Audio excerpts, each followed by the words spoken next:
Okay, looks like we're live. What's going on, everybody? Yeah, sorry I'm a bit late. Prismo had, he's got that infection in his paws, so I checked on him. They were really gross, so I had to, clean them just before stream. So I ended up being a little late. Wandering Mason, what's up, man? Bomb donated $2. It's going hard in Lebanon right now. Oh, I bet.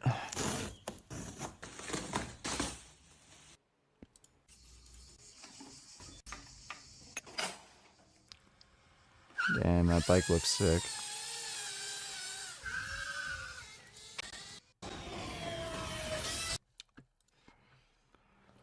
Let me see. Oh, man.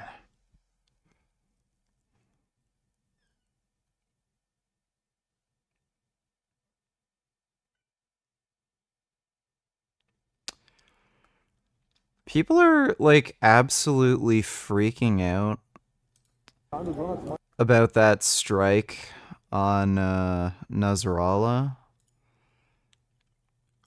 The death toll is remarkably low, considering the amount of fucking explosives they used and in the area they struck. Explosions heard. What is the status of airstrikes into the capital this morning? Heather, the airstrikes all around Beirut, both near the center and a little further out in the suburbs, have been intensifying. We have reports of more strikes to the what's up, Aaron?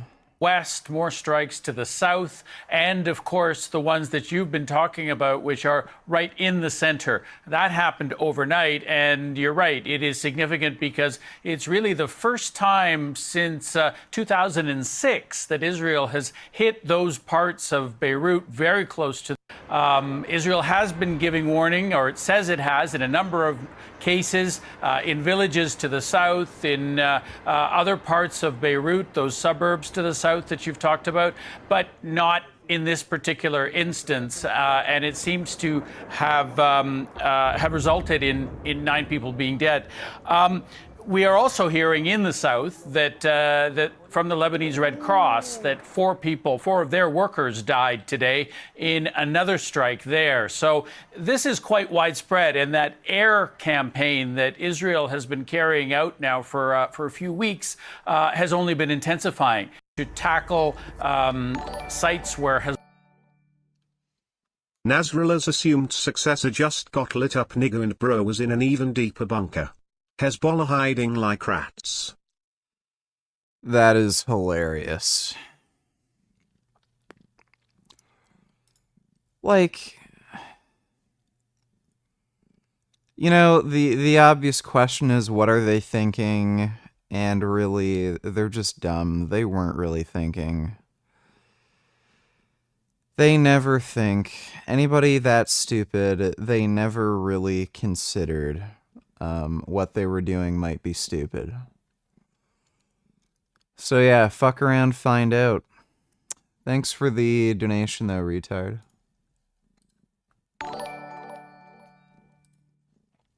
Big Richard versus Jason Genova, the t-shirt scammer. Big Richard was my favorite misfit because he wouldn't feed into Jason's delusions. I want to have a talk with you. Last night my daughter was on Facebook. Yeah.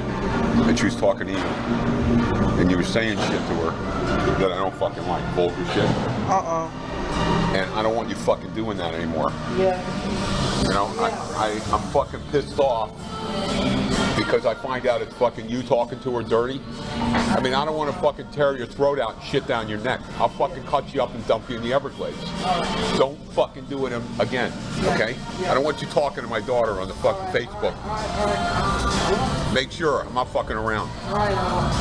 405 pounds. I can't do it anymore. I was in 2 major car accidents. I was in a car accident. What do you mean you were a major? That's bullshit. No, when did really, you ever squat 405 I pounds? have. When this gym opened, when this... Yeah. 10 years ago? Yeah. Pull the needle out of your arm. Pull the needle out of your arm. 10 years ago. That's like, I'll say the same thing. I squatted 500 pounds 25 years ago. Okay, squatted it 10 years ago. How old is Jason? 28. He's 28, so when he was 18, he squatted 405 pounds. He's full of shit. He looked like a fucking Pillsbury Doughboy when he was 18. Tell Jason I was looking for him. I'd like to know why the fuck he wasn't in here working out. Stop bullshitting everybody. He wants to compete, but he never comes in and works out. He stays at home and jerks off. And he rolls around in that dirty clothes of his, that fucking sweatshirt with the grease on it. The guy doesn't change his underwear. I don't know what the fuck is going on with him. But you tell him I was looking for him, and I'm pissed off that he's not in here working out. Well, if he shows up today, which chances He's starting to look like a fucking girl. You tell him I said that. He's got bitch tits. He's looking like a fucking girl. What happened to the muscle tone he had last year? You know, he's dropping the ball. He's not going to be able to compete. They'll fucking laugh him right off the stage. Okay, but you understand that if you want to really work out a muscle group, you should work it for at least an hour. You came in after me today, and I'm still working out. Yeah. How old are you? 28. You're 28. I'm 64 years old. Yeah. I got more fucking energy than you do, and it's supposed to be the other way around. When I was your age, I could bang 10 broads in one night. But I could also lift weights all day long for hours. I actually used to work out twice a day sometimes when I was your age. I'm not kidding. Well, Jason, are you going to boot camp today? That's why. What time are you going to boot camp? His energy. He wants to save his energy. You know, Rich, a bullshit artist. Richard, come on. What? Bagging groceries can be very tiring, bro. You know, Jason starts talking trash in the fucking gym. He's going to go to England and work out with Dorian Yates. I mean, fucking Dorian Yates. There's fucking 100 guys that would like to work out with him. Even he doesn't work out with his fucking friends that much. And he's going to go work out with Jason. Nobody knows who the fuck he is. Not only that, but Jason's going to pay for everything. And he's going to train with a whole bunch of other bodybuilders, he's delusional. too. He's delusional. Tell him to pull the needle out of his arm. I don't know what he's been injecting in his arm, but what's with your hair, man? You letting your hair grow? Yeah, I'm letting it grow out. What do you think, you're Robert Goulet? Robert Goulet. Did you check your body fat index? Yeah, What is it? 14. I thought it was 20 to 30, but 14? You're not bullshitting me, No, are I'm you? not. I got it checked. Ripped. He's the biggest bullshitter. All he does is look at his fucking phone when he comes in here. He doesn't work out. He stands there looking at his fucking videos on his phone. I'm surprised he doesn't have his dick in his hand jerking off at the same time. You know? Fucking guy, he's never going to get ripped. And he can go on that mustard diet all he wants. You know? All he's going to do is shit yellow. Is that a Nikon also, Jason? That's The white one? Samsung. Oh. It's nice. I get the phone too. It It's is. like it's really nice. Would you get a picture, a video of me banging my old lady? Yeah, sure. Thank you. Yeah, I will. Big Richard was pretty based. Adam donated $2. Hey, new Adam, Meg the Slasher, Gugamos video. My aunt says hi. Etiquette. Did you hear me? Etiquette. You need to be humble and know this is a game. Don't hate the player, hate the game. Hate the game that it made that person not vegan. But Yeah, Last of Us Part 2 is a horror game. you want to attack people with no sympathy. You gotta have sympathy. You'd be glad you were vegan before COVID, during. I'm vegan ketosis. Ain't that fun? Somewhere out there I'm vegan, but I am vegan. I'm vegan. I'm on vegan 2.0. You know, like Richard, I get he doesn't give up vegan. He's our idol, our role model, a leader. But damn, put that shit on hold and work for vegan.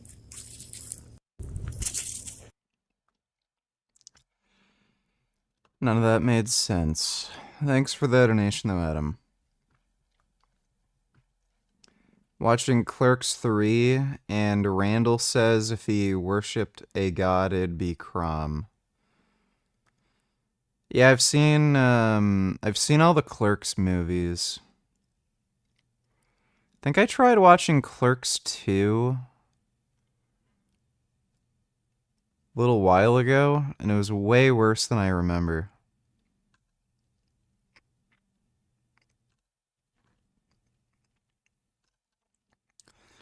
Why do Indians hate on Muslims so much? Well, they share a border with Pakistan. So that's one thing. And a lot of Muslims in India don't necessarily culturally integrate so well, so...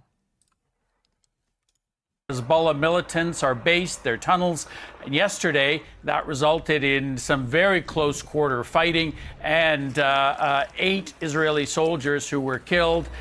Israel is reporting that more than a dozen Hezbollah fighters were also killed yesterday. So that is intensifying even as Israel is pulling in more troops, potentially with a larger incursion, perhaps even an invasion into the south of Lebanon, although Israel says that's not what it wants to do.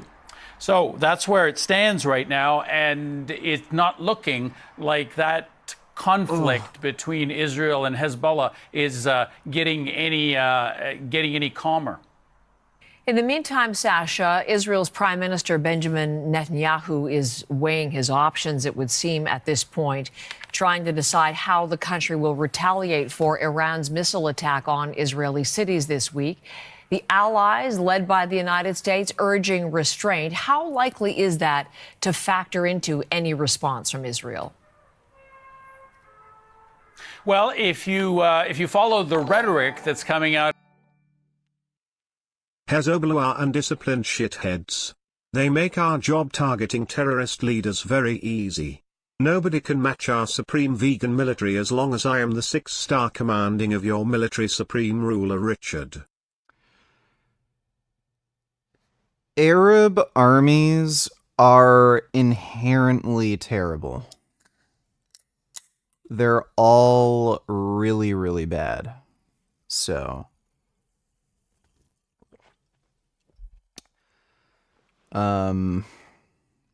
they do a lot of stupid shit. Their command structure is extraordinarily corrupt and fucked up. They have a lot of ridiculous, pointless spending. And, they're all cowards. Like, they are just cowardly people. So, yeah, they're kind of easy to rule. Thanks for the donation, though, Benedict Arnold. Dodo donated $2. Disappointed in Biden here. Rare moment, don't you think Israel should hit Iran nuclear facilities before they get a bomb? Now is a rare chance to justify doing so.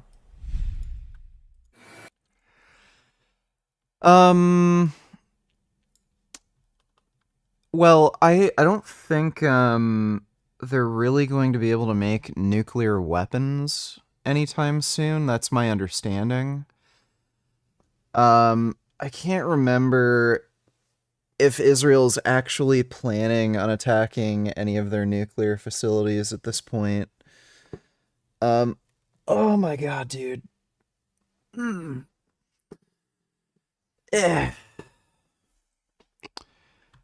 But I don't know.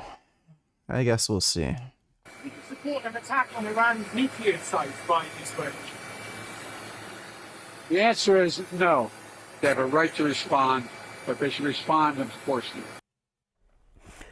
We have CNN coverage across the region. CNN's Nick Robertson is in Tel Aviv, Israel, and Jomana Kardache joins us from Beirut. Jomana, to you first. What do we know about this latest explosion? It was massive, it was powerful, and in the heart of Beirut. Well, you know, Sarah, it was a long and terrifying night for the people of Beirut last night. We were here on the roof and we could see those airstrikes and the strikes continuing all night. It started at about midnight with airstrikes hitting the southern.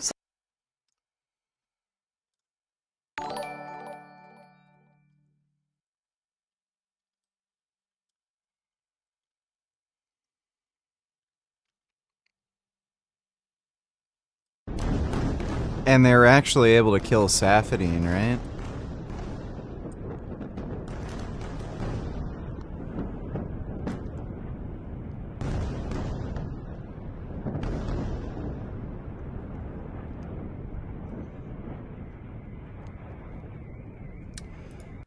Yeah, I'm pretty sure they actually killed Safadine. Thanks for the donation, Dodo. You know, I'm sure Biden is saying that. He took a long time to say no. He's probably just saying that because he knows there's an election coming up, and he doesn't want to see, like, make it seem as though the Democratic Party is, like, hyper-violent and wants war. Jalen donated $2, 15 seconds short. I came to Rome when it was a city of stone, and left it a city of marble.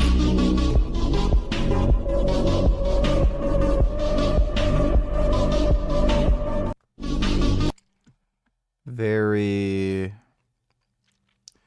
Sigma, I guess. Thanks for the donation, Jalen.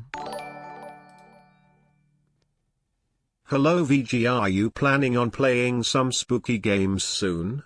Will you dress as Yasser Arafat for Halloween? What are your favorite accidentally vegan snacks and candy? Or proper vegan labeled candy? Well, Until Dawn is getting the remastered release, so... Oh, fuck. And that's coming out tomorrow, actually. So, we're gonna play that for sure. Looks really fucking good.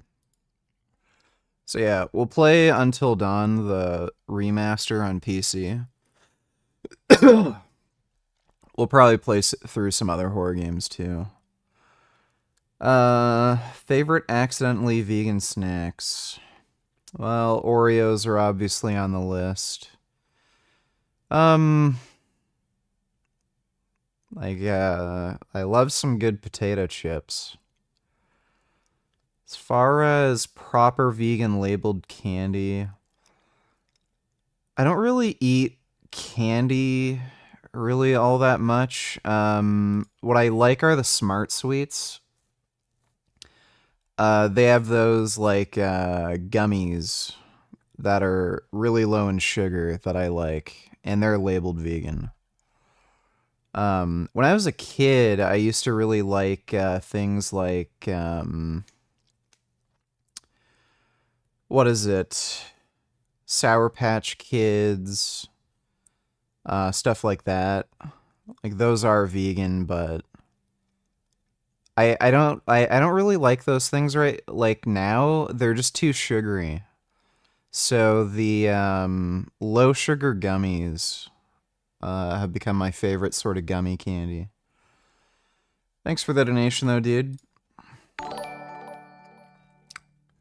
And no, I'm not gonna dress as Yasser Arafat for Halloween. I think that's a little too risky.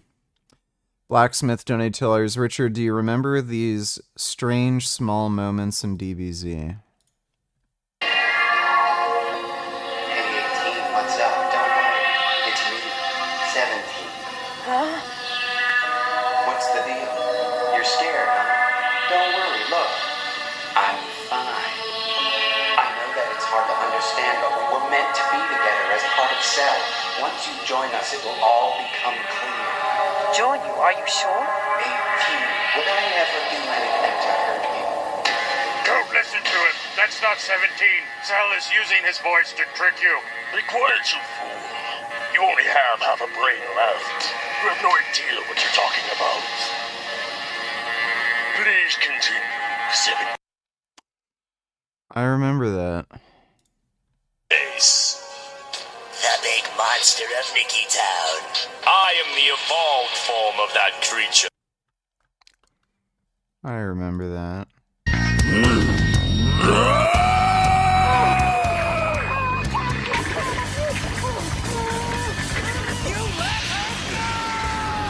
That looks really weird.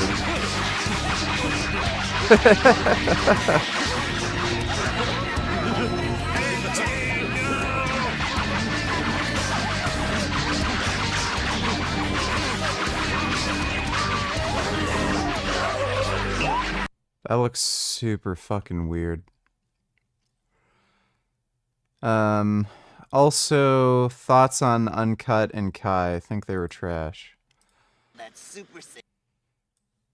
I just saw the original series. I never actually watched Dragon Ball Kai or Uncut.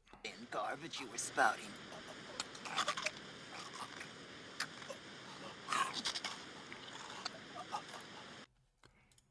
He just eat crab without taking the shell off. That's weird. Animal Liberation donated $2. Let me see.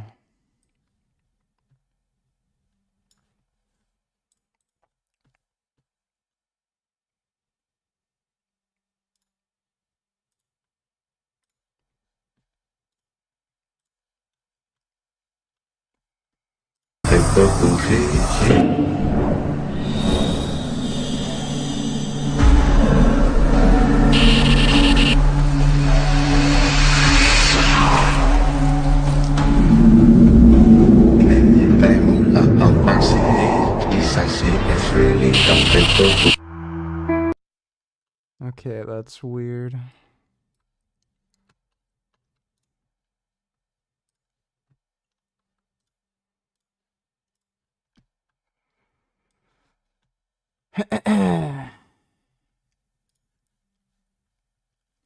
Suburbs of Beirut behind me, you could still see some of the smoke rising behind over my shoulder there. And this is where we have seen the Israeli strikes focused in recent weeks. The southern suburbs, that is really Hezbollah's seat of power, and the IDF saying it is going after Hezbollah targets there. But then what we saw later on in the evening was this big strike in the heart of Beirut. And it came with no warning, Sarah. We did not hear from the IDF the usual warnings for civilians to leave the area.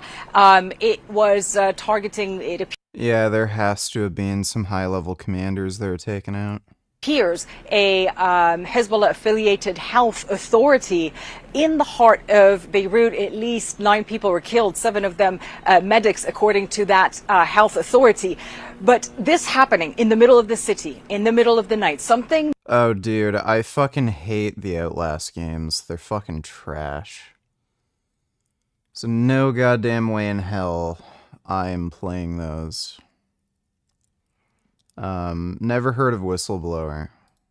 that people here haven't seen since the 2006 war. And even then, that was rare, has really added to that sense of anxiety and apprehension and fear here. We were out on the streets of Beirut speaking to people near the American University of Beirut. This is considered a safe area, and people say they no longer feel safe. They feel that these strikes are getting closer and closer. Sarah? Yeah, the residents have been through so much there in Beirut long before this started happening, and now this rattling them in ways we cannot imagine. Thank you, Germana. Let's go to Nick now. Nick, Israel's cabinet is still deciding how to respond to Tuesday's missile attack by Iran. What is it that they are considering at this point? Yeah, a strong, painful response is, as you quoted there, from Israel's ambassador to the United Nations, and he said what we've heard from the Prime Minister and the Defense Minister, that Israel has the ability to reach targets wherever it wants to in the Middle East, and those targets could range from a maximum, if you will, Iran's nuclear facilities where it processes and enriches uranium. Israel has long said that this is part of Iran's plan to make a nuclear weapon. Iran denies it, but those sites are ones that Israel has wanted to hit for a long time and has held back because the United States has worked has worked sort of a diplomatic channel on that, and are clearly under pressure not to target them now. The economic interests of Iran, like the oil exports, that might be a more readily and easily manageable target because some of those oil facilities are sort of on the border with Iran, right on the sea, in the Gulf and are therefore relatively safer targets to hit. The extent isn't clear, but Israel wants to maintain its deterrence, which means sending a signal that Iran can understand that Iran should cease and desist not only targeting Israel directly, but supporting its proxies both in the south, in Gaza, and in the north in Lebanon, and the Yemenis, of course, who fired drones at Tel Aviv last night that were intercepted. So it's going to be a strong message. Precisely the targets, no hints at the moment in the past couple of days. Nick Robertson, thank you to you and to Jomana Karache. I'm pretty sure most THC gummies have gelatin. I've seen a few that are vegan. There in Beirut. Appreciate it. John? All right, with us now, Joel Rumid, former Deputy Assistant Secretary of State for Legislative Affairs in the Obama administration. Thank you so much for being with us. You just heard Aaron reporting from northern Israel that folks there think they are poised for victory over Hezbollah. How weakened do you think Hezbollah is right now? Yeah, John, it's great to be with you, and I think Aaron is spot on. These are heady days in Israel, and the Israelis do feel like what has taken place over the last several weeks, where they executed the pager attacks and followed that on with the killing of Hassan Nasrallah, and now there are reports that at least half of the arsenal that Hezbollah had of rockets that they have pointed at Israel has been decimated. I think the Israelis feel like this is the moment to strike.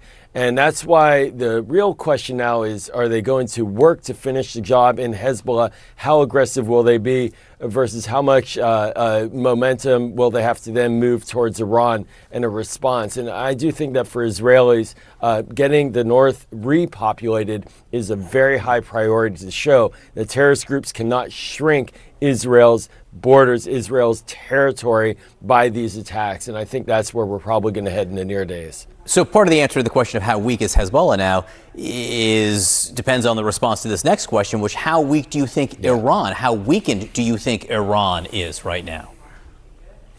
Well, look, getting to this question of weakness, Hezbollah is weaker now than it has been in decades. That does not mean it's eliminated. And so the challenge here is that Hezbollah has been backed by Iran for decades, supported by Iran.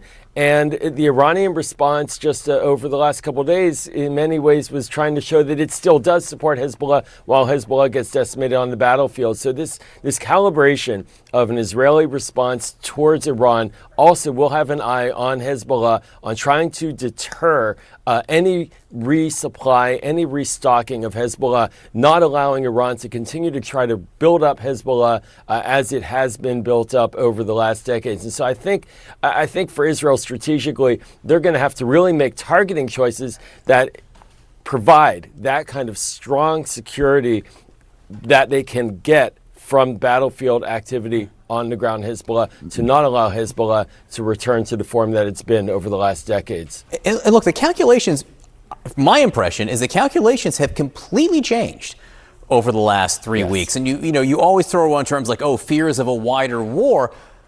But what is a wider war at this point? If Hezbollah, if their power is smashed, if Hamas, if their power is smashed, if Iran is somewhat weakened, what does Israel have to fear from Iran? Strikes more powerful than the ones they attempted the other day? Yeah, John, you're spot on. Look, all the taboos have been broken. These questions that were sort of lingering for the past years about the danger of a regional war. Well, we've now seen Iran strike Israel twice. We've seen multiple organizations backed by Iran striking Israel repetitively since Hamas launched and started this war on October 7th. Is there any benefit that collagen provides that can't be obtained from regular amino acids? Yeah, there's no benefit to collagen. The only beneficial research on collagen and like skin health is in the form of collagen peptides. Hezbollah joined in, the Houthis joined in, now Iran has joined in. And Israel is still standing. And so from the Israeli perspective, they're saying this is the moment to strike. And, you know, these taboos, now they're broken. And we see what's happening, and we can take it. And I think that's, of course, very risky and very dangerous, because one always gets concerned about an overreaction that could potentially destabilize the region significantly further. But that said, the taboos have been broken. Israelis see what the response is like, and they see that they can move on Hezbollah, and that they should do that to protect their north, because their north has been living under the gun, as Aaron pointed out, depopulating northern Israel in a manner that Israelis just cannot sustain any longer, and they do not want it, and that's why they're very... No, collagen itself does not have peptides. Out of the Israeli government, and in particular from Israeli Prime Minister Benjamin Netanyahu. Iran also attacked Israel directly with number of possible... All right, let's get into the retard debate. If you remember, the issue not really been leading anything. So the question this evening is, of course, Kamala versus Trump. You know, as a political moderate myself, I actually view presidential elections as a referendum on the incumbent party, and we are in somewhat of a unique circumstance, given that Joe Biden has not really been leading anything, even though he wears the title of president, but instead his successor, his right-hand man, who spent the last 4 years signing off on everything that they've done together, the fruits of their administration, is now on the campaign trail looking to succeed him in becoming America's next president. I don't know what she would like to be the president of, given that it has become abundantly clear throughout this administration, under her watch, that we don't even have a country anymore. If you remember the issue which launched Donald Trump's presidential campaign in 2015, it was the issue of immigration and sovereignty. America had been expressing anxiety about this issue since the 1990s. Nobody had offered them a political solution until Donald Trump descended from the golden escalator and did so. So he gets into office, and we saw historic actions that were to combating mass immigration, such as the Remain in Mexico policy, the ending of catch and release, $20 billion moving towards the border wall, actually allocating funds to build the border wall. He signed Title 42, which reduced immigration to near all-time lows during COVID. He implemented programs to standardize and professionalize deportation methods, which Obama in his final years sought to relax and destroy. Biden, on the other hand, when he gets into office, there are 302,000 encounters along the southwest border in December of 2023 alone, which is an all-time high. You see that being up 31% from November, up 13% from December of the prior year, which was the previous all-time high at that point. And yesterday we learned that 600,000 illegals are in this country now with criminal records, including 14,000 who have been convicted of homicide, 15,000 who have been convicted of sexual assault, and the Biden-Harris administration have... So he's just lying about figures. The 14,000 homicide figure, that is not from, I don't even think that's from illegal immigrants specifically, and that's over a multi-year period. If there were 14,000 illegal immigrants per year committing homicide, that would be fucking insane. Have lost track of more than 250,000 migrant children, according to the DHS, the Department of Homeland Security's Inspector General. So Democrats took a look at this mess, and they decided they would try to ram a bill through Congress written by 2 Democrats and 1 Republican. The GOP caucus outright rejected this bill because it would have allowed for a minimum of 1.5 million asylum seekers and a maximum of 3 million, and it would write into law catch and release, among other things, that would weaken our southern border. So Republicans in the House, of course, rejected this bill, and Democrats, of course, did this out of political desperation. They rejected the bill because Trump told them to. And now they're claiming the Republicans killed this bipartisan bill for political reasons. That's false. They killed the bill because it's simply a bad bill. Joe Biden can fix immigration right now if he wanted to. He doesn't. On day one, rather, he actually restarted catch and release. He stopped the construction of 500 miles of Trump's border wall. He ended the Remain in Mexico policy, and he extended and granted TPS the stay of nearly 600,000 Haitians, which is a lot of fun. And he also signed an executive order on day one halting deportations. This is all inconducive to having a border, which is sort of like Civilization 101. Who gets to be here, who does not? Also, the economy. Maybe really holding people accountable is the answer. After I cut my hand, I held my dad accountable. His last words towards me were fucked up. Held my brother accountable, and he killed himself. I stopped holding my mom accountable, and she finally took.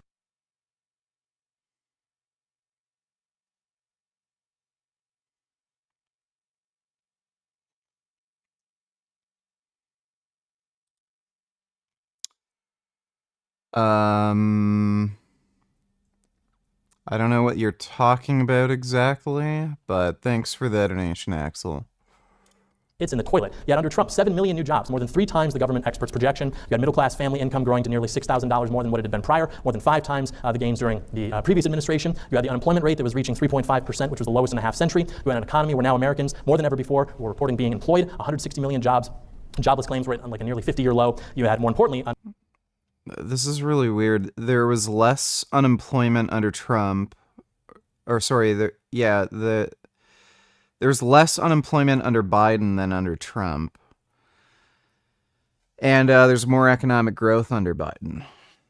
So, an economy where income was rising in every single metro area in the United States for the first time in 3 decades. Under Trump, we had 7 million people lifted off food stamps. Income inequality was falling for 2 straight years, which is the largest amount that it's been in over a decade. The bottom 50% of American households saw a 40% increase in net worth. Wages were rising for low-income and blue-collar workers, a 16% pay increase. And with Donald Trump confronting trade competitors around the globe, America was creating 1.2 million manufacturing and construction jobs. How did we get here? Was that by chance? Of course not. Donald Trump was removing 22 regulations for every one his administration was writing. The Republican Congress passed the Tax Cuts and Jobs Act, which put more money into businesses and into the pockets of consumers and the American people, which of course allowed for more economic growth. And we had Donald Trump as our president. He was the cheerleader for the economy and industry and small business. It didn't cause economic growth. It just massively increased deficit spending. This guy's a fucking moron. His confidence was reaching historic highs, the highest they'd been since 1938, all under Donald Trump. At the end of the Obama administration, non-residential equipment and structure investments were at near all-time lows. Following the passage of the Tax and Jobs Cut Act, they were soaring to near all-time highs. Under the leadership of Donald Trump, the economy was secure. Compare this with the Biden administration. You've got 20% inflation. Consumer confidence is in the toilet. Since the end of the pandemic, prime-age working labor participation remains at historic lows, while a majority of jobs that have been created on net have all gone to immigrants. The job growth that Biden says he takes credit for, all the jobs that we've made in the recovery from COVID, on net, all of those are going to immigrants. None of those are going to Americans. Dodo $2, don't you hate it when people send gifs or memes of babies? Hate that so much. Read this thread. My body temp has cooled 4 Fahrenheit in 3 years. Metabolically cold plunging. Take swimming, mile in ice to achieve an equivalent temp reduction. Regular cold plunge at 55 for 60 minutes will only decrease temp by 0.83. Technically qualifying as minor hypothermia.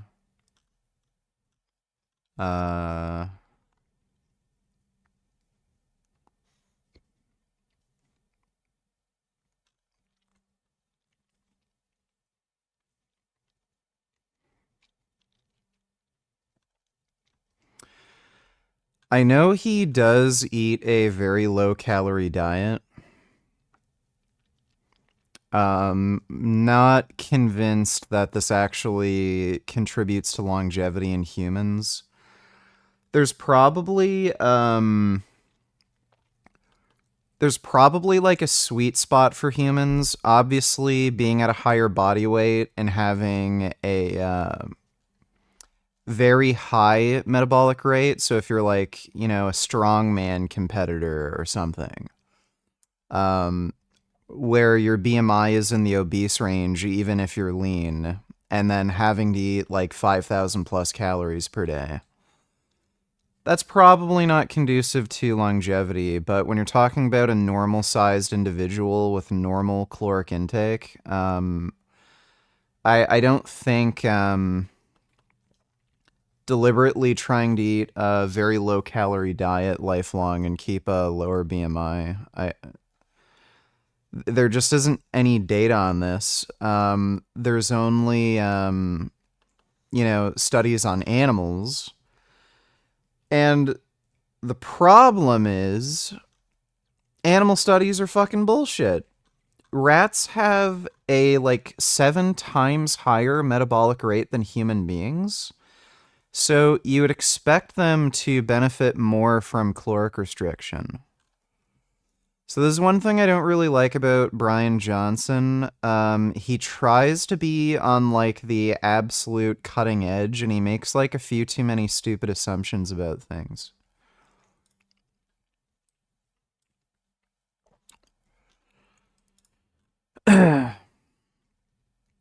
Footage released of the 20-year-old Yazidi woman Fawzia Amin, who was liberated by the Israeli army from Gaza. She reunited with her family after 10 years in Gaza, having been kidnapped in Iraq as an 11-year-old girl by a Palestinian ISIS terrorist who forced her to marry him. Jesus. The fuck? There was also a stabbing and shooting attack in Jerusalem by Iranians that killed 6 and injured 16. I'll take a look at that in a second. Thanks for the donation, eh?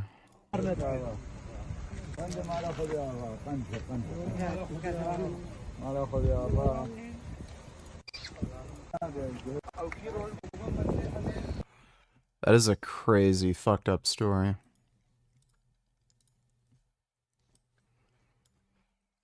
7 killed in shooting attack in Jaffa, central Israel, 16 wounded. 2 Palestinian assailants opened fire towards a light rail station on Jaffa's Jerusalem Boulevard and were shot. Police and armed forces ruled out further threats after searching the area. Yeah, I heard about this attack already.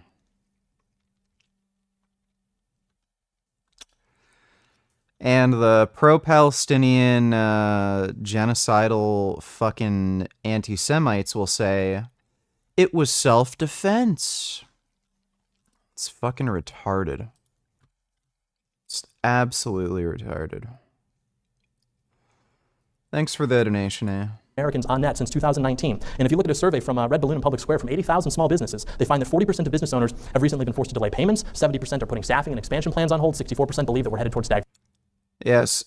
So, Bernard, again, randomized trials on collagen peptides seem to have benefits for your skin. There's debate over whether or not like any of these measurements are meaningful, because when you're talking about skin quality, it's sort of highly subjective. So they'll say things like elasticity. They measure some other things like softness of the skin. What does that really mean? Who the fuck knows? But they seem to have unique benefits over just amino acids. Inflation, and half say that definitely or probably they will not survive another 4-year term under the Biden-Harris presidency. The Biden-Harris economy clearly is not working for the American taxpayer or for the American business owner. And of course, nothing matters if the economic growth that we have witnessed, to the extent that it even exists, does not go to the actual American people and does not actually work for them. As we'll discuss tonight, our economy under Kamala and Biden is one that works to fly illegal migrants into our country and one that works to spend money and sell weapons to other countries while American towns and American people are drowning under 10 feet of water. Joe Biden yesterday, he said there's no more money for North Carolina, Tennessee, Georgia, all these people who desperately need support right now. But in the last 2 years, we have given $175 billion to Ukraine. Why? Literally why? The border wall, the most pro-American idea in the last 10 years. We have not given $175 billion to Ukraine. I don't know where the fuck he's getting that figure. That is just entirely made up. Securing America's border, Civilization 101, that was supposed to cost like what, $10 billion, but that was too expensive. Trump's mass deportation plan is supposed to cost $100 billion. I have to read about why that's impossible every day in the New Yorker, but we're sending $175 billion to Ukraine just in the last 2.5 years, which by the way is far more difficult mechanically, like laundering money to foreign countries, going through different organizations, keeping track of it. The point being, I pay taxes, you pay... I'm sorry, laundering money to foreign countries? This guy is... Okay, Destiny's gonna shred this moron. Taxes. Wouldn't it be nice for a change to see that money actually going towards the interests of American people instead of to the citizens of the world? Wouldn't it be nice for the American government to actually look out for you and not everyone else in the world while you foot the bill? I won't hold my breath, however, expecting answers to these questions because they aren't supposed to be answered. They have no plan. They don't have a plan because they're completely beholden to the political establishment. That's why things can more or less continue operating and the public doesn't understand how badly their president's mental state is until the first time they wheel him out for a debate and people realize how gone this guy is, because the White House can more or less continue to run because Joe Biden is not actually in charge. And there's no plan but to continue the managed decline of our country. She even had no policies on her website until literally 5 minutes ago. And if she does have a plan to fix everything, you have to ask, okay, why? What's going wrong right now? You're in office. You've been in office for 4 years. Joe Biden clearly hasn't been in charge. So who has been in charge? Why don't you fix these things now? And I mean, he even Trump owned up to his record in 2020 by saying that he will continue to do more of what has been successful. If Kamala is saying, well, there are problems, how is that then not an indictment of her, everything that's happened in the last 4 years? And look at what's happening today. We've got hurricanes destroying towns, destroying livelihoods, $30 billion in property damage, 160 people dead. What does Joe Biden say when asked if he has any words for the victims of the hurricane? He says, well, we've given him everything we have. They say, can we give him any more resources? He says, no. Okay, so the commander-in-chief is missing. What about Kamala? She has this opportunity as his second in command to display and coordinate a field response, display leadership, use the power of the federal government in ways that she only and uniquely has access to, quelling any doubts that we may have about her leadership capabilities, but she didn't. What she did instead is basically just take staged photographs on a plane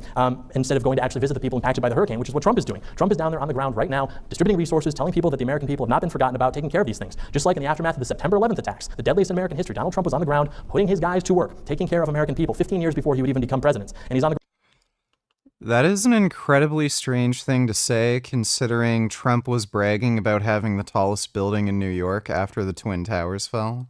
around doing the same thing today. Kamala Harris is simply incapable of leading. She's not intelligent, she's not competent, she's not brave, she doesn't have the charisma. She's just the current face of the establishment. Everything that they do, it's all talk. That's what Trump talked about. All talk, no action. She is just the incumbent role of that. She has no agency herself. She will simply continue what has been going on for the last 60 years in this country. And they will never forgive Donald Trump for convincing the American people that it didn't have to be that way. That it doesn't have to just be this managed decline where everything is more expensive yet less in quality, and you're now working and you can't afford to go to school and let alone graduate and find a job, and because they're all on net going to immigrants, they will never forgive Trump for challenging these political orthodoxies, let alone successfully. And so it's really not so much a question about Trump versus Kamala.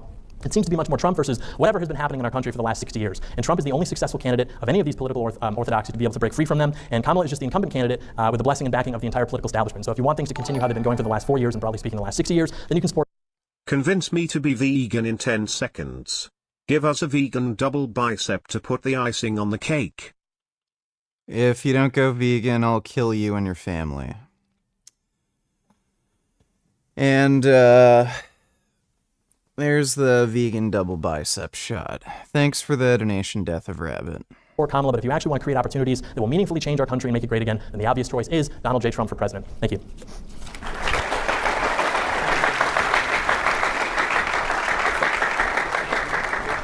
Thank you very much for that opening, John. We're going to kick it over to Stephen for 10 minutes as well. And just want to let everybody know that if Stephen would like, he can push some of his opening statement time into the open dialogue if he doesn't want to take the full 10 minutes. Thank you very much, Stephen, for being with us. The floor is all yours for your opening as well.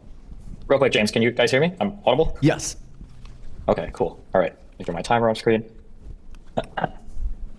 Okay, I'm good. Ready? Yeah? Yes, Perfect. I think I heard a yes there. Yes. Okay. We have two parties in the United States, and right now, one of those parties lives in delusion. Conservatives rely on the ability to cast a huge net and to cover a ton of ground and to lie and lie and lie about every single topic they bring up. That's why if you try to ever actually force a conservative to own a particular position, they will pivot away from that and go to some other position where they will lie. Okay, most of the people that, for instance, I'm debating on these types of debates now don't believe, for instance, that dinosaurs existed. If you look at things like, I believe, the response to the recent disasters was brought up in North Carolina. If you look at the responses from DeSantis, if you look at the responses from Kemp in Georgia, if you look at the response from Collins, everybody is saying we are getting exactly what we need. Joe Biden has called these people already. It is a lie that Donald Trump is pushing. It is a lie that conservatives like John Doyle are pushing, that states aren't getting what they need from Biden. This is just not true. Google.com, search for it. Governor's response, recent disaster, governor's response, hurricane. It's not true. Everything says is a lie. Now, on the contrary, there has been Donald Trump who has refused aid to states before. There are reported conversations with Kushner saying that Donald Trump wanted to withhold aid from people. Initially in California, when the wildfires were happening under his term, Donald Trump withheld that aid. And a speech a few days ago, Donald Trump talked again about potentially withholding aid from California if they didn't sign on to a bill that would open up more land in the north for agricultural purposes. There is only one president that I know of in recent history that has threatened to withhold national federal aid from states in times of disaster, and that is Donald Trump. Joe Biden has never done this. You will not find statements of him ever doing this. You can look at, I believe, Roy Collins on Twitter right now,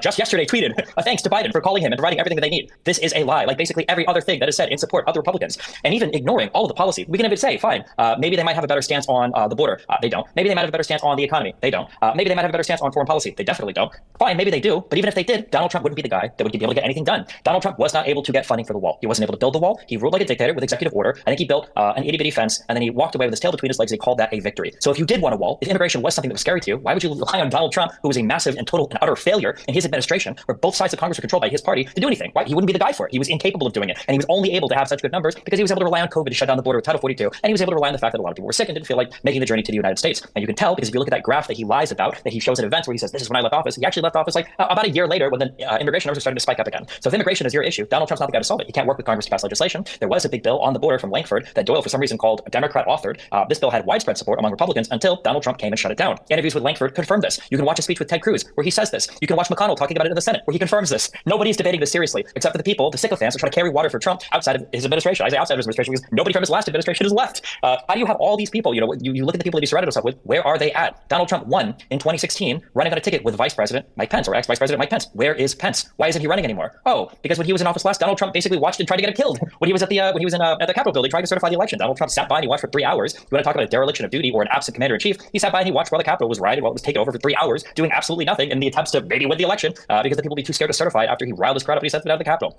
If you look at Donald Trump's approach to foreign policy, it was a joke. People say there were no wars under Donald Trump. What do you mean? No, what does that even mean? We were in a conflict all over the world. He was still doing drone strikes in Yemen. We did the assassination of Soleimani. We had troops that were active in Syria. We had a military presence that was still in Afghanistan. There was still a Russian occupation of Crimea. There was an Iranian attack on Saudi Arabia. There were riots in the Gaza Strip. Like when we say there were no wars in the rest of the world, this is just another conservative delusion. And what are the foreign policy positions that Donald Trump has? And not the empty platitudes, okay? Not Donald Trump where he stands and he leans forward like a fucking giraffe because he doesn't want people to see that he weighs 350 pounds, okay? Be an actual policy position that Donald Trump has or has at least espoused when it comes to dealing with, we can't do that. Because every single time, on every single interview where Donald Trump is asked about his foreign policy, he says, I can't spoil it, it's a secret.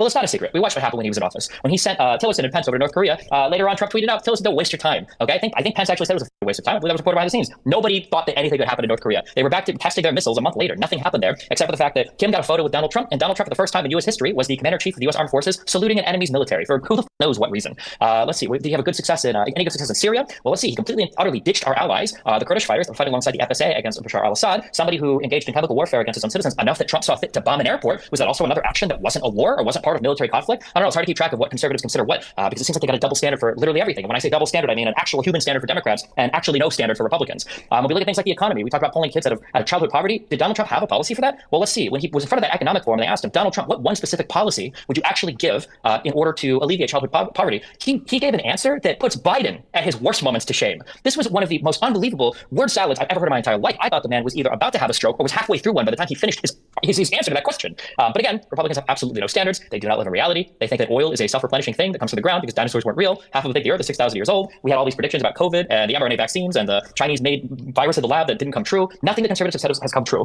in terms of all the fear-mongering they did. Nothing. We had 4 years of Biden. Where's my communism? Where was the destruction of the country? It's not here. We've got Donald Trump who wants to come into the next administration to do what? Put 10 or 20% tariffs on everything? What, is he going to go back on the U.S., Mexico, Canada, the North America Free Trade Agreement, the one that he was so proud of that superseded NAFTA? Is he going to destroy that so that he can tariff everything? Or is he just speaking empty platitudes? Or, more likely, does Donald Trump not even really know what a tariff is? Does Donald Trump know the difference between a trade deficit and a budget deficit and our national debt?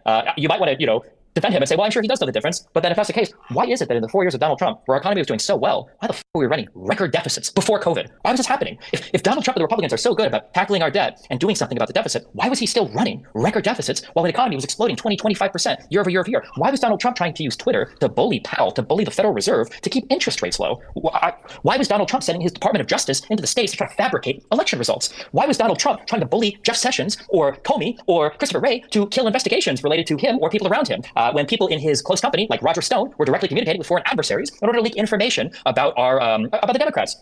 Donald Trump is easily one of the worst presidents of all time, and his character should reflect on the people that defend him as well. Because remember, the only way to defend Donald Trump is to ignore reality, to be delusional, to pretend that everything under his administration didn't happen, to pretend that things under Biden have happened that haven't happened, and to pretend that somehow in the future he's going to be able to do all of these things that he had a monumental failure of attempting during his 4 years. And remember, it's going to be with an entirely new administration because nobody that works with Trump ever wants to work with him again because either they see that Trump is corrupt or he calls them a rhino. And so now we have a new Trump. We've got a new vice president with Trump, a guy that said he would co-sign onto all of the malicious activity that Trump wants to do, which Pence wasn't willing to go along with. God knows who he'd want to staff the Department of Justice with, or what any of his other cabinet positions would be like. And God help us all. Even if Trump loses the election, honestly, even if he loses the election by a landslide, the fact that there are so many tens of millions of Americans that have been lied to and tricked and deceived by the figures that were supposed to be at the left. Remember when we were supposed to have a George Soros controlling all of our communications, and instead we got an Elon Musk who is full-throatedly, avowedly, pro-Trump and posting AI misinformation about Kamala Harris, on a social media platform. Remember when the Hunter Biden laptop suppression was like the worst thing that's ever happened in the world, and then we get a JD Vance leak, and all of a sudden now Republicans believe in foreign interference. Now people leaking stuff about actual politicians. Believe it or not, Hunter Biden never ran for anything. I don't know if people remember that or not. Now it's a huge problem. Censoring stories was supposed to be the worst thing. We care about doxing, we care about all these things now. It's crazy how Republicans discover morality and standards whenever they have to levy any type of criticism to the left. I just wish that at some point they would live up to a single standard or apply anything consistently across the board. Thank you very much for that 10-minute opening statement as well, Stephen. We are going to switch it back to... Well, Destiny won the debate right there. So that's that. John Doyle is an actual complete fucktard.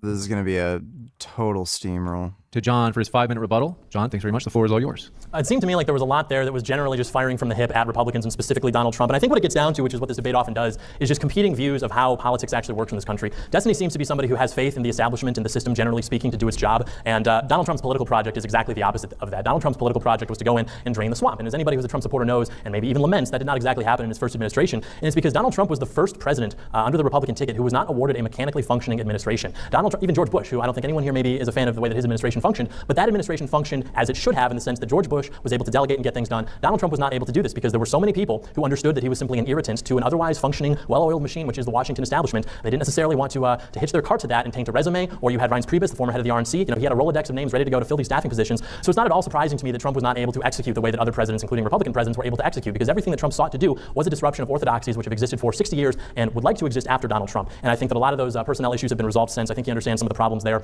But I also think it's sort of nonsensical to conflate, sort of Republican delusion with Democrat delusion. Because when you have Republican delusion, that's like your aunt or uncle at dinner who says something like, I don't know, what if elites are like satanic and do crazy rituals? And it's like, yeah, that's crazy. Democrat delusion is like what these people Joe Rogan's pretty short. He's definitely under 5'8". I don't think he's 5'5" though. On. They run on the issue of, hey, what if we put an axe wound in between a child's legs? Wouldn't that be neat? Hey, what if we couldn't actually define like what a woman is? Things like that. Again, very low-hanging fruit, but simultaneously, I think very important to understand exactly which party is the one advertising and establishing power based on delusion. And so I didn't really hear much that was addressing the points I laid out directly in terms of why Trump did X. It was successful. Biden undid X, and now we are experiencing bad results because of that. And so in terms of Trump's staffing issues, again, you have an incentive there to not want to hitch your card to that, whereas Kamala Harris had the highest overturning rate for her White House staff in history. It was like 92%. 92% of people who were working for her went away. They said, no, thank you, no more. What kind of leader is it where people who are the closest to her, working for her, in proximity to her, with no other incentive, no other obvious lily pad? I mean, you're working for Kamala Harris. That's maybe the future president. That's the vice president. They still left those jobs because working for her was such a nightmare. So the idea that she could somehow command and be a better executive than Donald Trump is just complete nonsense. Moreover, we haven't even heard that case. All we've heard is that Donald Trump is bad because Republicans are delusional or things like that. The tariff policy, I don't understand why we're against tariffs. Tariffs are like as American as apple pie. Every man who's on Mount Rushmore was a protectionist. 95% of all imports during the height of America's economic growth in the 19th and 20th century were tariffed. Biden even kept the tariffs that Trump implemented. So if they were so bad with the Chinese imports, I mean, you would think that he would have repealed those, but of course he didn't. He held on to them. So I think that, the president is the executive. He doesn't have to necessarily pass bipartisan legislation to be an effective president. He is the executive, the chief executive. Sam Francis once said that there are two parties in D.C. You have an evil party and a retarded party. And occasionally those two parties get together and do something evil and retarded, and we call that bipartisanship. I think that's actually true. I don't think bipartisan legislation is an accurate measure for what makes a good leader. Congress has, a 2% approval rating on its best day, something like that. We think working with these people, these swamp rats, is actually indicative of what makes a good leader. A good leader is someone who can get in there and just pass his legislation through. We'll figure out the legality. I shouldn't say it. We'll pass his legislation. He said the quiet part out loud. He wants Trump to be a dictator because he's a fascist. And, it gets held up in the courts, as it often did with Trump, for example, when he was trying to work through the executive branch and get these different things done. Again, he passed what? The tax cut. Why? Because even though we maybe agree with tax cuts, ultimately the people who are in charge don't really have a problem with tax cuts. So you have deficit spending, like he said, when the government's taking in less revenue. I don't know what that deficit was precisely, but I bet that it was bigger than the amount that the... Jalen, donate $2. Bad from Cena. How much can you press with bad form?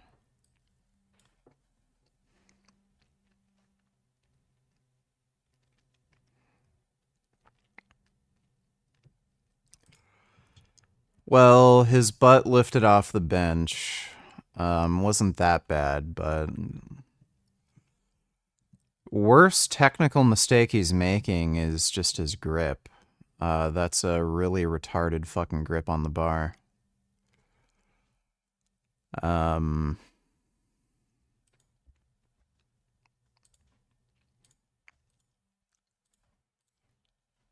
He's still pretty strong. Like 481 is a very hard lift. So thanks for the donation though, Jalen. I don't know how much I can press with bad form. That's a really weird question. A wall would have cost. Why can't we have a wall? Why can't we have mass deportation? Because immigration is what benefits the ruling class, because we have more people coming in from other countries. They are reliant upon the establishment for money, opportunities, etc., which are then taken away from American citizens, as we've seen with the job growth, as we see with money that's going for relief, all sorts of different things. The Haitians, I don't know why, I was driving through Ohio to get here. I never thought I'd see a Haitian in Ohio. Nothing against Haitians. Haitian. It's just, peas and apples and oranges, I guess. I don't know. But that should not be happening. We should not be prioritizing the interests of other people from all over the world like we have been during this administration. And Donald Trump dared to say that we can actually put America first. And that is why they have done everything in their power. So this guy's a racist white nationalist, and he's complaining that he's seeing black people. Be it lawsuits to assassination attempts, which my opponent this evening makes jokes about and thinks they're actually warranted, to stop this man, because he upsets those orthodoxies in a way that no one else dared to. Thank you very much for that 5-minute rebuttal. We'll switch back to Stephen for his 5-minute rebuttal. Stephen, the floor is yours. Okay, tell me when I'm getting on time, okay? Because I don't have a timer in front of me, okay? Will do. Okay, all right, or give me a 30-second notice, okay. Okay. Trump is not only one of the worst presidents of all time, he is also the worst president in the history of America. No contest or comparisons.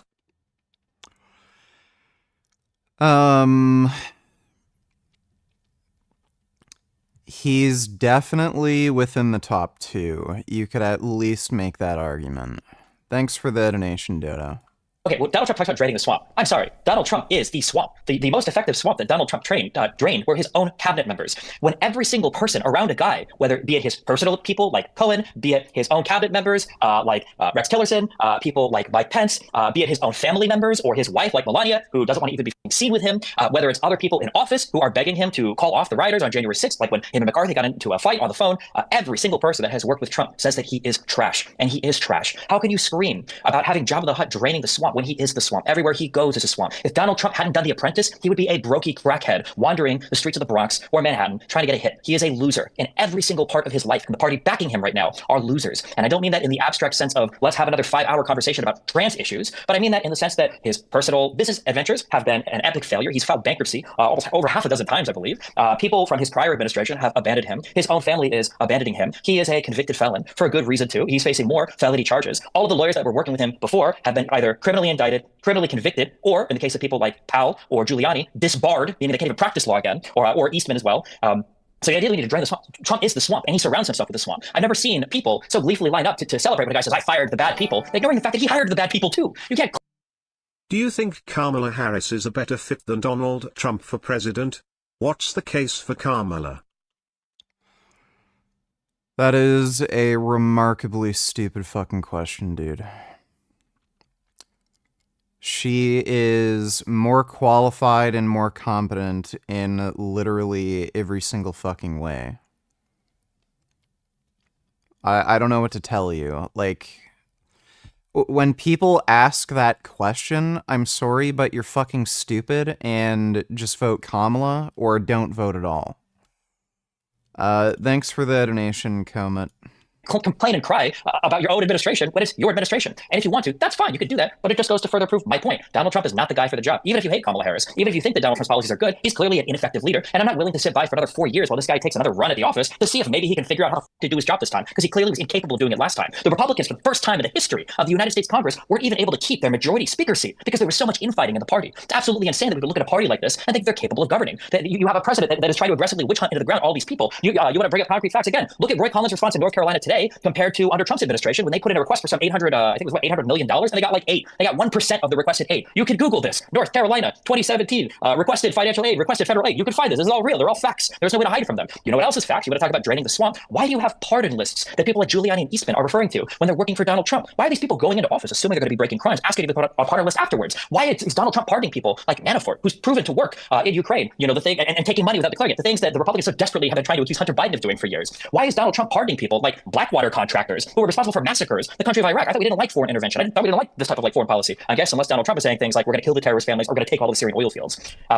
I wish the Republican delusion was just about dinosaurs or oil, but unfortunately the Republican delusion runs far deeper and is far sicker. You heard Doyle laugh and joke and say, well, you know, you got to pass legislation to figure out the legality afterwards. He's joking, but that's not a joke. That was the plan on January 6th. That's why Eastman said, we're going to try this particular thing, but if it gets tested to the courts, we'll probably lose 2-7. No, we'll probably lose 0-9. We'll probably lose every single Supreme Court justice. But you know what? I bet it won't even make it to court because it's a major political question. We're not even going to touch it. And that was the whole plan to overthrow the election. They still, 80% of Republicans still to this day don't even believe that the results of the last election were real. So unfortunately, the delusion goes much further. You want to talk about what is a woman? Well, right now, according to a conservative, a woman could be a fucking fugitive of her state if she is crossing state lines because she might be going after an abortion. A woman might be somebody who you can track at the border if she wants to drive to another state that has legalized access to certain types of contraceptions or certain types of abortion procedures because you don't want her to be able to have an abortion. 30 seconds. I mean, the idea that Republican delusion, doesn't run as deep as it does and isn't deeply rotting, not only in a character and moral sense, but also just in a procedural sense, is laughable. Again, you want to talk about like Donald Trump, and the fact that tariffs are great. I don't know where that 95. No, Trump in my eyes is the worst of the top two. No concert or comparisons. Not even James Buchanan was as much as a lowlife as him or came even as close to destroying the entire country as him. Yeah, I mean, probably.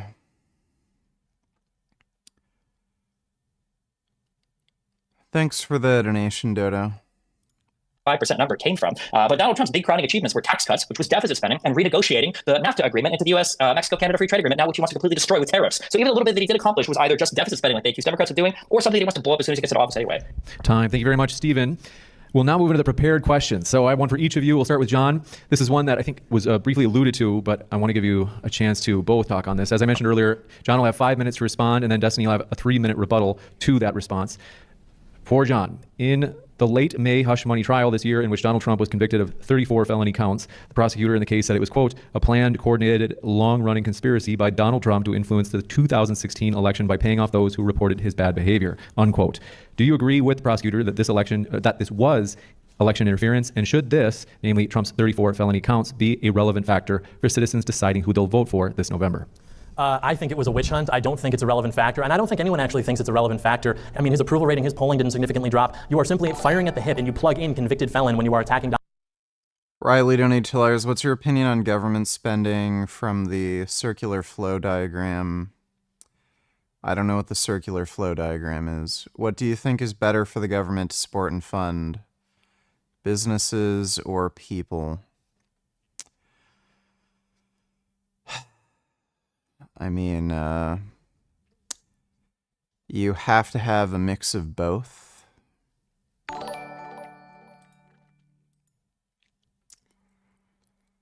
It's probably a little more beneficial to have social services that benefit people rather than businesses. But I don't know what the circular flow diagram is. Thanks for the donation, Riley. Forgot my namification, donated $2. I think I boiled down the left's true position on Israel-Palestine. The Israelis aren't brown enough. They supposedly have too much money and don't hate America enough to deserve rights or a country. Really don't think it's more complicated than that. Well,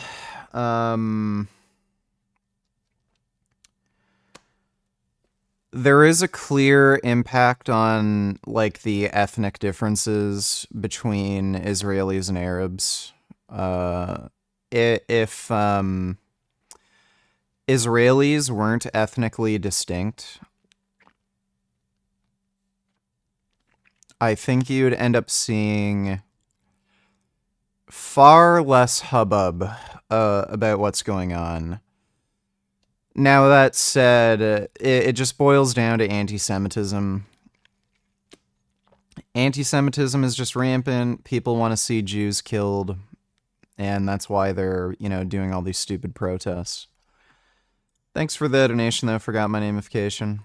Donald Trump. But if it weren't convicted felon, then it would be, well, he was charged as it would be whatever it has to be to simply paint Orange Man as bad. Just like in 2016, it was the Russia collusion, and we've had things ever since then. We've had multiple impeachments, just painting this guy as like an absolute threat to democracy, literally Hitler. But then he gets in office and things are more or less like, okay, actually, it's not the end of the world. His supposed delusion does not seem to be manifesting into the way that the country is and the way that, the Biden administration or the Harris administration, which seems to be operating, I guess, on not delusional ideas, is actually manifesting in lower qualities of life for everybody who's in this country. Real house net worth is down, incomes are down, crime is up, unemployment. People are not happy with the way things are going. If Trump is so delusional and crazy, why is it that he had higher approval ratings at this point in his administration than does Biden or Kamala? Kamala had the lowest approval rating for any vice president before the incentive was given to be a cheerleader for her because she became the nominee after Biden had to step down and everything. So yeah, I absolutely believe that it was fake, and I think that voters are and should be disregarding it because the question is ultimately not about these sort of trivialities. It's about who is going to actually create a better life for Americans. I think I laid out very clearly in my opening statement that Donald Trump can do that, has done that, and will once again do that. And I'm having to sort of deal with these things about Trump firing neocons, and I'm supposed to be really upset that that happened. If you're going to build a foreign policy establishment and you want to posture as being strong, I'm going to hire the guy who wants to make, the entire Middle East into a parking lot because I want them to know it's there. I might do it. And then when we have problems, maybe we fire him or things like that. That computes to me. That makes sense to me. That is what I would do in that situation as a loyal MAGA patriot. I don't think that's necessarily delusional or anything like that.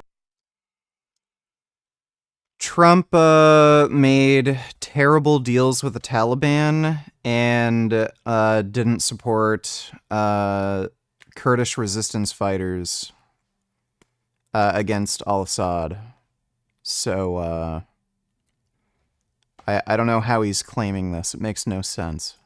So, yeah, again, Trump's political project was something that was ambitious. It was this idea that we were going to break free from party orthodoxies on immigration, which in the 2000s, you would get fired from mainstream conservative establishments for even hinting at, expressing attitudes, which now Trump is now endorsing it. I think it's in the garage. And spec king of that Anna Kasprian has gone full retard and defense him up. Sure.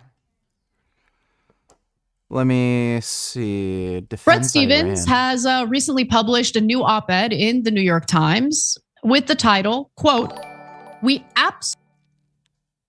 I gave you 10 because I want you to see the full video. Please keep an open mind. Lol, I know this isn't your field. Just curious on what you think.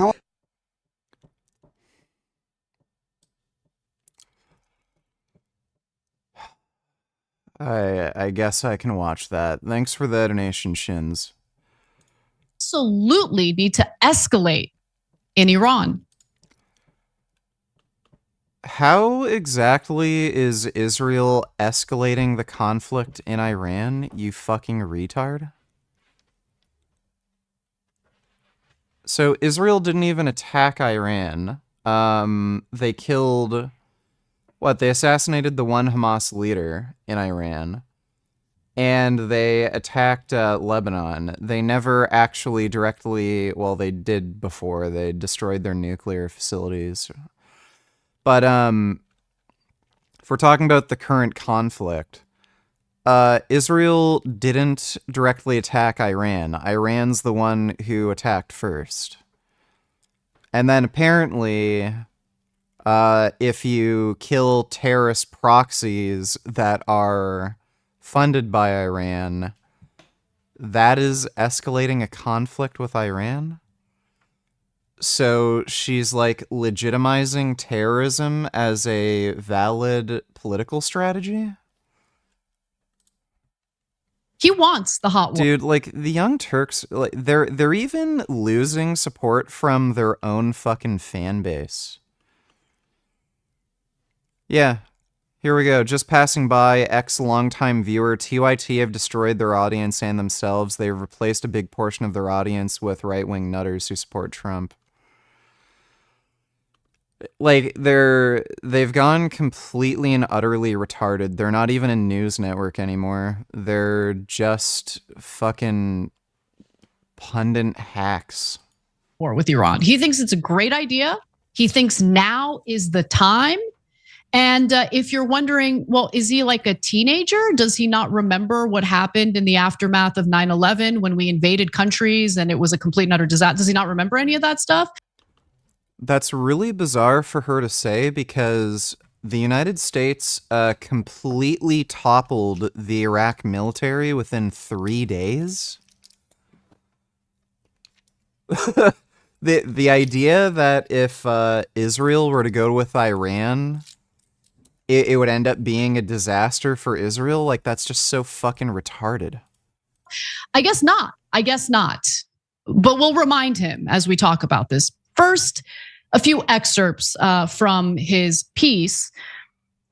Now, he says that the possibility of Iran causing real harm to Israel is no longer a far-off thought, okay? He says, I thought of Nasrallah's words on Tuesday while watching images of Iranian ballistic missiles raining down on Israel, fortunately causing only... Good, hopefully they will go bankrupt then. We can only hope.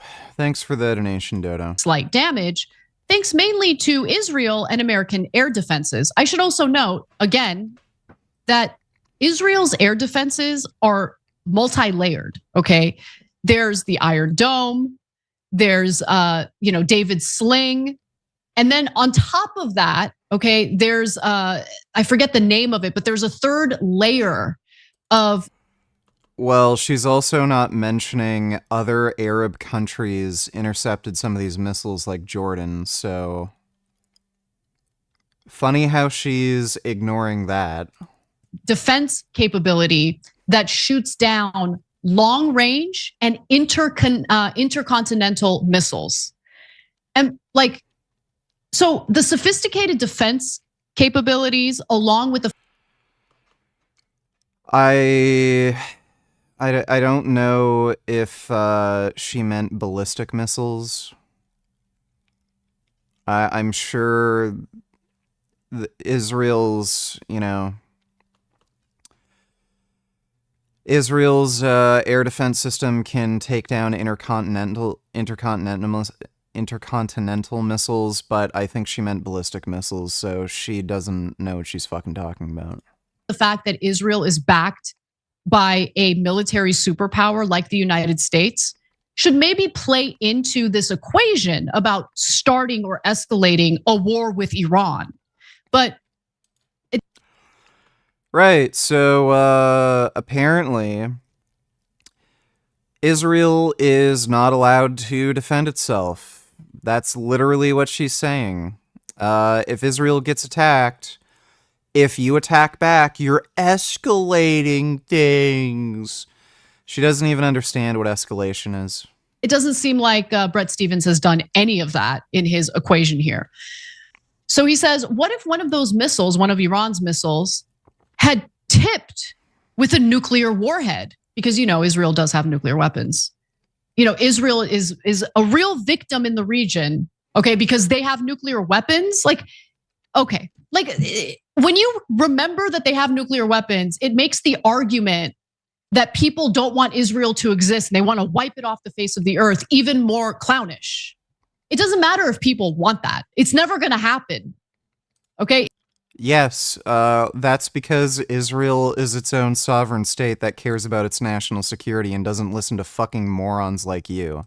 It's a nuclear power. But okay, let me continue with Brett Stevens. So how does being a nuclear power mean a nation can't be destroyed? Did she even go to school?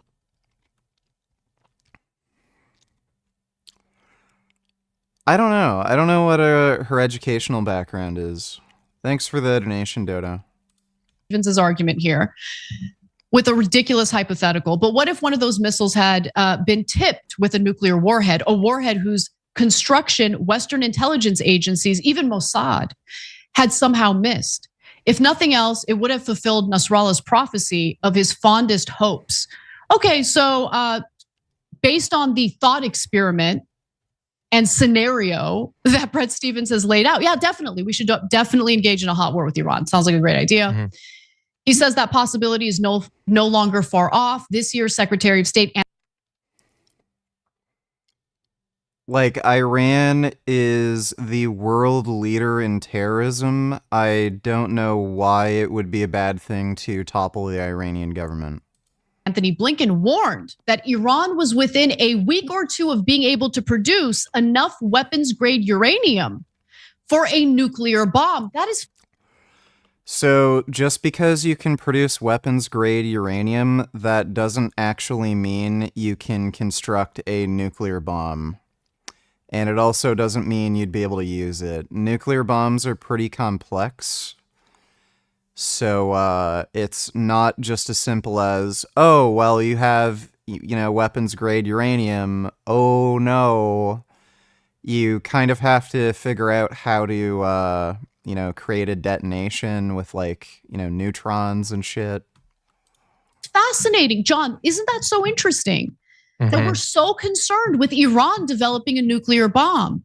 If I recall correctly, Obama signed something during his term. It was called the Iran nuclear deal. It had a different name that was more technical, but everyone refers to it as the Iran nuclear deal. Other Western allies were involved in the negotiation process. They signed on to the deal, and it ensured that Iran would not be able to develop nuclear weapons. It didn't really ensure anything. It's its own sovereign state. And it provided the ability of our allies to do the necessary oversight, go into Iran and ensure that they're not developing nuclear weapons. Check this out, nigga. Giant naked Trump statue close to my work today.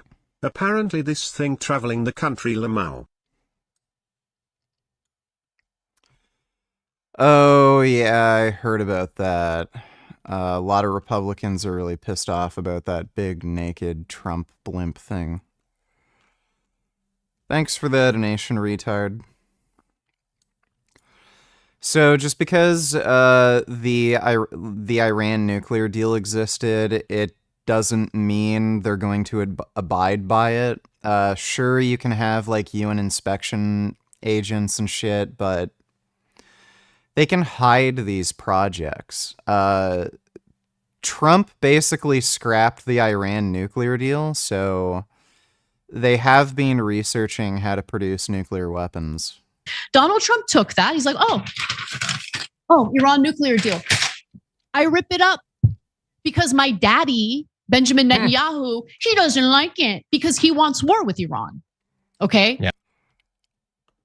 Where the fuck did she get this idea that Netanyahu told Trump to scrap the Iran nuclear deal? He wants the excuse to go to war with Iran. And when I say he wants to go to war with Iran, what I really mean is he wants Americans to fight that war on behalf of Israel. You think Israel's going to fight that war? Yeah. I mean, come on. This is retarded. Haha, a giant naked Trump that is both walrus and whorfing at the same time. Yes. Thanks for the donation, Dodo. Madness. Mm-hmm. And by the way, you're going to wipe out the current government or regime in Iran. And then what? What happens on day 2? What happens on day 2? You're going to install like a puppet government? That worked out real well in America has done Afghanistan, that. right? Yeah, I mean, America has done that. What does she mean, Afghanistan? The Afghan president was actually a really good president. The problem was Trump sidestepped negotiations with the Afghan president with the fucking Taliban. What? Like, what the fuck does she mean? Does she actually mean Iraq? Yeah, But- in Iran, by the way. And that's a good point. And how did that work out? How did that work out? When America gets involved in regime change, does it typically work out well for us and for the international community? Well, Brett Stevens is one of the dumbest. What's especially bizarre about this is no one in Iran supports the government. Like, everyone in Iran wants the government to be toppled and then have a democratic and hopefully secular government put in place. So even Iranians want this. People on the planet for urging this to happen. Yeah. Okay. And a lot of innocent people are going to die if it does happen. He's sick. Okay. Guess what? A lot of innocent people are dying in Iran because it's a fascist fucking dictatorship and they kill any political opponents. Iran executes its own civilians. Like they've executed thousands and thousands of their own fucking civilians. Look at the protests. You know, those women protesting not having to wear the hijab. At least like hundreds of women, if not thousands, were fucking executed by the fucking government. He's a sick person with a sick mind. And he somehow thinks like this is the moral thing to do. Well, that's political commentary from the dumb Turks. How exactly do omnists Okay, this video's practically unwatchable. see God? I mean, on a practical level. By the way, guys, I do apologize. I've had a flu lately, so my voice may be... So this dumbass was using some kind of microphone setup that was only recording in the right audio channel. And he didn't fucking bother to just go into his editing software and just switch it to mono so that it would appear in both fucking channels. Be a little funny, but I'm recording anyway. I had a friend of mine ask me some questions lately, and I thought they were really interesting questions. They were things that I hadn't necessarily thought about in many years. I think that once you cross a certain line, you sometimes forget about some of the practical aspects. And so it's really great when someone asks me a question like that, and it sort of brings me back to those things. In this case, it was, do I see a monotheistic God or a polytheistic God? I mean, ultimately, how do I really see God in my mind? And as an omnist, and keep in mind, when I say as an omnist, I'm really speaking of myself, only myself. I doubt that there's any other omnist out there that believes exactly like me. There might be a few, but I'm speaking very generally in this case. This is how I tend to see things. And I only mention these things in the hopes that in seeing them that way, maybe it will get you thinking along certain lines. Not to tell you this is how you should believe in God. This video is fucking stupid and pointless and just pure fucking garbage. Like, do I really have to watch this?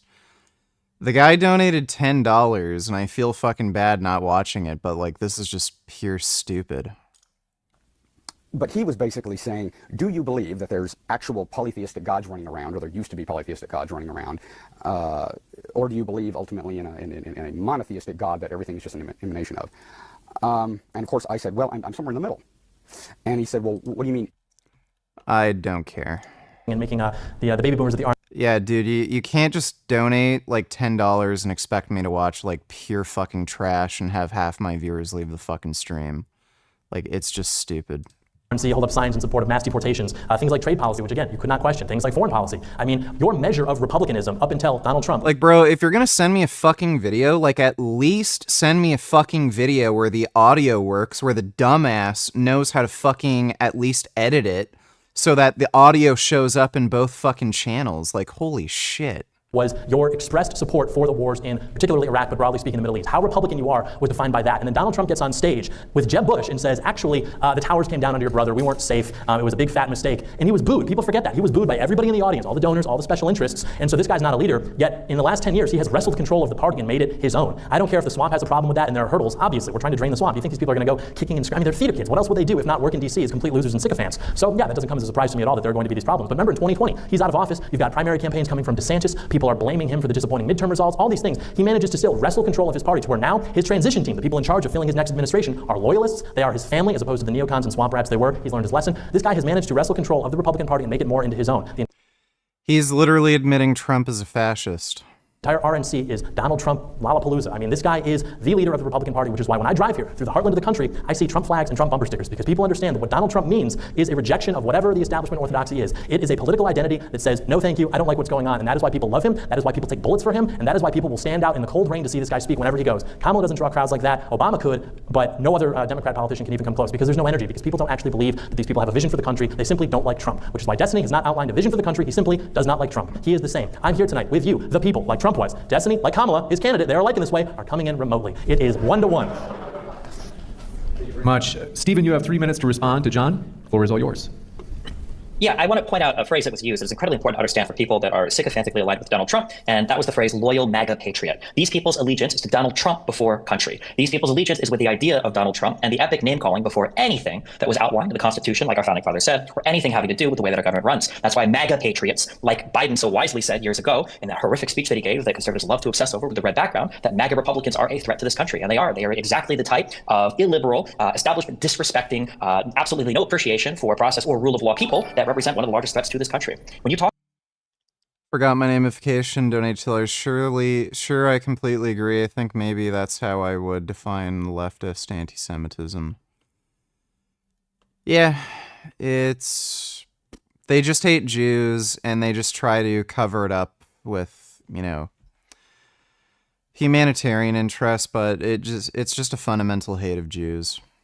Thanks for the donation, dude. Talk about every single thing that has to do with Donald Trump, all the good things, there are all these empty, worthless platitudes. Where's the legislation? There's none. If Donald Trump couldn't get legislation passed besides tax cuts with both houses of Congress, why would I ever expect him to get anything done the next time when he doesn't have both houses of Congress? And screw it, what does even having both houses of Congress mean? I should say all three houses of Congress, because in the House, the Republicans couldn't even keep their own party together. So the idea that Donald Trump is going to be some effective leader is absolutely ludicrous. And the record shows that. The record demonstrates that. You want to look at legislation under Biden, who's supposed to be an old, decrepit, and senile man? Then why is it that when Donald Trump talks about China, Joe Biden signs the CHIPS Act? Why is it that when Donald Trump talks about deficit spending and cutting costs of government, Biden gets the Inflation Reduction Act passed that actually offsets government spending by raising money? Why is it that when Donald Trump makes all these empty promises, all we can do is blame every single person around him?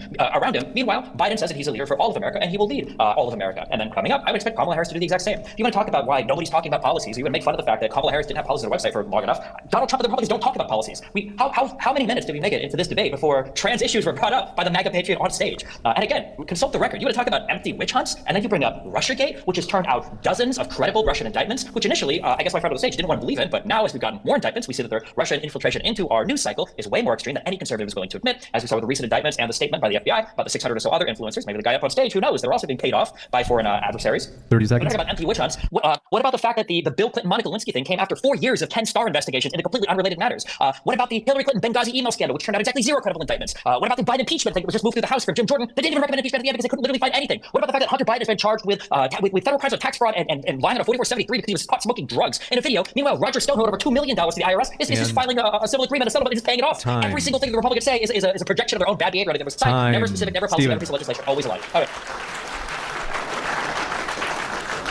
We now have a prepared question for Stephen. He'll get 5 minutes to respond, and then John likewise will get 3 minutes to respond to what Stephen said. Stephen, aside from no taxes on tips, how can Kamala help mitigate the current heavy cost of living for so many Americans trying to make rent or mortgage payments?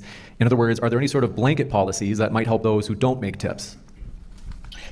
For me personally, I don't know if the tip thing is ever going to pass. For me personally, I think that expanding zoning is probably one of the most important things. I know that Kamala has talked about giving a large credit to first-time home buyers, which would obviously help people that haven't purchased a home before and people that aren't in real estate investing purchase a home. And I know that they've also talked about expanding things or making permanent, rather, the child tax credit for families, and people, especially with children, are some of the people that need homes the most. So ideally, that sort of federal redistribution of wealth to poor families, especially those with young children that need larger homes, are going to be able to utilize that money in order to buy more homes.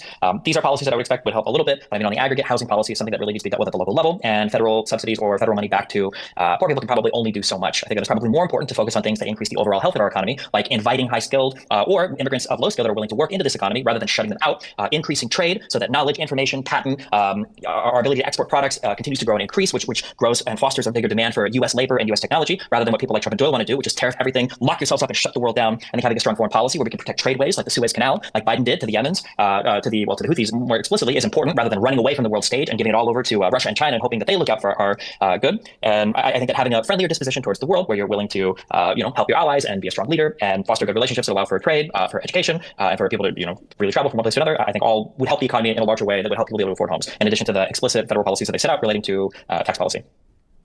Stephen, thank you very much. We'll kick it over to John for his 3-minute rebuttal. I would just say that in the phrase loyal MAGA patriot, you must understand that contained within that you have the phrase MAGA, which of course the A in MAGA stands for America. So I am a loyal American patriot, and I'm also a loyal MAGA patriot. And the difference specifically in this political context is that MAGA means make America great again, which implies that we used to be a great country and now we're not so great, but we can restore that. That is something that we just have a fundamental disagreement on. Destiny seems to think that everything is going very well, and if it's maybe not, it's not because the political establishment has some sort of interest to harm the citizens of this country. It's just because we haven't exactly tweaked the policy in the way that it needs to be written, and so maybe if we just hire the right staffer or something, that can be different. In terms of the president not getting policy done, again, like I disbelieve that the Congress will actually pass legislation. I mean, famously, for example, Republicans can get tax cuts passed. Great. Democrats can get infrastructure bills passed. Great. These are not things that really, when it comes down to it, change the way our system works. I mean, you have money either being put back into our pockets or money being redirected into, I don't know, to stimulate the economy because they tend to like the demand side of the curve a little bit more. The president is the chief executive. Donald Trump can get in there and he can still legislate through the executive branch and get things done because his job is to enforce law. If the laws are on the books, Joe Biden's administration is giving orders to those bureaucracies to not enforce those laws, to literally remove barricades from the southern. Who would win in a fight, Wesley Snipes or Jason Statham? Definitely Wesley Snipes. Border that were otherwise there so that migrants can come to the country illegally. And again, he ended on day one catch and release. These people are just in the country. They're criminals. They're other, I mean, some I assume are good people. But the point is, we don't know who these people are, and our government should be accountable to the American people. I mean, even as someone who's pro-democracy, I should think that you should appreciate that more so. Yeah, Bernard or Brenold, your dad's a retard. Than this idea that we're somehow reliant on immigrants, let alone for labor or something. I believe in American exceptionalism. I don't think that we need anybody else in the world to show America how to build a society. I think that the West, broadly speaking, built the modern world. I think we have plenty of people here. I don't think that we need these people coming over from other countries to take jobs that would otherwise go to Americans, especially when American college graduates can't get jobs. They're sitting through multiple interviews if they're even lucky to get interviews. They're not able to work in the fields that they go into college for. And so I don't think it's very patriotic to then take those jobs and offer them up to whoever wants to come over here from China or India or wherever. Thank you very much. We are going to jump into the open dialogue. This is 10 minutes. Gentlemen, thank you very much. I'll let you take it from here. You know, you mentioned the CHIPS Act as an example of successful Biden legislation. Isn't it accurate that I think since August of 2024, none of that has actually come to fruition? They've had delays with plant manufacturing in Arizona. Nothing's gone on in Ohio. South Korea, I suppose, is delaying the construction in the Arizona factory. I mean, how could you say that the policy is effective because we got it through Congress, but it's not actually coming to fruition yet? And it's been, what, 2022 that was passed or something? What do you think it means for something to come to fruition? I think it means you'd start to see construction in the factories. You'd start to see chips being distributed. So you're telling me you don't think any large companies have allocated money towards factories? The fact that you're saying things are getting delayed already. So Goku Donate Tellers, what are your thoughts on people who say muscles don't matter in a fight? They obviously do. There's a reason why you don't see extremely small, weak people fighting. There's nobody with the physique of an 80-year-old fighting. So yeah, muscles matter. If you ever look at any of the top UFC fighters, they're all pretty jacked, even considering their weight class. Your muscles are what move your body, and the bigger and stronger your muscles are, the better your ability is to move your body, generate force, and hurt somebody. So yeah, try picking on somebody twice your size, twice your strength, see how it goes. It's usually insecure, skinny twinks who say this to feel better about themselves being weak. It's usually nerdy jujitsu bros that I see claiming that. And it's because they're also sparring with nerdy jujitsu bros who are also weak. If they would ever roll with somebody who's a lot bigger and stronger than them with a similar skill level, they'd get absolutely fucking rolled. So, yeah, that idea is just absolutely fucking retarded. Like, look at the best fighters in history in practically any combat sport. They're all jacked. So, just remarkably stupid statement. Thanks for the donation, though, Son Goku. It betrays the premise that you're saying that nothing has been done. The fact that there is a delay means that the process is already working. The money has already been allocated from the federal budget, meaning there are already companies that are setting up shop to take advantage of it, meaning that it's already working its way through the system in order to get those plans. God, I hate Anna. She acts like she has such novel political insights. Obviously Trump didn't want to continue the nuclear deal cause he didn't like giving money to Iran. It's not that complicated.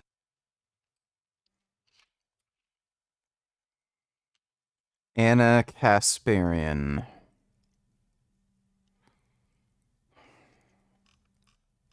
I'm not going to read this. That is just going to be far too much nonsense. Trump is a fucking retard, and if he thinks that it's worthwhile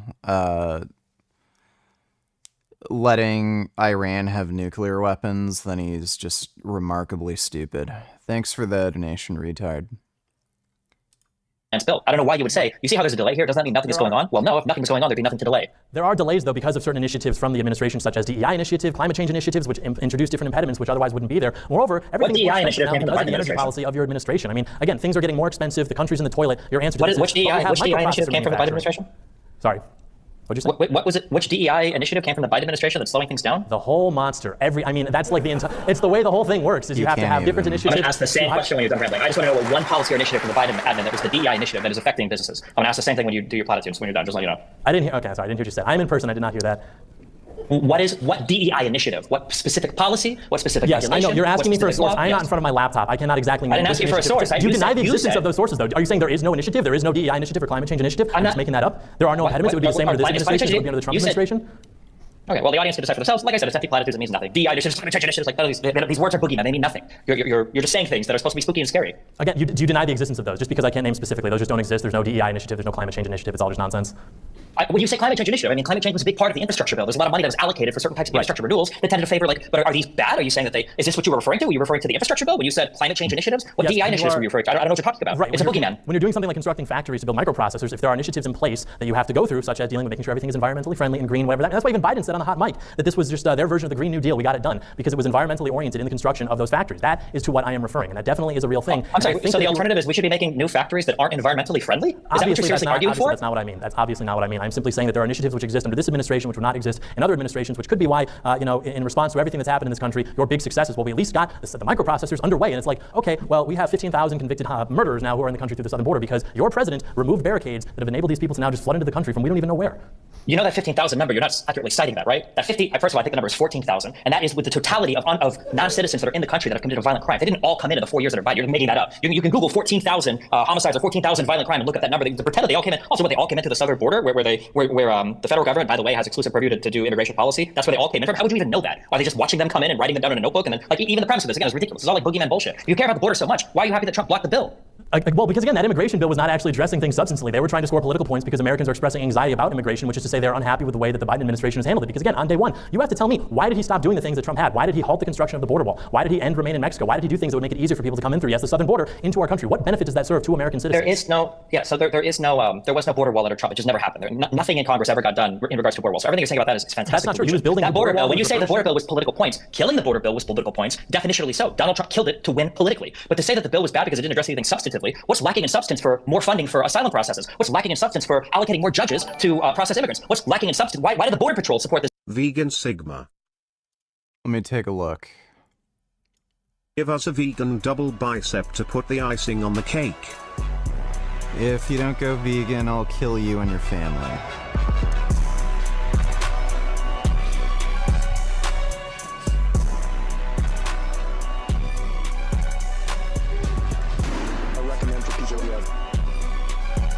Give us a Very Sigma. Thanks for the donation, Death of Rabbit.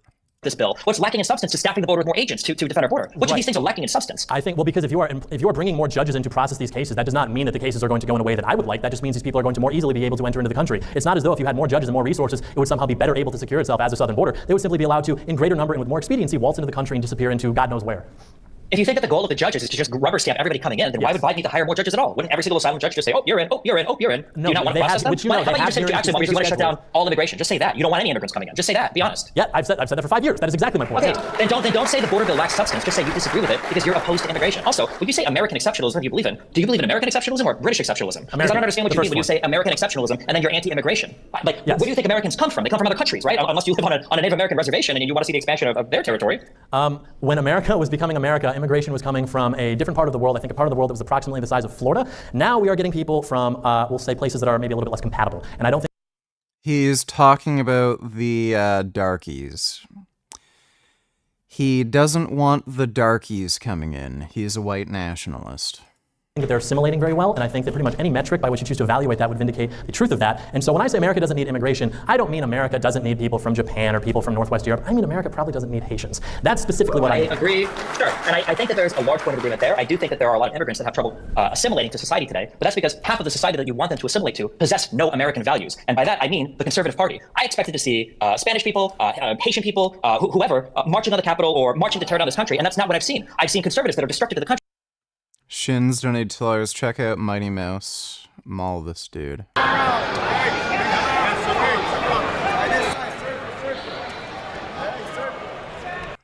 Well, this guy's a brown belt, he's a black belt, and he has way more experience and skill, so...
Oh, is Mighty Mouse a brown belt? I can't tell if his belt is black or a very dark brown.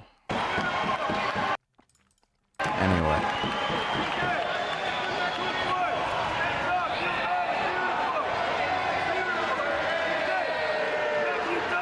Sure, Gig, I'll do jiu-jitsu with you.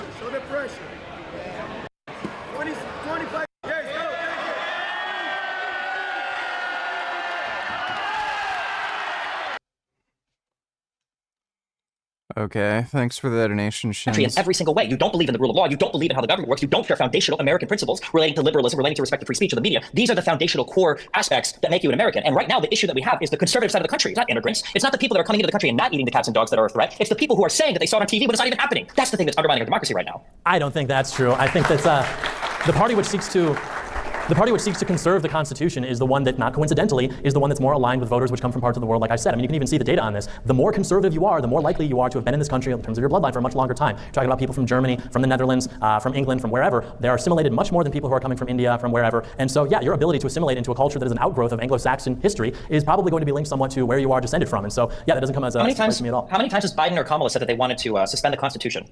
Your party is the one writing about that, though. That's obviously I don't expect like Dark Brandon. Obviously, I don't expect Dark Brandon to come out as the commander-in-chief and be like, "We're going to suspend the Constitution." But there are people still in the New Yorker. They just wrote a piece. This guy's been writing for the New Yorker for 30 years. The New Yorker isn't Biden or Kamala The Harris. point is the sentiment is coming from your so side. The answer was Biden and Kamala have never said that. How many times on Truth Social has Donald Trump said that he would suspend the Constitution? And you have the audacity to say that the Republicans right now are the ones who care about rule of law? Yes. You yourself are talking about undermining the entire structure of the government by having legislation from the executive. The executive legislates. He can do things with the executive work. That's not part of the American understanding of how our government is supposed to work. And you're talking about a guy who said he wants to suspend the Constitution. What part of this is American? It's in the Constitution. I mean, Lincoln did it. FDR did it. You can certainly wield the power of the executive branch in accordance with the Constitution. The point being, I don't expect the leader of the party, be that Biden or Kamala, to get on stage and say the quiet part out loud, so to speak. But their Department of Justice still is going after patriots. They are still allowed to, in their media, write about how we should throw the Constitution out, as they just did in the New Yorker, a very prestigious publication, because the Constitution obviously can't stop somebody like Donald Trump, who is obviously such a horrible person. Therefore, we need to burn the Constitution, which apparently you are suddenly so in favor of, if it means that we can stop Donald Trump. I mean, they've said that he's a threat to democracy for like 4 or 5 years now. He was in office, and that's not what That's not what ended up happening. He left That office. is what ended up happening. He tried to prevent the peaceful transfer of power by trying to defraud 7 states.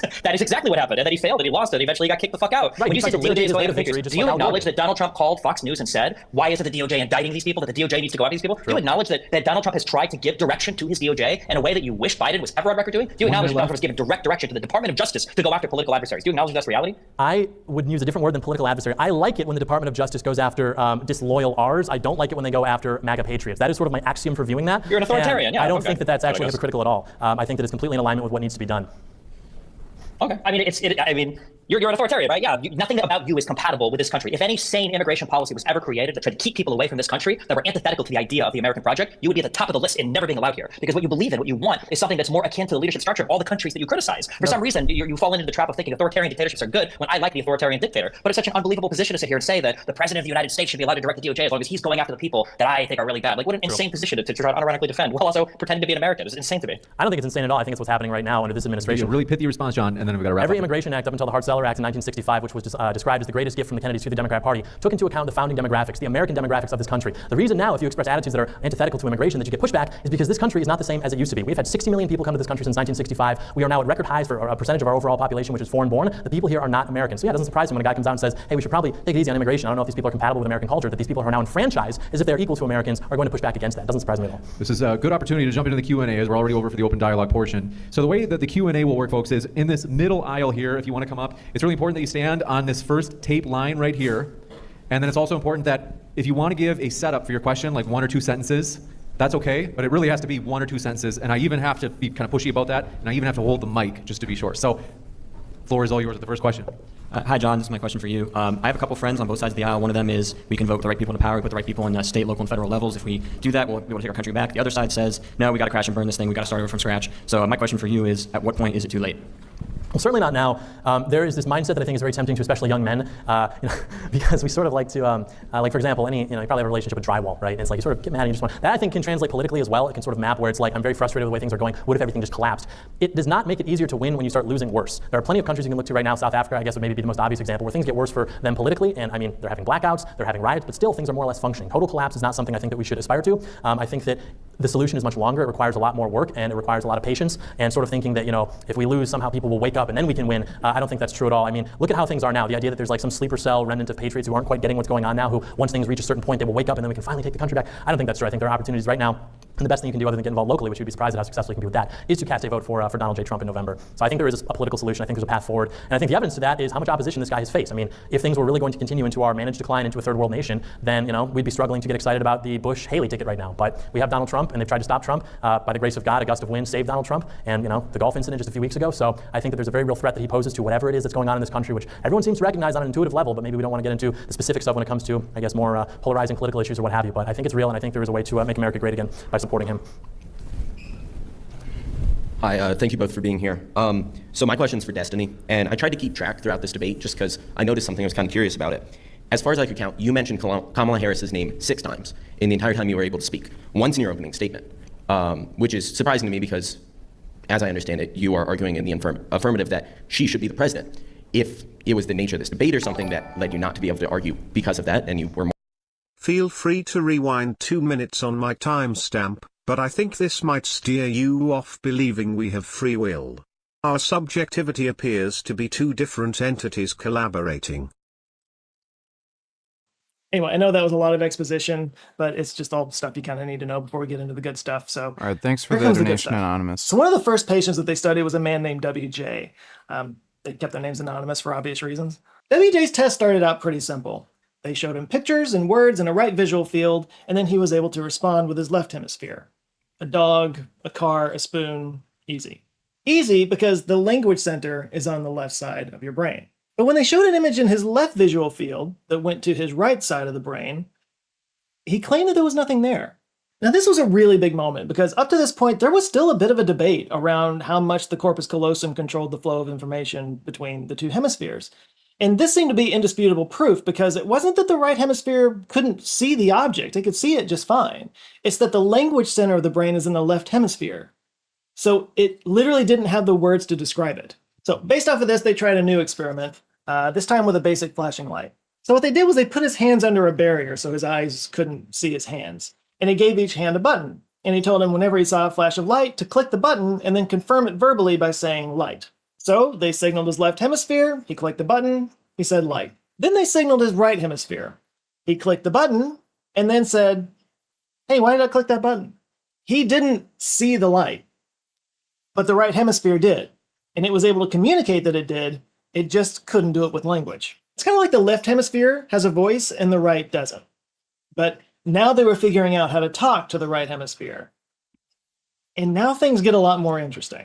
These kind of results bore themselves out over and over and over again with other split brain patients as well. Like in one experiment, the left hand was placed in a box with a handful of objects in it. And then they flashed an image of the object in the right hemisphere, and the left hand was able to feel around and pick out the right object. When they asked the patient why he grabbed that object, of course, he had no idea. And sometimes the patient could just draw the image. For example, they flashed an image of a bike at the right hemisphere of one patient, and then his left hand drew a bike. But think about the experience that the patient is having. He's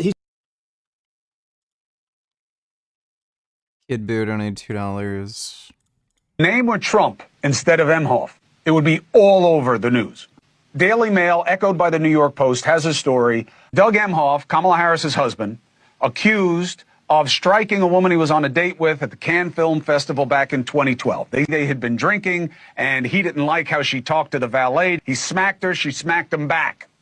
You do not get very often people coming forward named, and the reason is they're worried about retaliation. These are very powerful people we're talking about. 3 friends all saying they were told the same thing. 2 of them contemporaneously. This woman, Jane, we're calling her, she called one of the friends immediately after the incident. That's what this friend told me. Ordinarily, I don't care about these stories. You could say, well, there may have been an assault. Well, she didn't go to the police. He's not really running. But again, if it were Trump or anyone related to him, it would be on every TV show.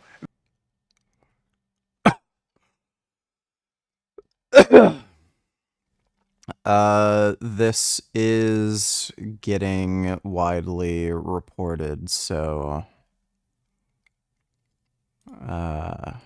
thanks for the donation though, Kid Boo. He's just sitting there, he's got a pencil in his left hand, and he's waiting for them to flash an image at him. And he's waiting. And then his left hand just draws a bike. These experiments would progress and become more complex over time, and they began to understand just how different their left and right brains really are. You know how we always talk about left brain people being analytical and right brain people being more creative, that whole thing? Well, here's how the 2 hemispheres are actually different. Basically, the right hemisphere was better with visual and spatial skills, and the left hemisphere was good with language. Like he described an experiment where the patient was flashed a picture of a pattern of colored blocks, and then he had to recreate it.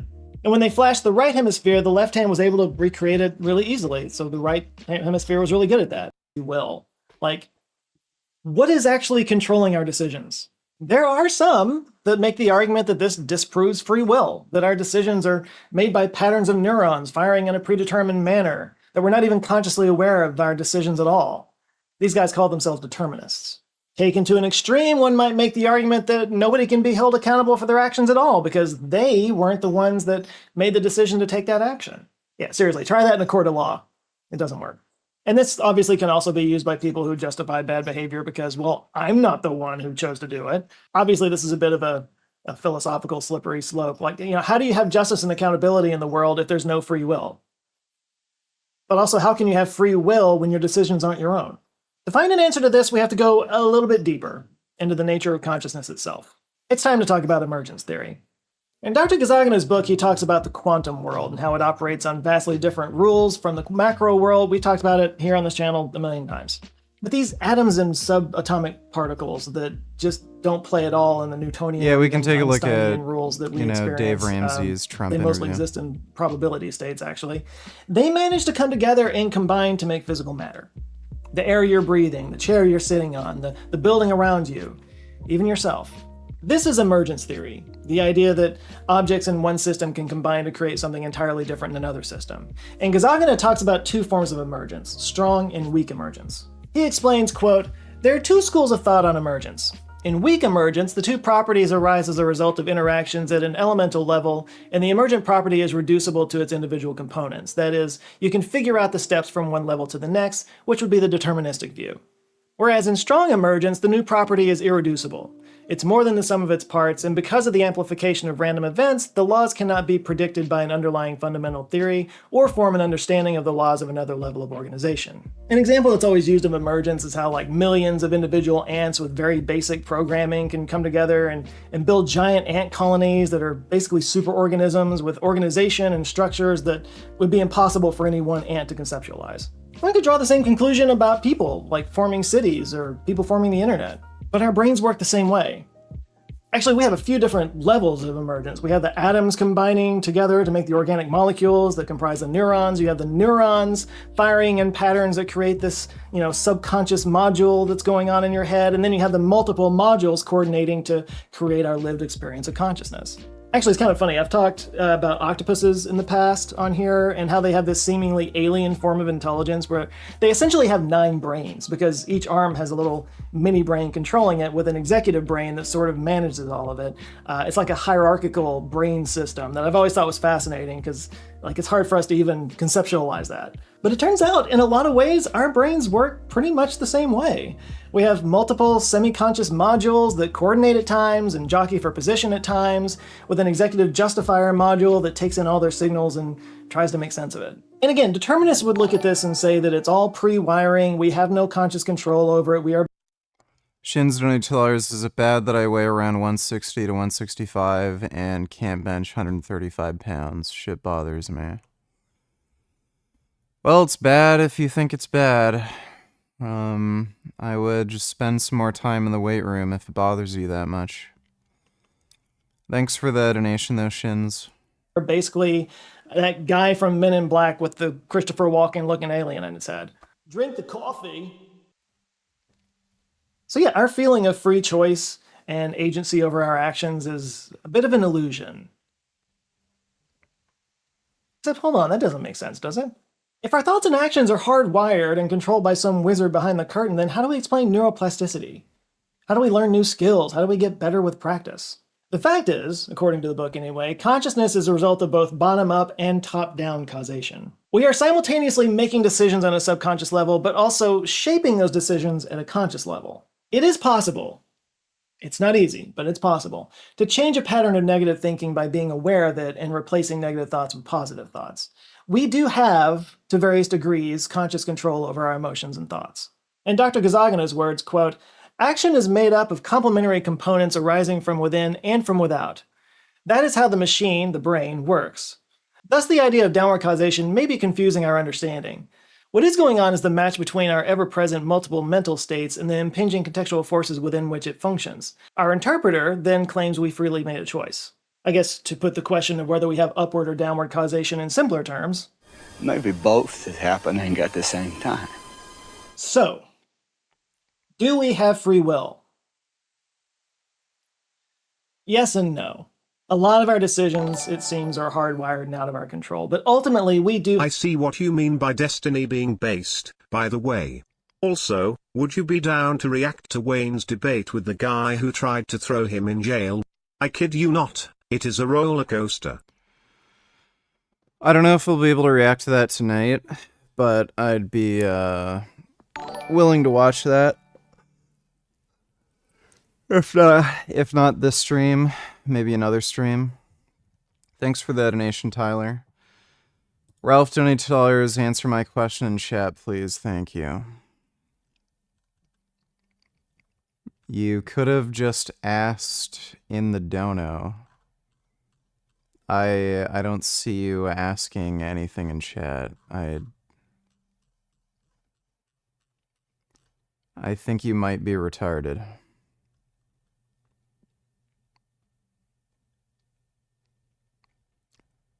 Oh. Who would win in a fight, Brad Pitt or Matthew McConaughey? I'd say probably Matthew McConaughey. Thanks for the donation, Ralph. Apparently one of the strike demands from the Longshoremen Union is that they go back to collecting tolls by hand, because they are increasing the amount of automated toll booths to improve traffic. How brain-rotted do have to be to lobby for worse traffic? Crying face. Yeah.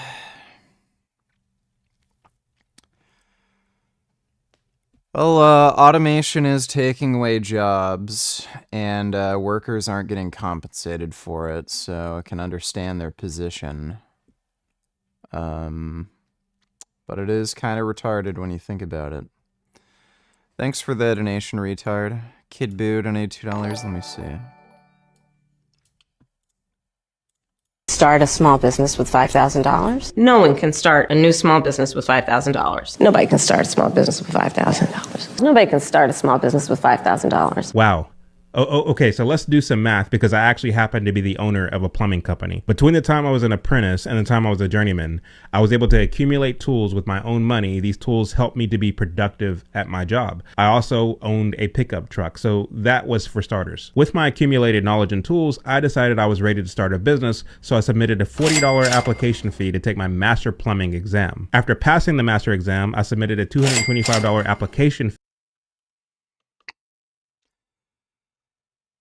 He's literally admitting that he had to spend over $5,000 to start his business.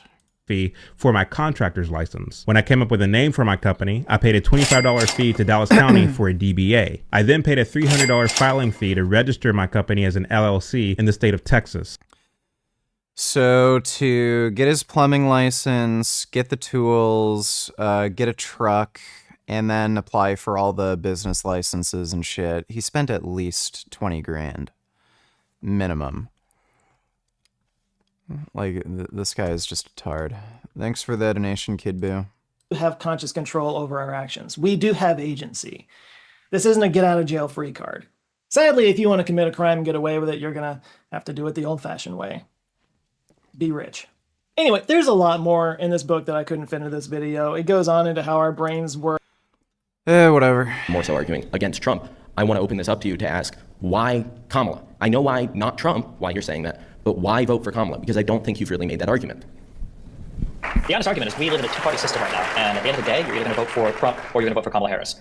You can have not voting for one party, or you can have a positive to vote for another party. These are the way that elections work. Republicans pretend it's different, but Steve Bannon, when he came onto Trump's campaign, he knew this. I think Bannon had 88 days to go until the election, and when Bannon was brought on, he noticed something, that unlike all of the people that are sycophantically obsessed with Donald Trump, that believe that he's a super popular president, he's not. Donald Trump has never been a popular president. He's just really popular in the Republican Party. That's why when Bannon came on, they did things like the laptop story and everything for Hunter Biden, because they knew that the Would you say 224 pounds is enough weight for a 33-year-old male at 5'8"?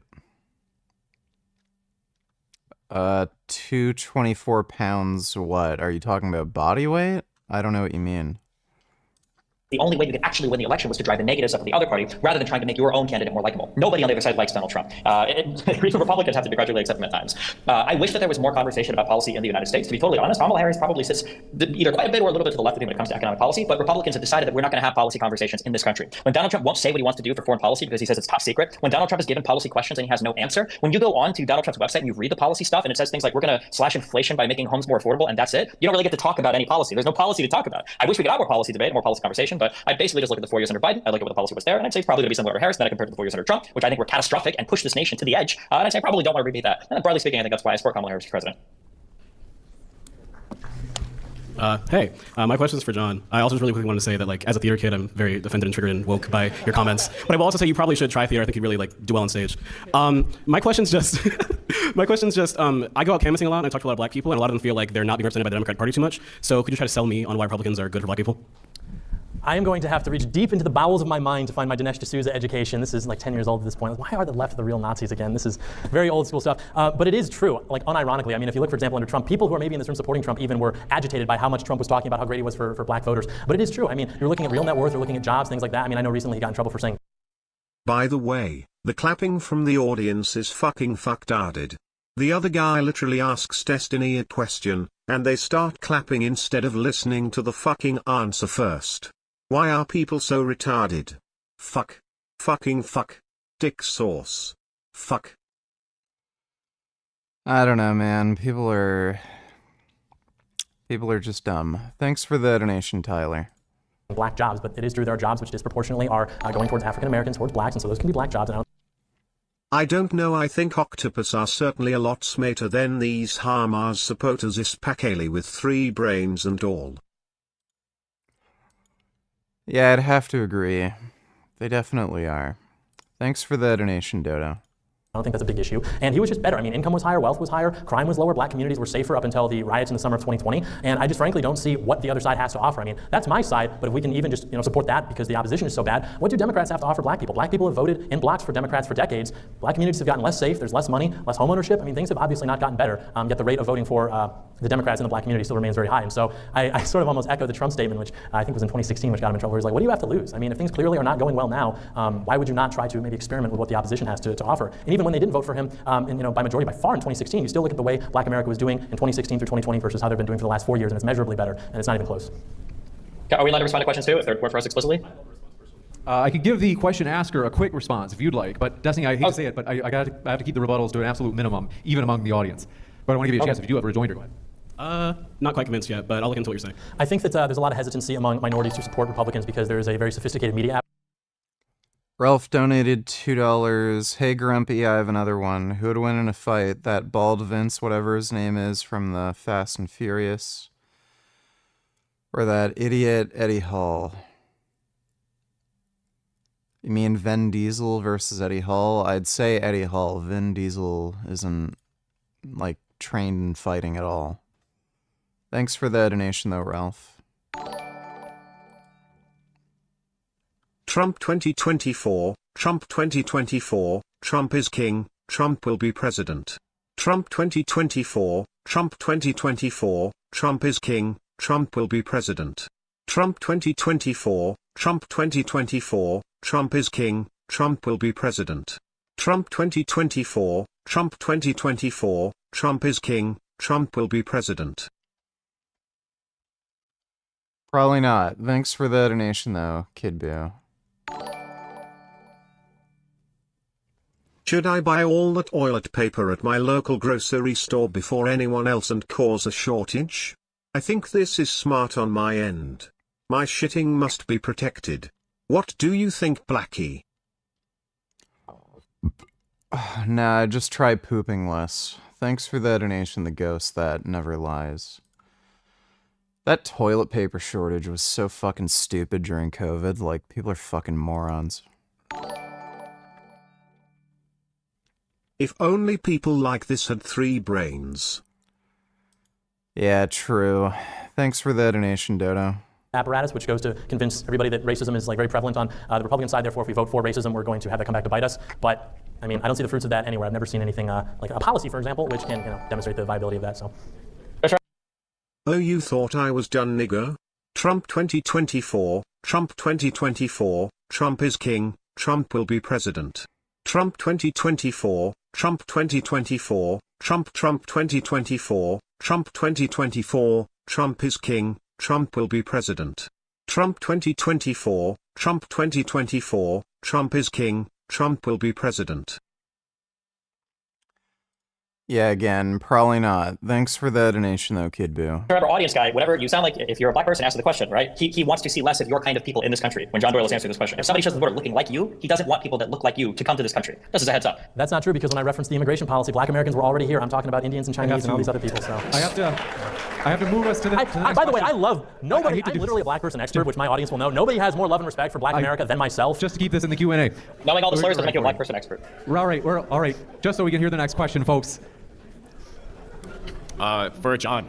In 2016, you mentioned one of Trump's greatest hits when he took Jeb Bush to account for his flipping his opinion on the Iraq War. And you Thoughts on old people taking collagen for bone health. It does nothing. It's the best vegan's argument against it. It does nothing. mentioned a little bit about Trump's foreign policy in terms of what it might look like for Ukraine. What is your understanding about his maybe what a Trump presidency in 2024 might look like for Israel, particularly with his relationship with Miriam Adelson? Yeah, I think that's, the Adelsons, for example, gave him, I think, $100 million or something in Collagen peptides don't do anything for bone health. 2016. I think now the widow is going to give him $120 million. And to me, I don't think that there's actually, I had to hear this in 2016 as well. There were a lot of alt-right guys at the time who were looking at the relationship between Trump and the Adelsons, and they were calling him just like they are now, Zion Don. They're saying that he's just going to be an Israeli puppet. And you look at how that actually played out. By the way, calling him a Zionist is the way that they would call George Bush a Zionist, or Barack Obama, like pretending that's all the same thing. You look at how that played out, and okay, he relocated an embassy, and then we have a photograph taken at a wall, which now I have to see is like the reason why he's supposedly such a sellout. You look at what's going on right now in the Middle East. I understand as we speak, Israel is launching an invasion, I suppose, a ground invasion into Lebanon. But we're hearing that there's going to be World War III. We've been hearing that with Iran forever. It's never metastasized. I don't think that it will. And I don't think that Trump is beholden to these interests the way that people like to think that he is. I think Trump looks at everything through the lens of the art of the deal. And if people are willing to give him $100 million instead of the other guy, he's willing to say, yeah, and what leverage do they really have? Okay, give them the money. Now what? Israel wants sovereignty over the West Bank. How does that affect me as an American patriot? You could say maybe it'll escalate tensions in the Middle East. As Destiny mentioned, we killed their top guy and they didn't do anything. They rose the flag. They said, we're going to get you, America. They didn't do anything. So frankly, I'm not worried about it. And yeah, if they want to write Trump a check for $100 million to make it easier for him to get elected, I don't see the obvious downsides to that, which weren't iterated in 2016 as guarantees things were going to happen. So I just don't think it's an issue, to be honest. And by the way, I have thought about that quite a lot online. I put my reputation behind that. If Trump ends up going to war with the Middle East on behalf of Israel, I'll be the first one to get up and say, I was wrong. But I noticed the people who are doing the opposite, saying that Trump is totally a slave to the Israel lobby, they kept their mouths shut and never apologized for saying those things about the man who's now taking a bullet for them. So I will put my reputation behind that, but I noticed that Trump's detractors will not do the same. Just to be clear, Trump didn't take the bullet. He passed it off to the dude behind him. So I don't know where Which this you idea joked of about, by the way. from. You thought that was the funniest thing ever. This guy cares so much about democratic institutions, but when an official presidential candidate is shot at and then the guy behind him gets killed, he makes jokes about it on Twitter. I was lying. You saying he took the bullet. He clearly didn't take it. He passed it along. He was injured. He was hit by the bullet. What happened to his ear? Gentlemen, he got hit by the Secret Service guy. Hi, John. I'm Ryan. I'm a startup engineer, a scout of 12 years, and I align strongly with your strongest values. Earlier, you mentioned you were surprised to see immigrants in Ohio because they were apples and oranges with the people there. As the son of immigrants, I'm curious about how you feel about families like mine standing proudly shoulder to shoulder with the men of Ohio, the good men of Ohio. I have no issue with immigrants. If Destiny will put me to a position where he's like, John, no wants no immigration, I'm going to be like, so true. But it's not so much immigration that's the issue, it's where the immigrants are coming from. And do you mind if I ask where your family's from? Yeah, so No, tell me your position before he answers. What is the best argument that it is okay to say things like I think that's retarded? I had to defend myself in the last time pretty often and was in situations where I couldn't just say fuck off.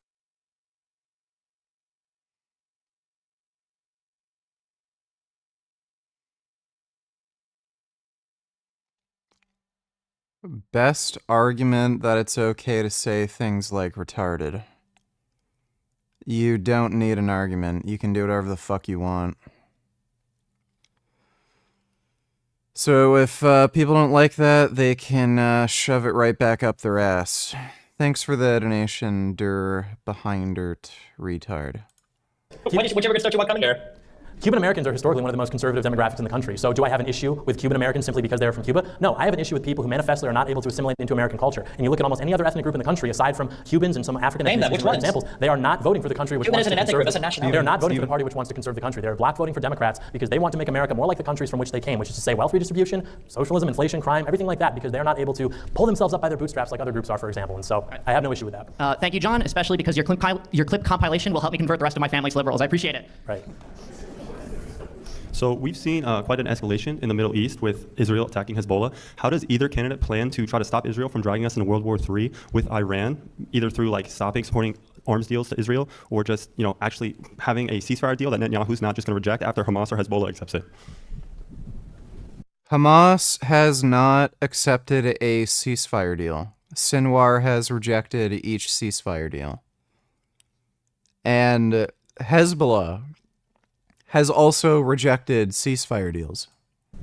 I don't think that the right-wing Israelis have nearly the leverage that they think they do. I understand that there are donors in this country who will give money to Trump's campaign, but Netanyahu politically is not very popular right now. He's wrestling to maintain control of his leadership as well in Israel, and I think that he feels as though if the war comes to an end, or if he takes his foot off the gas, so to speak, he may be in trouble politically speaking, and so he certainly has an incentive to escalate. But I think Trump, as you said, he remembers that Netanyahu betrayed him and immediately called and congratulated Joe Biden on winning the presidency, and Trump even said, I think in a leaked audio recording, or a leaked, from one of the staffers, that he said, Netanyahu betrayed me, F him. So he clearly remembers that. And even when Netanyahu came to visit, for example, there was clear tension between the two. Trump was talking about the war in a way that Netanyahu is not exactly a fan of the way that he did also with Zelensky, saying basically he's going to approach it as a businessman and not be beholden to these interests necessarily. So I think the question of World War III is not only the question of how we operate on our end, I think it's also what threat is actually posed. I think that largely the Middle East threat is a paper tiger. I think that there are a lot of talk and not a lot of action, and every time that they've said that they're definitely going to do something this time, it just hasn't actually been what's happened. And so I think that there are more pressing issues that we should worry about as Americans that affect us domestically. And yeah, I simply don't think that Trump views his job as commander-in-chief to be beholden to foreign interests. I think that again in 2016 through 2020 when he was in office, he really didn't do that so much with the Israelis besides moving an embassy, taking a photo at a wall, but he wasn't in there like George Bush, for example, like willing to put boots on the ground to destabilize the Middle East.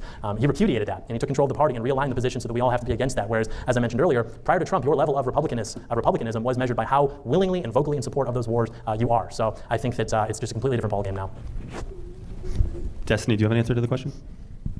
Yeah, I'm gonna be honest. I went over to Israel for 2 weeks, and after talking to a lot of Palestinians on the ground there, I would say that Donald Trump makes me really nervous when it comes to Israel, because I've never seen a more Zoggy type president. It makes me really worry that I think Donald Trump ordered that hit on Soleimani. He was the leader of the Iranian Revolutionary Guard Corps, which is responsible for a lot of the international meddling that goes along, inside of Israel. He supported Hezbollah, he supported the Houthis, he supported Hamas, and I kind of wonder if Donald Trump only ordered that assassination because of the $100 million that Adelson and other AIPAC donors sent to his campaign. I know Donald Trump is on record saying publicly that he is Israel's strongest supporter. I know that Donald Trump created a position in the White House and sent his son-in-law, Jared Kushner, to the Middle East to negotiate peace deals for Israel. I don't know why the United States is risking itself to make peace agreements for Israel, for other countries between them and Israel.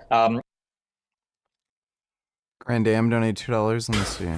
Folks, some of you guys know I was just over in Slovakia, just got back last night. So I wanted to comment on some of the stuff that had happened while I was gone. Now, some of you guys may know that Senator Ron Johnson had hosted a Senate roundtable on basically the state of the nation's chronic disease epidemic. And, people like Dr. Mark Harmon, Jordan Peterson, Michaela Peterson, Callie Means, Chris Palmer, Jillian Michaels, the Food Babe, and some of the other people were there testifying. And, I didn't watch the whole 4-hour testimonial.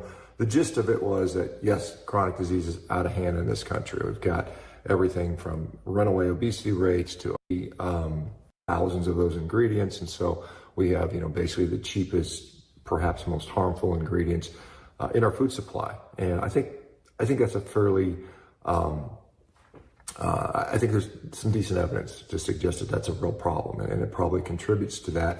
And the hope is that this will spur Congress, the Senate, legislature to take this seriously and undergo some significant reforms. Now, I'm hopeful, but yet somewhat skeptical of how this will play out. It's good that we're getting a lot of education out there. That's neat. And that's obviously what I spent all day, every day, basically doing, educating people on the need for improving our nutrition just so we can improve our health. And I think that's undoubtedly true. Now, this is a response that we've seen so far. So the media largely has ignored this event. This is maybe some people would argue a very historic testimonial. A place like the Atlantic, where they said it's a bunch of woo-woo people, talking about nonsense. Basically, this is how the media is portraying either complete ignorance or basically disdain for people. And as you wonder, well, who's behind that? Well, probably a pretty accurate statement to say that the media is basically a propaganda arm of Big Pharma, Big Food. We know that. We look at who spends all the advertising dollars on TV and sponsors all these drugs. Of course, that's the answer. And so again, that was just inane rambling. Fresh Fit demonetized on Twitter. That video isn't interesting. They just. I'm the world's strongest man. This is Will Tennyson. We've already seen that one. Since losing my brain, drop of something to go so deep. When you start to pay attention to those last drops, though, there's not a different taste per se. It has a banana in there. I need to lose myself. That's what's Liver King's on for breakfast. Did I lose? I catastrophically for the hyper. That was just bullshit. Everything Dodo says is retarded but usually correct in a roundabout way. Dodo is like a stupid fairy that you don't really hate, they just annoying and make you cringe sometimes and you can't get rid of them.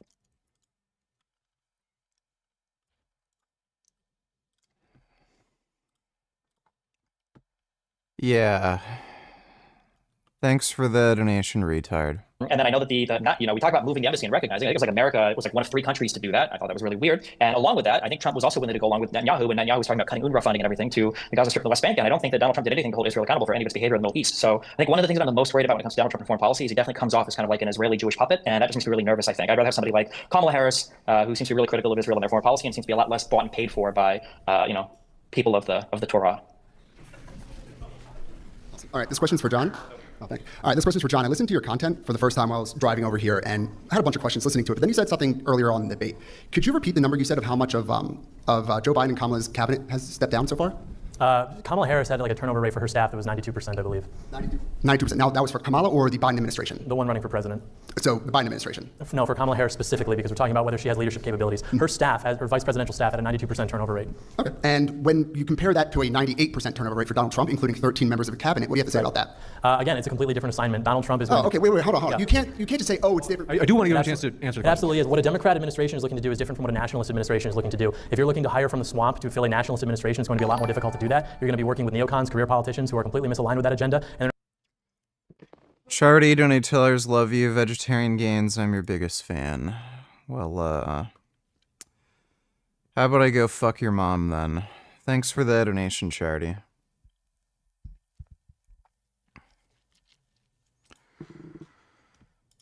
they're not going to want to have their reputation stained by working for what is viewed to be an irritant by the Republican establishment. If you're Kamala Harris, you're the establishment. You have the blessing of the establishment. The DNC staged literally a coup to put you in as opposed to Joe Biden. Everything she wants to do is more or less an extension of the same political orthodoxies we've had in this country for 60 years. So to me, looking at the situation, I don't understand why anybody would want to not get to say, I worked for Vice President Harris, other than she's simply like a completely unlikable person, which makes sense too because you hear leaks about her breaking down. She's always drunk. She has to LARP these dinners prior to meeting with diplomats because she's a wreck. She's like always on Adderall and she just seems to be a complete mess. And so yeah, I don't view it the same way. I would challenge you to not view it as simply, oh, Democrats this, but Republicans this. I think there's more at play going on. I think there's another axiom for how we have to view our political establishment, which is simply the establishment versus the patriots, versus nationalists, people who want to put America first, versus people who want to basically manage the decline of our country until everybody else in the world gets to pick at the bones of our civilization. And then just real quick, the establishment is not the New York City billionaire, right? Sorry? So the New York City billionaire isn't part of the establishment? I don't think the establishment's necessarily yeah, that's what I thought. geographic, you know. It doesn't have to be. It's, you know, what do they call it? The cathedral, right? So. Are we talking about Kamala Harris' staff turnover? What staff are we talking about here? Kamala's White House staff had like a 92% turnover rate. Why would we compare Kamala Harris' staff of the Office of the Vice Presidency to somebody's cabinet? Because she's never been the president, and so if we were trying to find a metric by which to predict her leadership capabilities, the people who are working with her every day, I think, is a worthwhile metric to explore. Do you even know the responsibilities that the Office of the Vice Presidency has? Why would we compare the people that are working as staffers as part of that small office, as part of the executive branch, the cabinet, the top level people for your offices and departments? If she can't bring people on to like stay with her and like write policy and little debate quips or whatever, I don't think that she'd be able to keep people on in a cabinet, let alone anybody of quality who would actually do things that benefit us as opposed to what they have done, which is make us poorer, less safe, and more of a playground for the rest of the world, which is like literally what has happened and which you have not addressed. So if Donald Trump can't maintain his personal relationships with lawyers or his staff, and he's losing all of his businesses, and he wasn't able to maintain his cabinet, what faith do we have that Donald Trump can hold on to cabinet members of the future? Give you a chance to respond, John, and then we gotta go to the next question. Because I am aware of what is happening mechanically with Trump's next administration, and that inspires confidence. It's a non-answer. It doesn't mean anything. We'll go to the next question.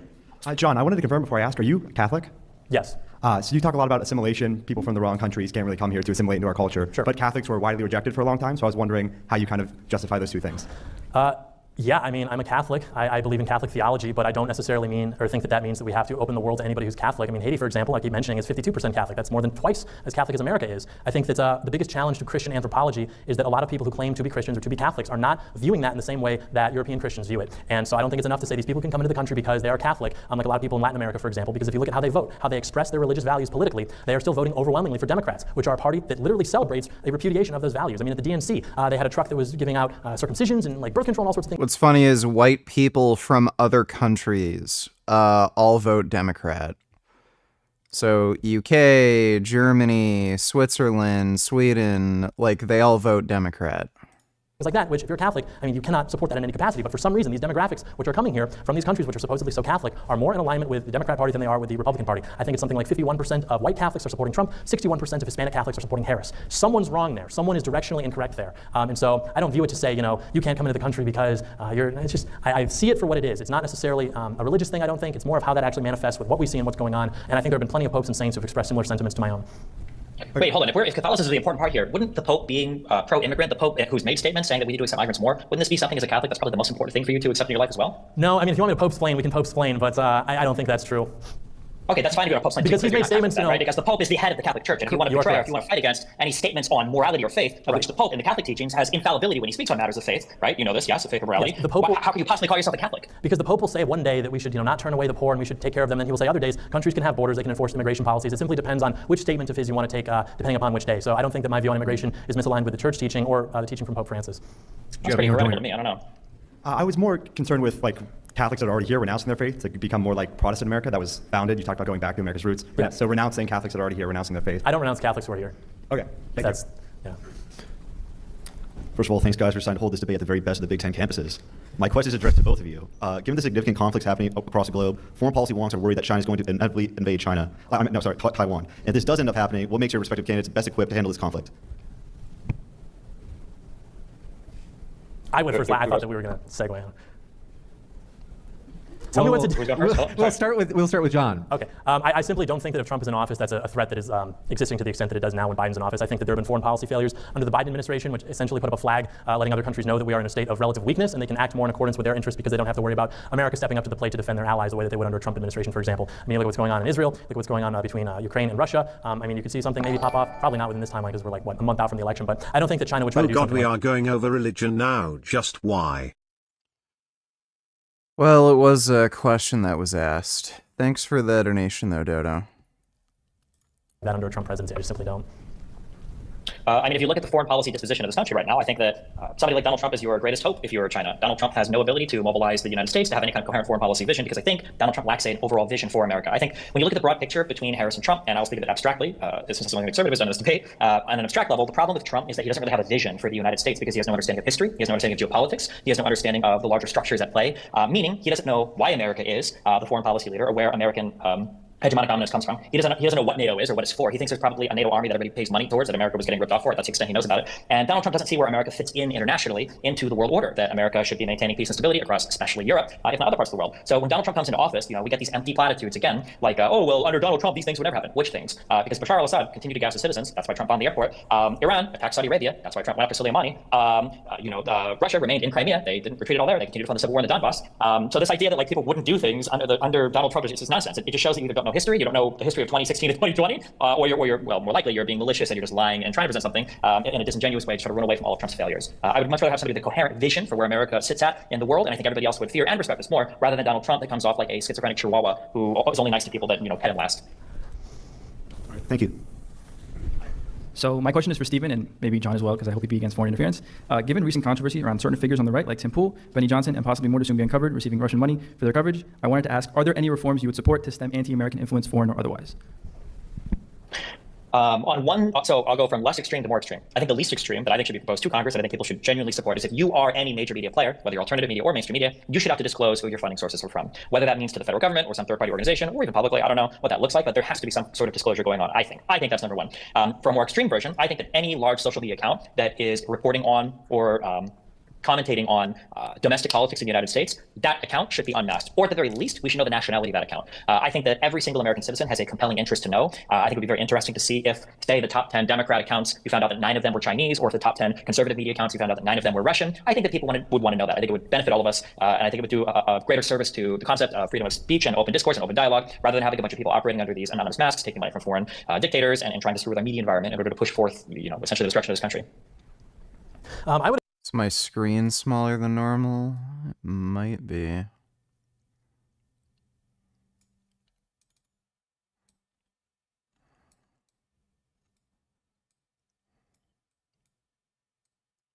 There we go. I would agree with a lot of that. I would not agree with any measure that seeks to reduce the availability of anonymous accounts to people on the internet. I think that Twitter is the only place where free speech really exists right now on the internet, and there's certainly a lot of very, very influential Twitter accounts who've done a lot to move the conversation politically, especially on the right. And so I would not support any measure that seeks to unmask them, because these people have jobs and families, and as we've seen, when they dox people, they arrest them for memes such as Ricky Vaughn. You have instances where these things can get pretty ugly pretty quickly. So I wouldn't support that. I also would maybe just add an asterisk. I don't really like the idea of thinking that foreign money in politics is like the worst thing ever. Not because I support foreign money in politics, but because I don't want people to become under the impression that that is the problem in itself. That there's not a lot of American money that funnels through this country, which is not itself problematic and acting against the interests of American people, because there's plenty of that. So I don't think it's enough to say foreign money is bad. You have to sort of, I think, go a little bit further and say any money that acts against the interests of the American people is bad and should be punished. If you're opposed to the doxing, does that mean you disavow Libs of TikTok? Because that's an account that frequently and regularly doxes people that have political views that they disagree with? Libs of TikTok? If I disavow them? No, I don't disavow them. Okay, so then you don't care about doxing. That was a total lie. No, they when you say that X is an open platform for freedom of speech, what do you feel about the J.D. Vance dossier that has been stripped from the one that had a X, social which security got number? And I don't support disavowing libs of TikTok because they dox evil people who are going after exactly the kind of people who I'm speaking about. So it's a completely different good thing. fascist authoritarian speech. That's what I like. As long as they're evil people, there are no bad tactics. Only bad Yes, these are people who want to mutilate the genitals of children. These are bad people. They have to go. Check one. Let's see. We'll just have to speak. There. Okay. Do you have a quick rebuttal? No, I think that both answers spoke for themselves. Thank you very much. And then this is actually going to be our last question that we can take. Hi. I have And by free speech he basically means hate speech. Yeah, that's what they all mean. Thanks for the donation, Dodo. a question for John Doyle. Previously stated that many immigrants that came over in 1960 were from countries who are culturally incompatible with the United States. Both my roommates in Penn State are actually first-generation immigrants, one of which is from Trinidad and Tobago, the other which is from Nigeria, who was actually personally subject to the Trump Muslim ban in 2016. Both of these men are graduating in the springtime and will be serving in the U.S. Army after they finish their ROTC vows. So these two Americans, because they're both American citizens, are they any less American than you, John Doyle, despite their vow to fight and die for this country? Well, it's a great question. I think I would first say that we don't make policy based on the exception. We should make it, when we do make it, based on what tends to happen. And your friends are obviously exceptions, but if we let in, say, 1 million people from their respective countries of origin, you would not see that same result. And so I don't think it's a question of whether or not they are just as American as I am, because if they're expressing similar sentiments, I mean, for all intents and purposes, the way that you would, I guess, measure our patriotism or something would more or less be equal. The problem is, when you open up the gates to people from those countries, you don't see the same thing. So am I... Jordan Peterson donated $2. Let me see. Offering financing with a firm to the United States. Enroll now, gain access. I love how he calls them courses. They're just fucking videos. It's so stupid.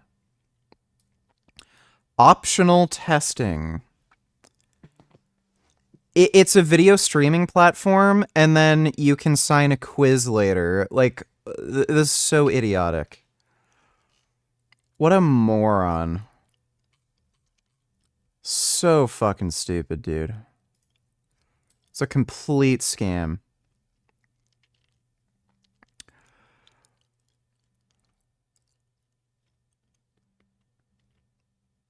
$80 to 90% of their killers are currently black. Around 90% or more of black homicide victims are killed by other black individuals. What is this in response to?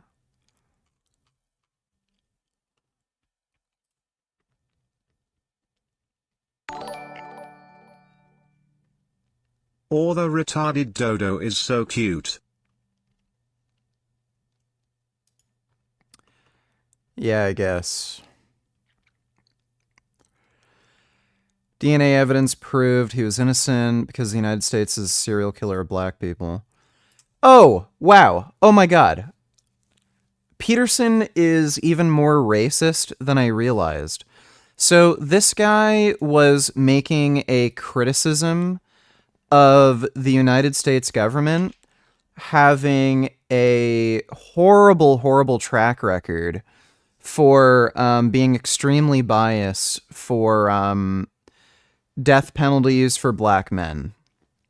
If you're black, you're much more likely to get a death penalty. And you're also much more likely to be wrongfully accused of crimes. You're much more likely to get harsher sentencing for the same fucking crime. And that's after you adjust for socioeconomic status. There's clearly a massive bias in the criminal justice system against black people. And he was just saying the United States government murdered an innocent black man. That's what he's talking about. Jordan Peterson then makes a fucking retarded statement about black men, the majority of black homicide victims, they get killed by other black men. What the fuck does that have to do with anything that guy said? There are only two ways to take this. Either he's a fucking moron and he doesn't understand the statement the guy made, or he's saying, oh, well, black people kill more black people than the government does. Which is just insane. Like he's basically trying to say, oh, well, it doesn't really matter if the criminal justice system is racially biased and will execute innocent black men because your own people kill each other in larger numbers. As if like homicides due to things like gang violence are like the same thing as your actual government executing you. Okay. I find it very fucking hard to believe that Jordan Peterson wouldn't understand the statement the guy is making. I think he understood what he was saying. He's just like, this is a racist dog whistle or something, whatever you want to fucking call it, where he's basically saying, oh, you're complaining about the government being racist and executing innocent black men? Well, you blackies kill each other at a higher rate. That is insane.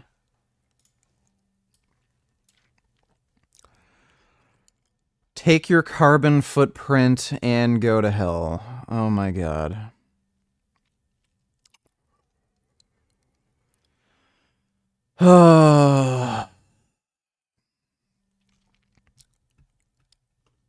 What a child. Thanks for the donation, Jordan Peterson.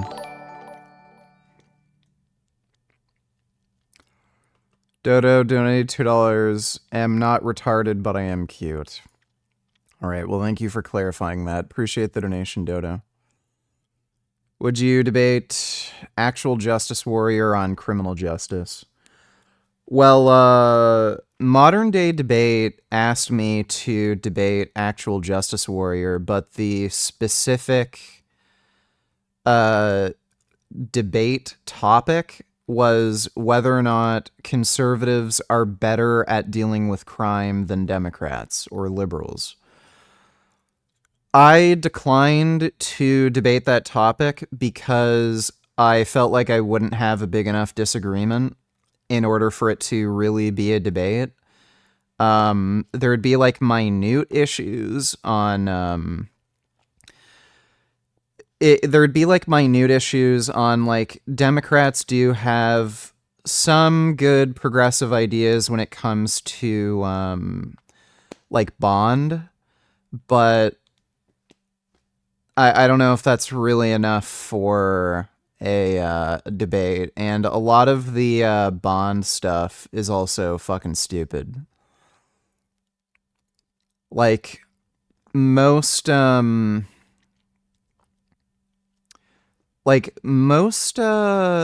like if you get arrested, usually people are only paying like a $500 bond, and you don't even have to put up all the fucking money either. So like most people can afford that. And for more serious crimes like rape, murder, crap like that, like, okay,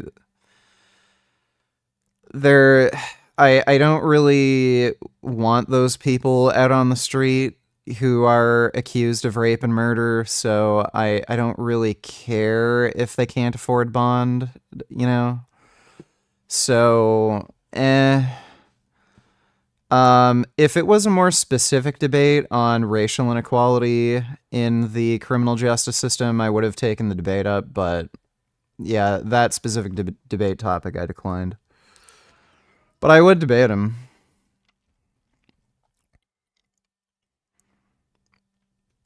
Are people who commit suicide considered victims in your view? Not usually.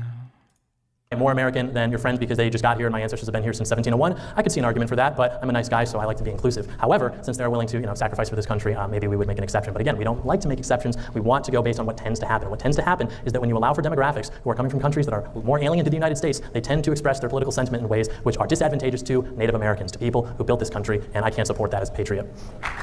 Is there a single white European country whose immigrants vote conservatively? Repeat that?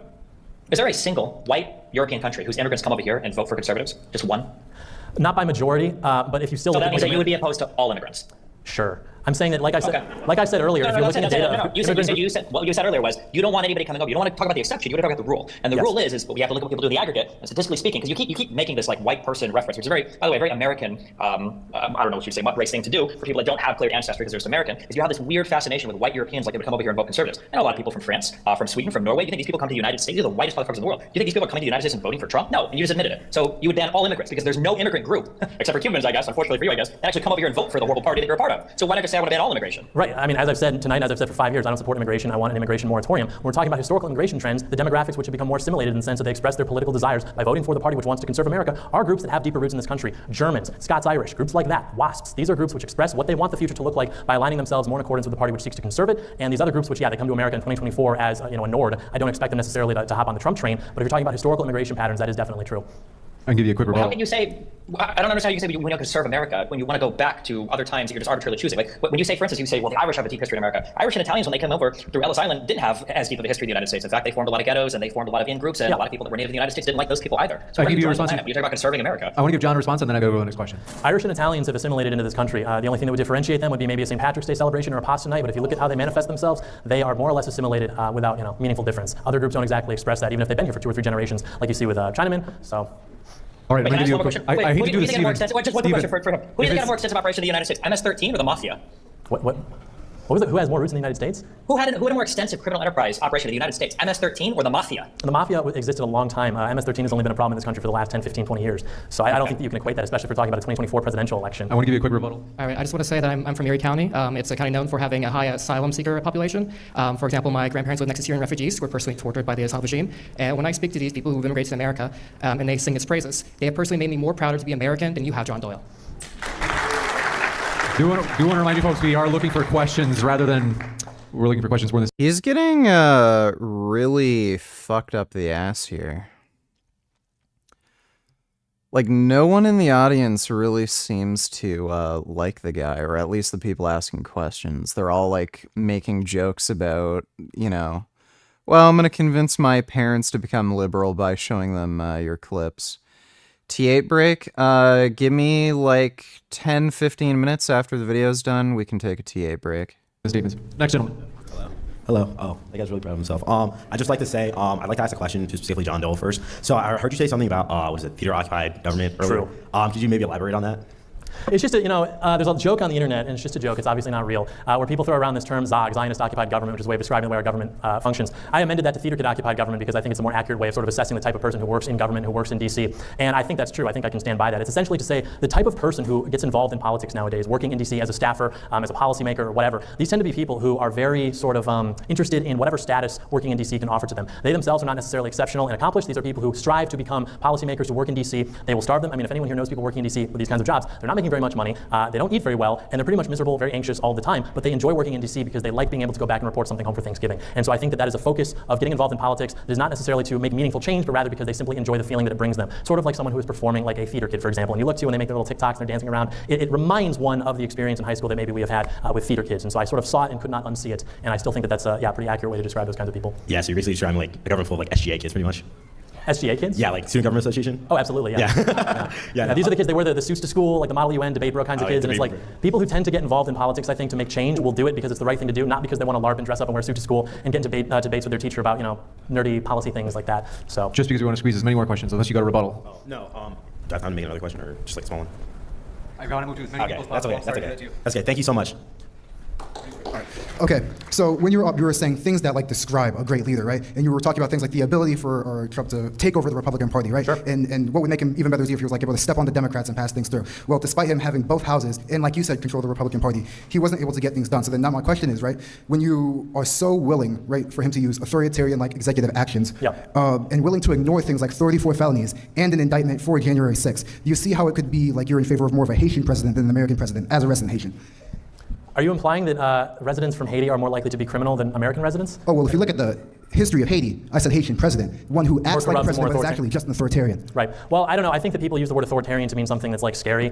George Bush, Barack Obama, any of these guys could be argued to be authoritarian. Donald Trump using constitutionally permitted actions to advance his legislative agenda, I don't think is necessarily like authoritarian, bad guy kinds of behavior. And yeah, I do think that he's fundamentally in a better position to govern as president than he was 4 years ago. Because from day one, you had Paul Ryan's Congress that was acting to impede everything he did. You had John McCain, who famously withheld his vote so that Obamacare could not be repealed. You had all these remnants of the Republican establishment who would rather act in the ways that they supposedly were supposed to not do, that they were professing in support of, if it meant kneecapping Donald Trump's success. Now these people are absent. You look at who was not at the RNC: Paul Ryan, Mike Pence, former Speaker McCarthy. These people were absent from the RNC because they understand that this is not a party that is going to house them anymore. This is a party that is becoming slowly but surely a party that can actually reflect the will of its voters. And so yeah, I have complete confidence in Trump's ability to do that in 2024. So then I would then ask, would there be any willingness to work with the other side, or do you believe it's just going to be violence? If so, how do you plan to remedy the situation? How do you plan to work with the other side if you don't believe in working with the other side? I don't think that the issues which we support are actually issues which the other side disagrees with. For example, until Donald Trump, there were a lot of issues that were famously left-wing issues. Things like being anti-war was famously a left-wing issue. Things like protectionism was actually more of a left-wing thing because you had Republicans who wanted total free trade because it was supposed to lower the price of orange juice by 30 cents or something like that. Donald Trump managed to actually realign the party such that now the Republican Party is the party of not wanting to get involved in foreign conflicts, of wanting things like bringing back manufacturing to this country, to this state specifically. And so I don't think that Democrats actually are opposed to this in the way that they think they are. If you look at the issues which tend to pull higher for Democrats for this election, it's more abstract issues, like apparently Republicans are so focused on, issues like democracy, issues like climate change, things like that, which are not, frankly, what people are thinking about when they're at the grocery store. And so I certainly have no intention of not working with the other side. My experience as a Republican, No, I I think that haven't most seen the Republicans movie corroborate this, is that it's 1917. actually the opposite, where we are told that if we are not willing to go along with things, if we are not willing to limit ourselves to staying to the left of John McCain, then we are somehow threats to democracy, and we are going to end America, which Donald Trump was in office for 4 years. Everything was more or less fine. So I'm not worried about that. I don't think it would ever be violence. We'll jump to the next one. Wait, am I allowed to answer part of the question? No. First of all, My name is John, and I have a question for Steven. It's the really only question that should be asked at an event like this, and this is going to seem like a troll, but it's not. I just can't believe that it's true, so correct me if it's not, that you sat in a room or a corner of a room, very much like the one you're sitting in now, and just watched many other men plow the ever-living fuck out of your life.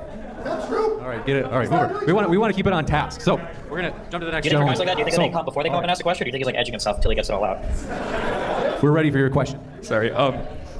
This is a question on behalf of a friend for both of you. In the last couple months, there have been 2 assassination attempts on Trump with guns.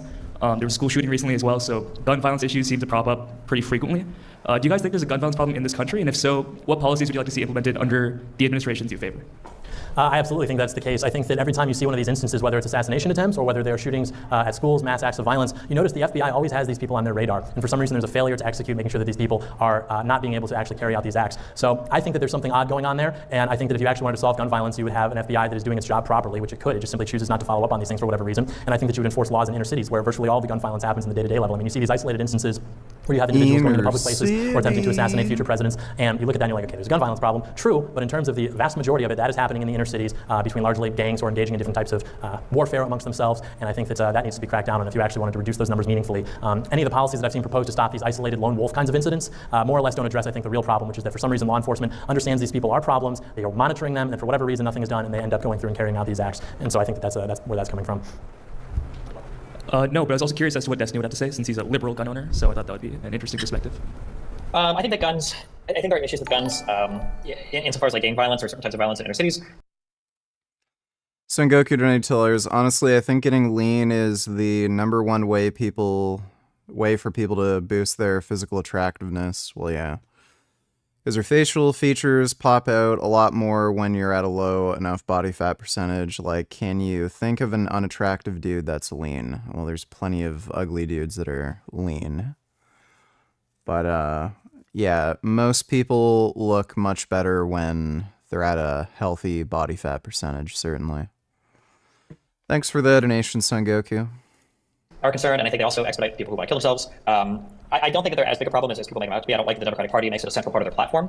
There are certain types of things that I think I'd be okay with, like possibly more expensive background checks. I think the closing private sale loopholes I think is good. Part of I think what Biden's already done in terms of the private sale loophole stuff, or at least I think the boyfriend gun loophole or whatever.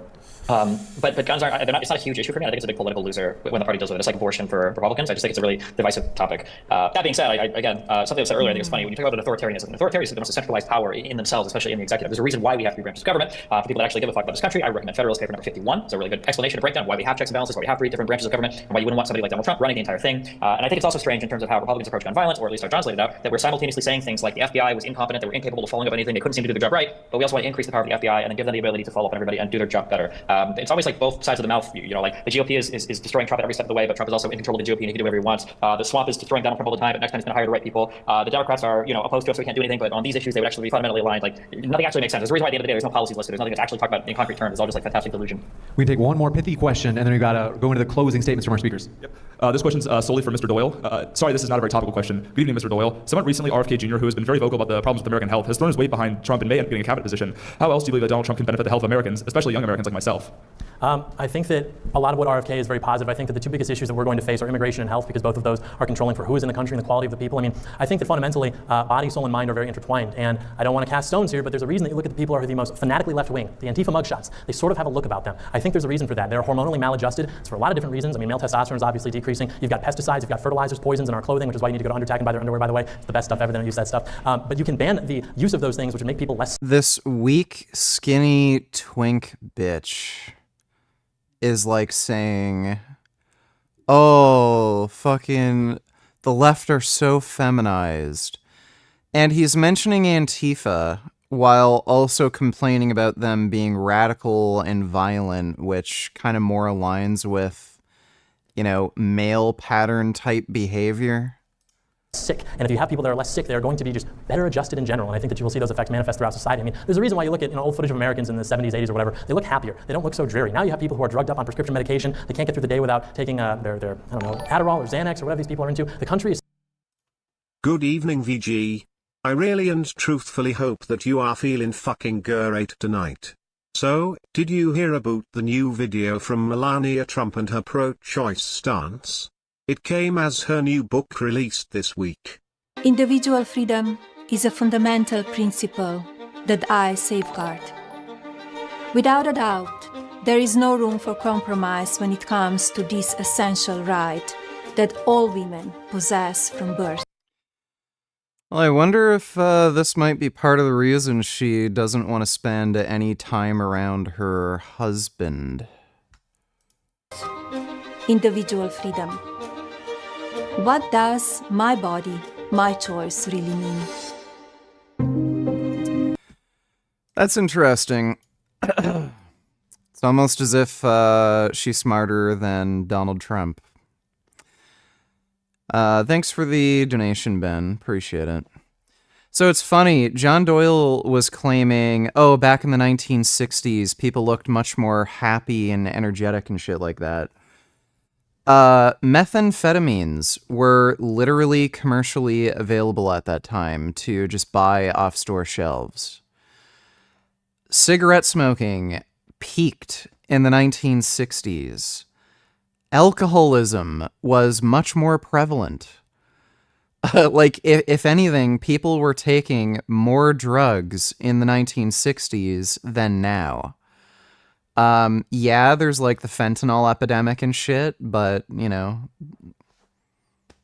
those are, like, you're talking about, the bottom few percent of society that are addicts. When you're talking about the average person's drug use, cigarette smoking, alcohol, non-prescription, drugs, people are probably taking less fucking drugs now. Again, in the 1960s, you could literally buy methamphetamine, like energy supplements, basically, just off store shelves. Cigarette smoking absolutely peaked. Alcoholism was much more prevalent, but then he's saying, oh, people seemed much more happy and everything back in those days. Must be like the drugs we're taking now. Just absolutely idiotic. Sick. Oh, Jordan Peterson donated $2. Let me see. Another false climate disaster. No sea level increase. Sea levels have increased. Who is he reacting to? Climate hoaxers discover their Atlantic current measurements were wrong and the current is strong as ever, blah, blah, blah. Predicted decline, AMOC weakening, strength of its components, Florida current. So why would he link why wouldn't he link the original source, but he links to the Washington Post, which has dog shit journalism? So I'm assuming this is totally wrong. Do they linked? Oh my god. Okay, it's behind a paywall. I don't care. I'm just gonna reject this unless he shows a, the original source. So yeah, they're literally linking to a Washington Post article as scientific evidence. These people are just fucktards. Mark Carney, former Bank of Canada governor, he also headed the Bank of England, just got a new job as an economic advisor to Prime Minister Justin Trudeau. So it's a little awkward that within days of this appointment, it emerged that Carney's company is openly asking the Trudeau government for $10 billion. Carney is still chair of Brookfield Asset Management, and Brookfield Asset Management is the exact same company pitching Ottawa on an idea for a $50 billion investment fund. That is, if taxpayers can pony up $10 billion of that $50 billion. Now, under normal circumstances... That sounds illegal, almost. You're not allowed to take up a job in the Prime Minister's office with this level of conflict of interest hanging over your head, which might be why Carney doesn't work in the Prime Minister's office. Although he'll be advising Trudeau, he's employed by the Liberal Party of Canada, not the government, so he doesn't have to worry about ethical disclosures. Yeah, the Liberal government is corrupt as fuck. Which is why I'm probably going to vote Conservative next election. Thanks for the donation, Jordan Peterson. Everyone seems to understand that it's going in the wrong direction, but no one except for RFK, and thank God Trump for bringing him on board, are actually addressing that issue, the health of Americans. You had Michelle Obama who got in and she was like, okay, we're going to ban fat kids, no more Mountain Dew. And it's like, well, that obviously didn't do anything. So there has to be a fundamental conversation about what we are putting into the food, how it's packaged, how it's processed, and only RFK has been willing to meaningfully address that. So God bless him for that. Rebuttal. Okay.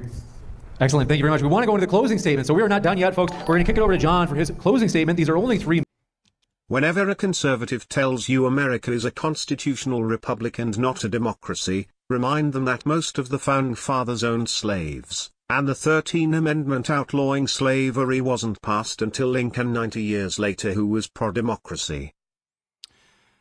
Well, republics are democratic. So, like, Destiny debated actual Justice Warrior on this topic too, and when they say that, it's just a cope to explain away their fascist, ideals. That's the only reason they say that. So they try to justify their fascism by saying, oh, well, our country is already kind of fascist, sort of. So I'm just going along with, how our society's structured. Thanks for the donation, though, Ben Boy. Minutes. John, thank you very much. The floor is all yours for your closing. Yeah, I would just say that the president as the executive is presiding over the sort of archipelago of bureaucracies. When we talk about the deep state or the swamp, these are very romantic terms. What that means is all of the thousands of unelected bureaucrats who do not leave their position depending upon who is in charge of being the enforcer of those laws. Under Trump, he's not as able to command them. Under Biden, under Kamala, they're more easily able to mobilize these people because they are more in alignment with how the establishment functions. And so a Trump FBI is going to function differently in 2016 than a Biden FBI functions in 2020, simply because the bureaucrats who are occupying those positions, who are appointed by certain presidents, they understand how the game is played. And so when Trump is talking about Schedule F, constitutional, firing those bureaucrats and bringing in loyalists so that he can have a mechanically functional administration like every other president has before him, that is something that is good, and that is something that will have better results for him in his second administration. So yes, it is different. That is precisely why. In terms of policy success, again, I'm less interested in policy than I am in what is actually going on in the country. Republican, 101 is we want less government. We don't want to pass policy. We want government to get out of the way. That is something that can happen under a Trump administration. So I don't think that passing policy necessarily is what measures a successful presidential administration so much as how happy and how provided for the people are by the incumbent administration. And again, every election is a referendum on that incumbent administration. People right now are not very happy with Joe Biden, not very happy with Kamala Harris, and I think that you're seeing Trump's unpopularity go down. People are expressing more sentiment positively for him because of that. They're understanding that TDS is not necessarily a death sentence and that they can eventually support Donald Trump, which is sort of what's happening. And so, yeah, you notice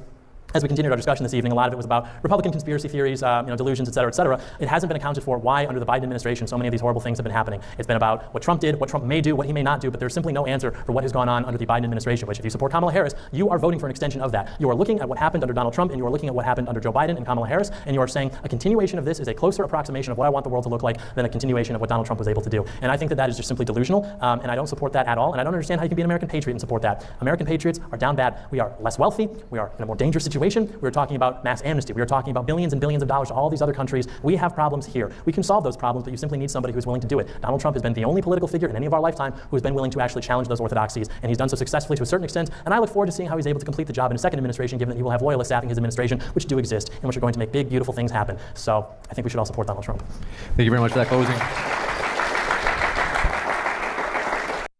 Trudeau donated $2. Let me see.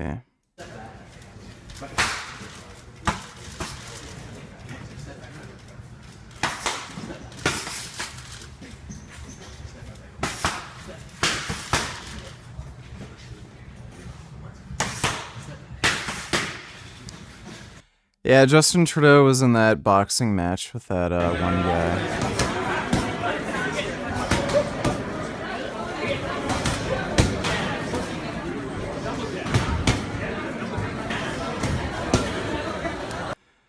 Yeah, I could definitely beat up Trudeau. Thanks for the donation, Trudeau. We'll kick it over to Stephen for his closing as well. Stephen, the floor is yours for 3 minutes. You ever feel like your head is spinning after listening to a conservative talk? Sometimes it's good to just take a deep breath, take a step back, and do a reality check. Why would somebody say people are hormonally maladjusted under all sorts of drugs when they're conservative? Go onto Tinder, walk out on the streets, go to any large blue city, and then go to any rural area. When you go to the rural areas, what do you see? A whole bunch of fat fucks on insulin because they're obese and they have type 2 diabetes. If you want to talk about people that are unhealthy, that are on drugs, that are reliant on big pharma to survive, it's conservatives. The idea that somehow it's some college girl who cut her wrist and now she's on a little bit of Xanax is destroying the country, but not these people that are getting older, that are fatter, that are destroying our entire economy because of how much it costs to keep them alive for every single year. Another toe falls off, another increase in their prescription happens for whatever more insulin medication they need. It's just the idea that conservative would attack our medications and say that this is somehow the fault of liberals when conservative old people are some of the largest consumers of everything in the country. There's a reason why there's a net transfer from the successful blue states, that are powered by blue industry, over to the less successful red states that are powered by God knows what these days. It's just delusion. I think that the entire conservative apparatus, honestly, I think John said it really well earlier when he said, we're not happy about things right now, therefore Trump. I think that a lot of the Republican support for Trump right now just comes from a lack of understanding about anything. So for instance, when Doyle says, all these people are allowed to appoint people, but they can't get rid of people when they come in as a new administrator. That's not true. If you appoint somebody, you can fire that person. That's part of the appointment power of the president. These bureaucrats, the reason why they stay there is because every time you swap the government, you're not going to hire and fire, 10,000, 100,000, however many people you need to restaff the entire executive branch of the government. It's delusional. The main reason why people don't like the bureaucrats on the Trump side is because these people do have an institutional bias, and that bias is towards the existence of and the perseverance of the United States. Just look at Donald Trump trying to circumvent the results of the last election. Who were the people that stood in front of him? It was largely bureaucrats. It was people like Pat Cipollone, or it was people in the DOJ like Rosen or like Donahue, or it was White House lawyers like Eric Hirschman and Steve Engel. It was the bureaucrats. It was the people that had the institutional knowledge, that had the appreciation for the United States. As Doyle said, they don't get paid a ton of money, and they're generally just there because they appreciate the country. Even when you look at people like William Barr, who historically was known for wanting to see the executive branch expanded in power, with the president specifically, Barr quit because he was so disgusted at Donald Trump trying to weaponize his department with just a couple weeks to go before the election, or not even before the election, I'm sorry, before the certification of the vote. So when you hear conservatives say things like, I don't like bureaucrats, I don't like the way the government's working, all of that is a smokescreen for, I want Donald Trump to be an authoritarian dictator. That's it. Even when they say things like, we just want government to get out of the way. That's not true. What did we hear all the arguments made for in favor of tonight? We like the fact that government is going to ban trans stuff. We like the fact that the government is going to ban abortion. We like the fact that they're going to crack down harder on BLM rights, that the FBI is going to expand their power, they're going to go after people that might be school shooters, we're going to get pesticides and additives out of food, and we're going to do all these things to prosecute political. This is all expansions of power of government. Republicans stand for nothing. Time. I hate Donald Trump. Thank you very much.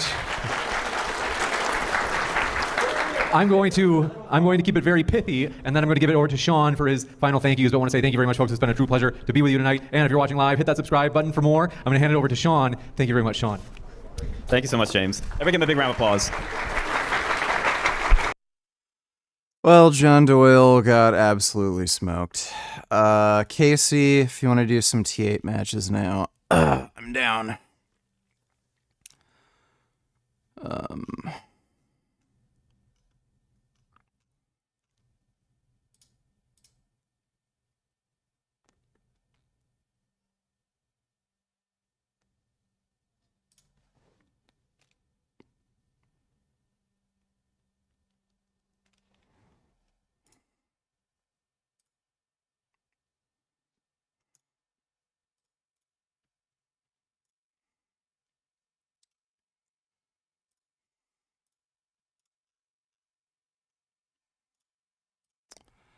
So just tell me if you want to do the T8 matches now, Casey.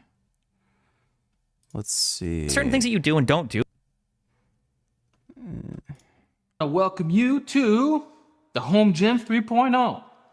As you can see, after 7 years, we have finally moved out from that small room and into this beautiful garage gym. All thanks to your support. But now, yeah, we finally start doing side, and the supersets became inefficient. If I'm doing RDLs, they lengthen wide. If you got any width, if you specialize in weighted pull-ups, you're a broader dude. Like Greg out those hips, not the bent version, and you lower yourself. You know, the whole. Everybody needs, you know. Of course, they're like spin lock, but it's Olympic at the same time. So use the weight, very stable. It's gonna save you. Anyone who's just benching the station that doesn't have this in some kind of way, even if it's short out to here, like you're playing with fire for nothing. Store them away right here. Done deal. By the way, I'm just gonna leave the bench here. So you just stow. So now, this is what I do. All quads. There's no good morning squat. It's actually impossible. The only way you could cheat is if you're here and then you kind of hunch forward and use your arms, but lean back, boom. Okay? First of all, traction, easy peasy. Just 3 springs. And in general, my house is kind of Japan-y vibes. If you cable attachments are on the side, I could more than me. I'm gonna go flying. Like I'm gonna end up doing some pull-ups. You know, like chest supported row. Yeah. Tired. With low rest. West Side logo thing, and I want to hear rattling. I want to hear this. Send you an invite. All right, give me a minute.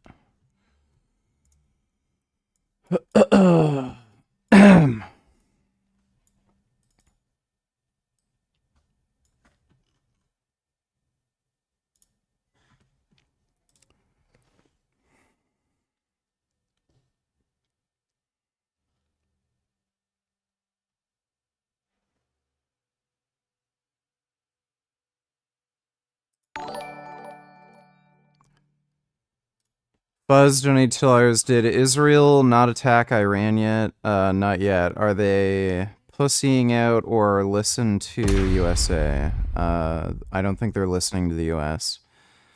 Iran should be attacked. Also, any debates or in-person vids coming up?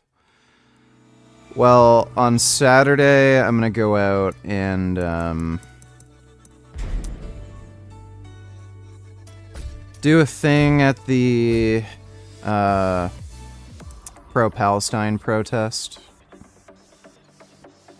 So we might have some in-person debates. Not sure though. I'm probably just gonna get screamed and yelled at and called a Zionist. And there's likely gonna be a debate with some carnivore idiot at the end of October.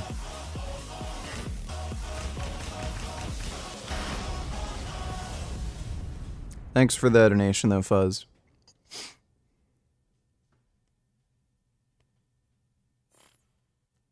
Get ready for the next battle.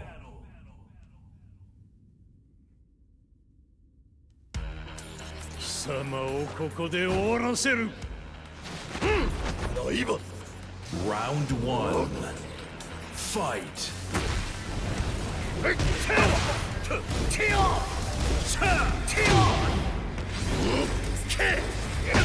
The fuck?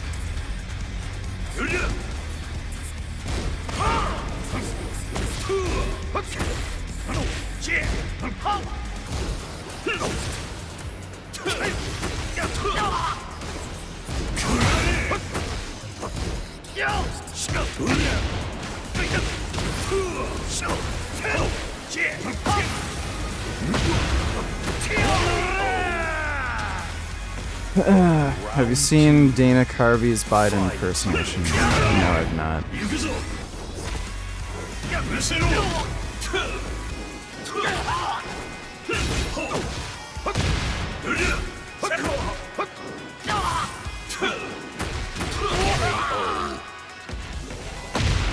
Round 3. Fight.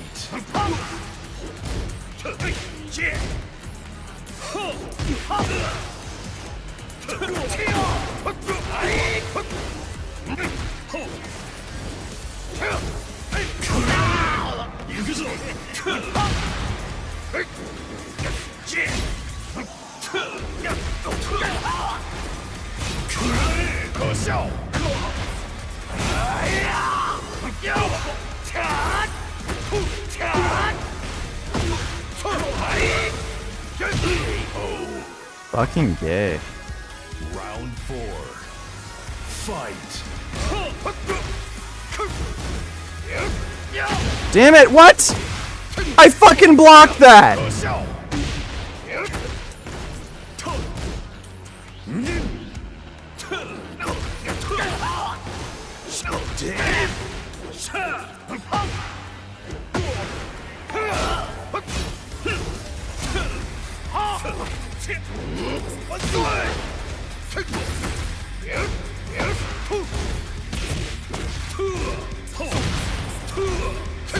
Damn it.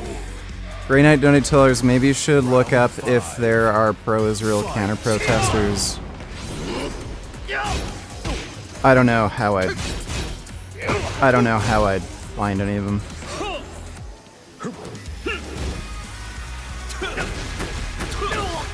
I'll react to the rest of that comment in just a minute.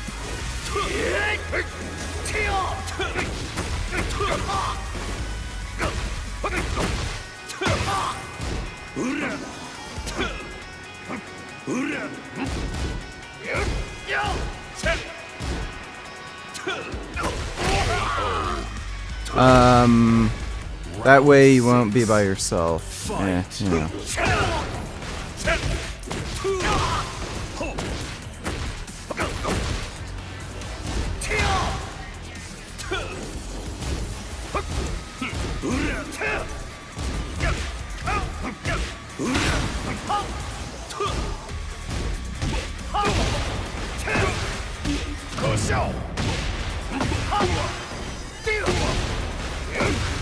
Fuck you.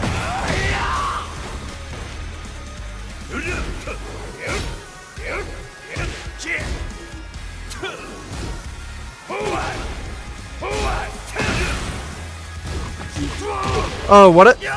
that move is so cheap. That move is so bullshit. Fight.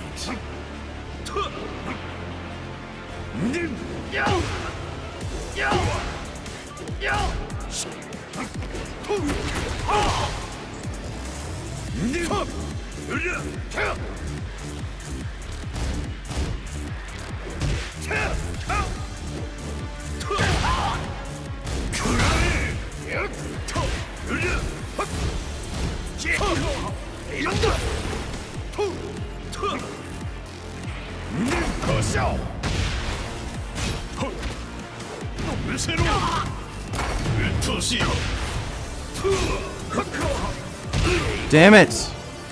Motherfucker. Alright, let's do it again.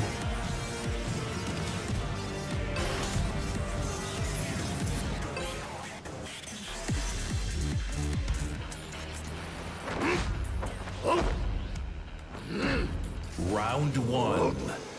Fight.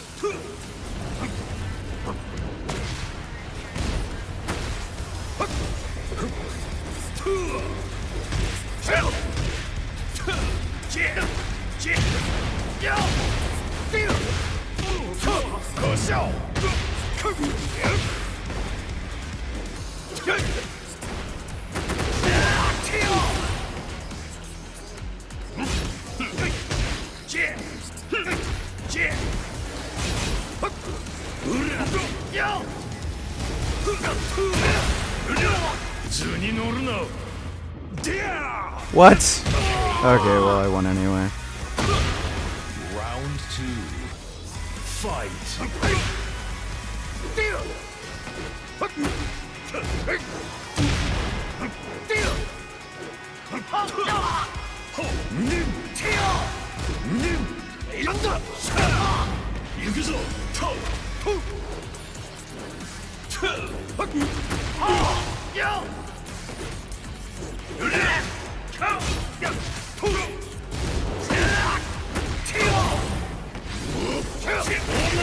Damn it. Round 3. Fight.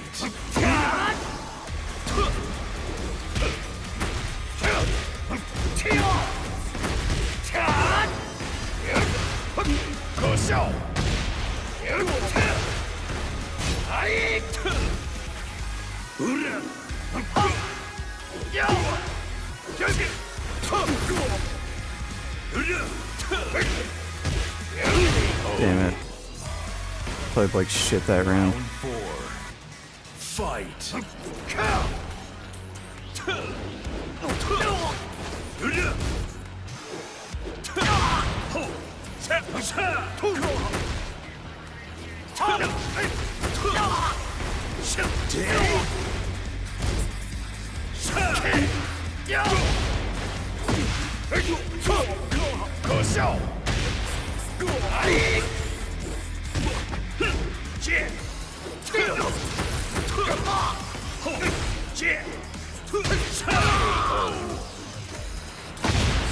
Round 5. Fight.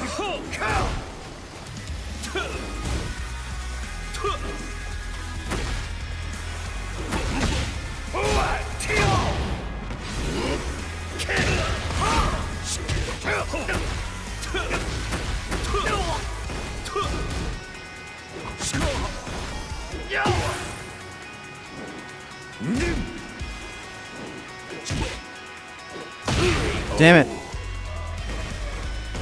Round 6. Fight.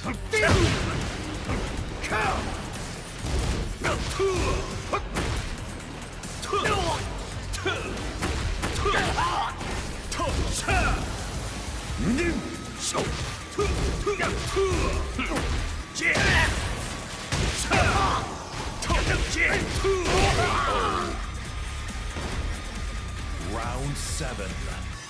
Fight.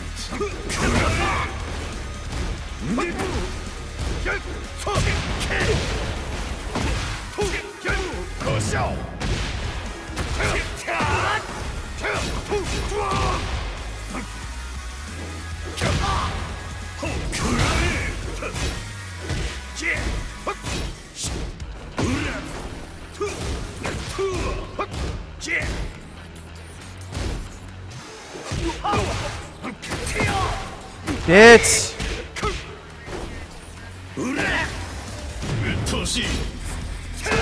damn it. Round 8. Fight.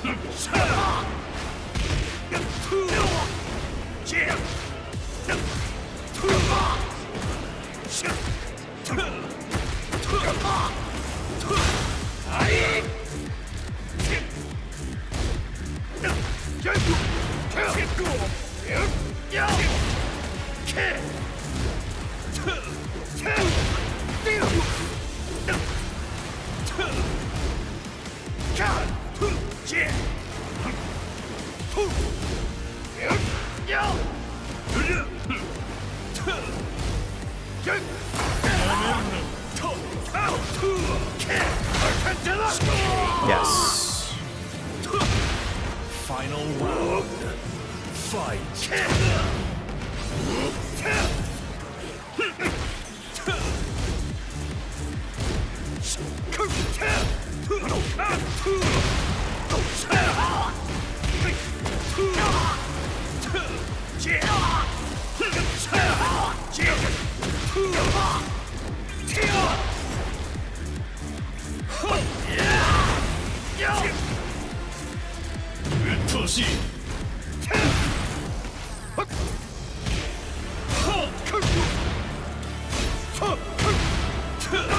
Yes. I win.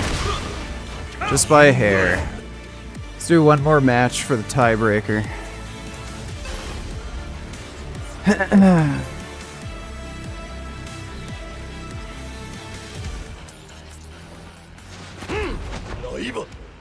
Round 1.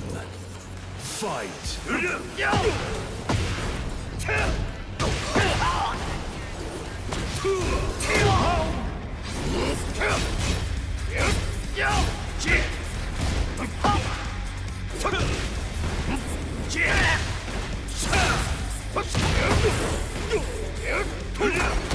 What? Oh my god. Round 2. Fang has too many tricks. Fight.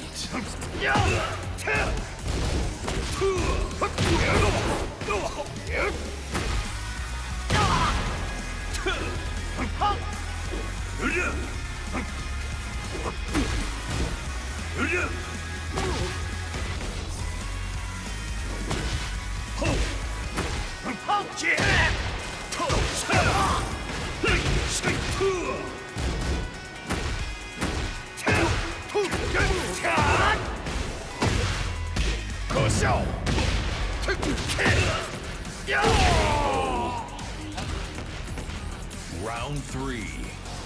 Fight.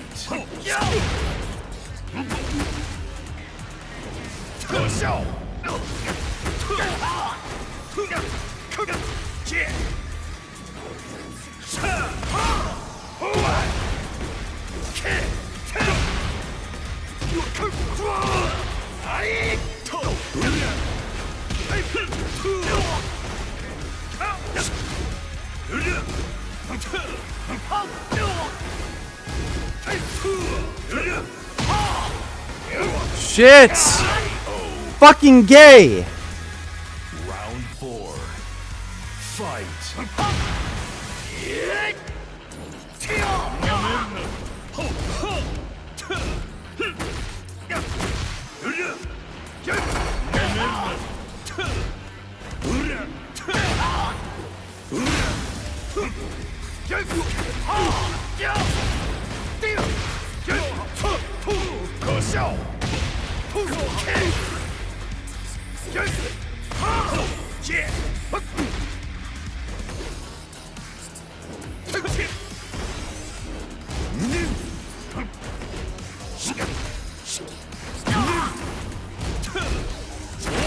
Damn it! Round 5. Oh. Fight.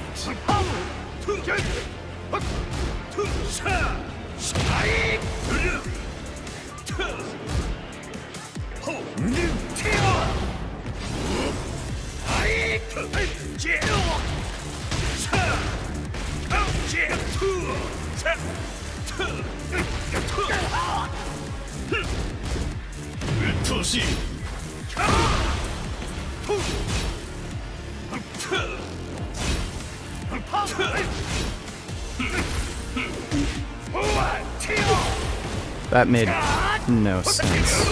God damn it. Well, I got fucked up there. Alright.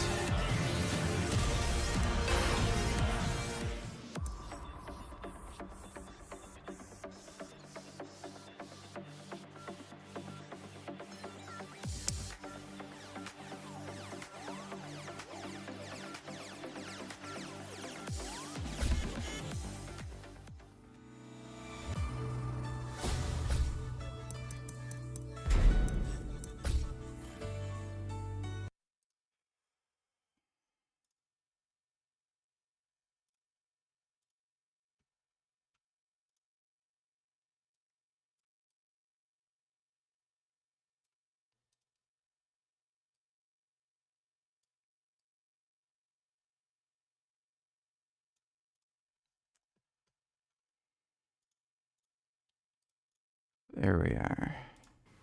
Today is day 304. Okay. Well, obviously you didn't block that moved cause he sat you down like a baby. Why you losing subscribers?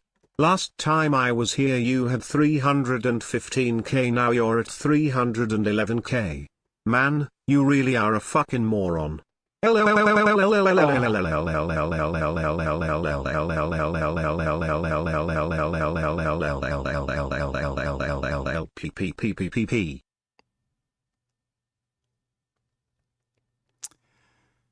right, well, thanks for the donation, Rufus. Appreciate it.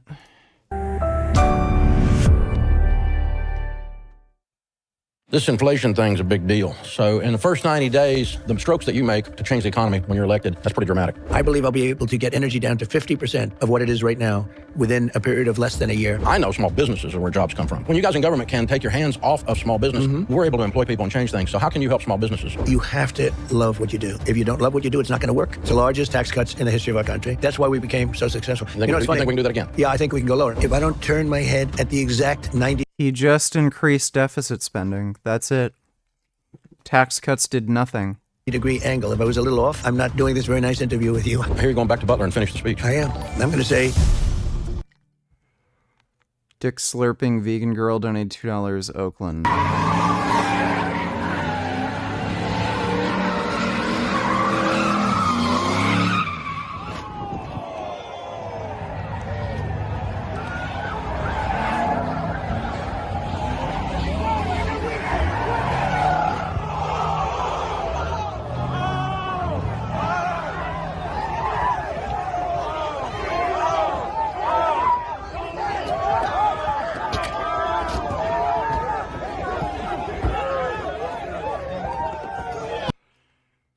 So, why do these people go to car meets? Retards. Sure, I know it's been a minute, but shit, we back with another video, another daytime show, you feel me? Niggas, I got some news for y'all, so stay tuned.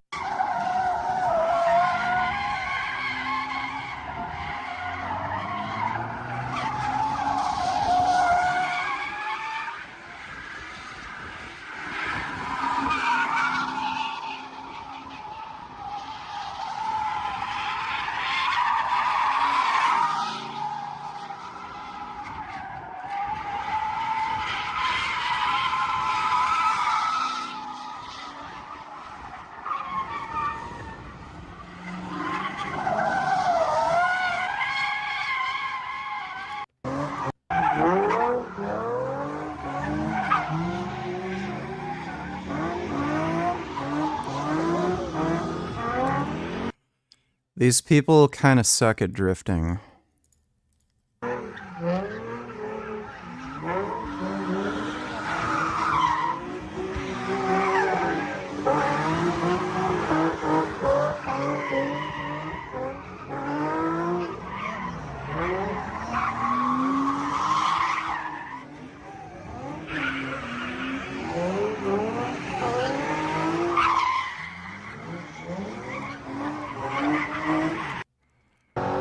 Dude, what kind of dumbasses would sit in the crowd here?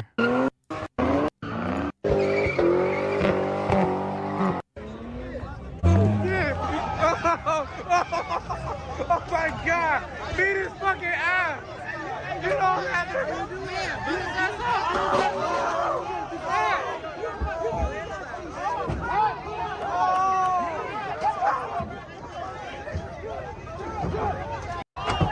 Oh, they're taking control!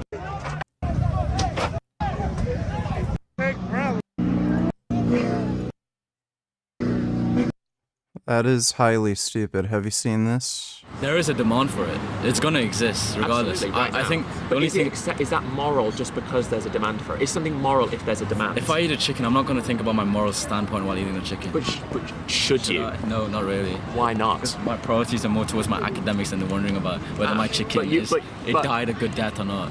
Hey everyone, it's that time again where Not really interested in watching that. Earthling ed debates are shitty to begin with, but I'm not interested in listening to somebody say they don't care while they deliberately, got into a debate with a vegan. Thanks for the donation, though, Dick Slurping Vegan Girl. Hey guys, Dave Ramsey here with The Ramsey Show. If you don't know what The Ramsey Show is, it's a show about life, about money, about relationships. It's not a show about politics. We specifically, over the years, have tried to remind you over and over again that what happens in your house is more important for your success than what happens in the White House. We also realize that this election is a really important time right now. The people are really looking at what's happening. There's a real divisiveness in the air, a lot of anger in the air. So our team reached out to Vice President Harris's team about the opportunity to sit down with her for a long-form interview, and reached out to President Trump's team about the opportunity to sit down for a long-form interview with him and to talk about ideas, talk about what's going to happen, not Grey Knight donated $2. Thought this was a joke, but this vegan became a sellout. Decided to go ex-vegan. Here's the best proteins I would eat. Number one is going to be some natural bison. It's very lean when it comes to the fat, 12 grams of fat and 22 grams of protein. Next is going to be some grass-fed organic ground beef. Again, no added antibiotics or hormones. And So those are remarkably stupid recommendations given the premise of the video to begin with, but yeah, this guy is not really vegan, clearly. Just some plant-based bitch-ass poser. Thanks for the donation, Grey Knight. What has happened, and not about personalities and not about name calling, because both sides are pretty good at all of that stuff. And the fact that I sit down with either one of these candidates is going to piss some of you off, and frankly, I'm perfectly fine with that. It's something I wanted to do, and I felt like it was something we needed to talk about. So I find myself sitting here in Trump Tower, getting ready to interview President Trump for a few minutes. I think you're going to find this really interesting. So President Trump, thanks for taking time to sit down with us. Thank you Honored to very be much. with you. Good Thank to hang you, out with you. As you know, we do a show called The Ramsey Show and talk to regular folks every day, calling in most of the time with financial trouble, sometimes with financial victories, stuff we've taught them to do, the basic grandma's common sense stuff. Right. And that audience that's going to be watching this is, they're not concerned with a lot of things, but they are concerned with $8 eggs, $5 gas, 7% interest rates, and a house they can't afford with wages not going up as fast as house prices. This inflation thing's a big deal. So in the first 90 days, the strokes that you make to change the economy when you're elected are a big deal. What's the first things you're going to do on that? Well, in terms of inflation, you're right. And it's almost inflation over the economy, if you want to really know, because people are getting wiped out like never before. I think it's the highest inflation we've ever had. They say it's the highest in 48 years. I think it's the highest ever. There's never been any mess like this. And it's because of what they did with energy. Also, then they... How could it possibly be the highest ever? Has this idiot, like, not ever heard of the Great Depression? Topped it with spending with money, that trillions and trillions of dollars that they didn't need, that's being just wasted. But the first thing you have to do is get the energy down. If you get the energy down, other things are going to follow. You want to get the interest rates down too. And interestingly, even interest rates are going to follow energy, because it's going to take that burden off the shoulders of the economy and off the shoulders of inflation itself. And we are going to drill at a level that you haven't seen since, let's say, 4 or 5 years ago, but even more so. We would have been so dominant by this point. If you remember, when you go back to the beginning of this... He's just repeating the same lies he always says, and Ramsey Dewey is giving him absolutely no fucking pushback. Did I say Ramsey Dewey? Who's Ramsey Dewey?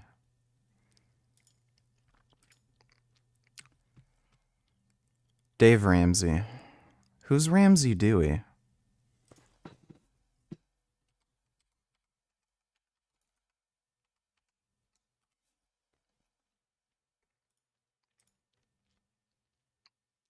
Oh, yeah, that's Ramsey Dewey. Yeah, Gordon, or Dave Ramsey. Yeah, there's Gordon Ramsay, Ramsey Dewey. Dave Ramsey.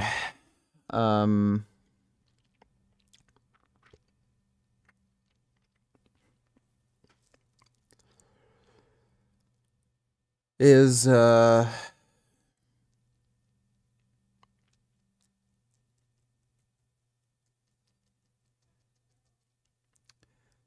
giving him no pushback. There's more drilling under fucking Biden than under Trump.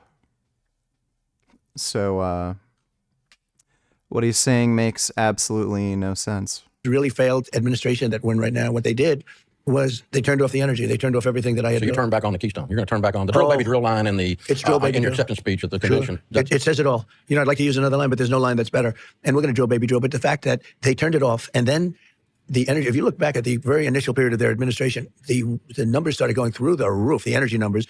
Inflation was good. And then they went back to Trump, where they're trying to equal it. And it kept it bad as opposed to horrific. And it's been really bad. And the energy has been very expensive, but nothing like it could have been. So they went back to Trump type things. But we would have been now 3 to 4 times more. We would have been dominating the entire world on energy. We have more than anybody else, as you've heard me say, but as you also know. Right. We have, I call it liquid gold. We have more liquid gold under our feet than anybody else, actually by far. We would have dominated. We would have been taking care of Europe. We would have been taking care of Asia. We would have been taking care, you know, Anwar in Alaska is the biggest find anywhere in the world. It could be as big as Saudi Arabia. And I got it. Ronald Reagan couldn't get it. Nobody could get it. I got it. It was done, ready to start. And when these people came in, they turned it off. They terminated it. Nobody could believe it. I don't know if people realize that 10 to 15% of the entire economy is energy, and it weaves its tentacles through everything else. So $5 gas affects the bread truck who's delivering the bread, and that affects the cost of the bread then. And so getting that plentiful changes everything. So I have a little thing that I've been saying lately because I think it's easily achievable. We pay very high energy costs, and especially now, but we're paying very, very high. I believe I'll be able to get energy down to 50%, 50% of what it is right now within a period of less than a year. Wow. So, no, he won't. He's just full of shit. That's pretty good. It's going to happen fast, okay? It's going to happen fast. Well, what are you going to do to do that? What causes that? They're going to drill. They're going to frack. They're going to do things that they have tremendous. So taking the regs off, taking the regulations off. We have to. They put them back on. They put regulations back on. That areas that have no environmental real meaning, they don't let them drill. They're taking leases away, government leases that you're hearing about. I think we can get energy costs down to half of what if we do that. That's pretty dramatic. Everything, all of those inflated prices are going to come down with it. I think the other piece of that, and I know he was part of your administration, and you and I were talking before we turned the cameras on, that we have a mutual friend in Art Laffer. And I know he helped a little bit with the tax code in the last administration. And I personally have experienced the Laffer curve that lower taxes causes increased revenues to the federal government because it heats up the economy. And I'm a small business guy. When you lower... How does he explain the fucking increase in the deficit? Oh my god, what a fucking idiot. My taxes... Dick Slurping, vegan girl, donated $2. Do you like this whore? Let me see.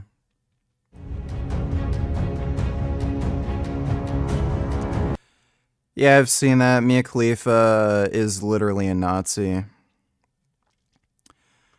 I do not like that whore. Not sure if you can show this on stream, but what do you think?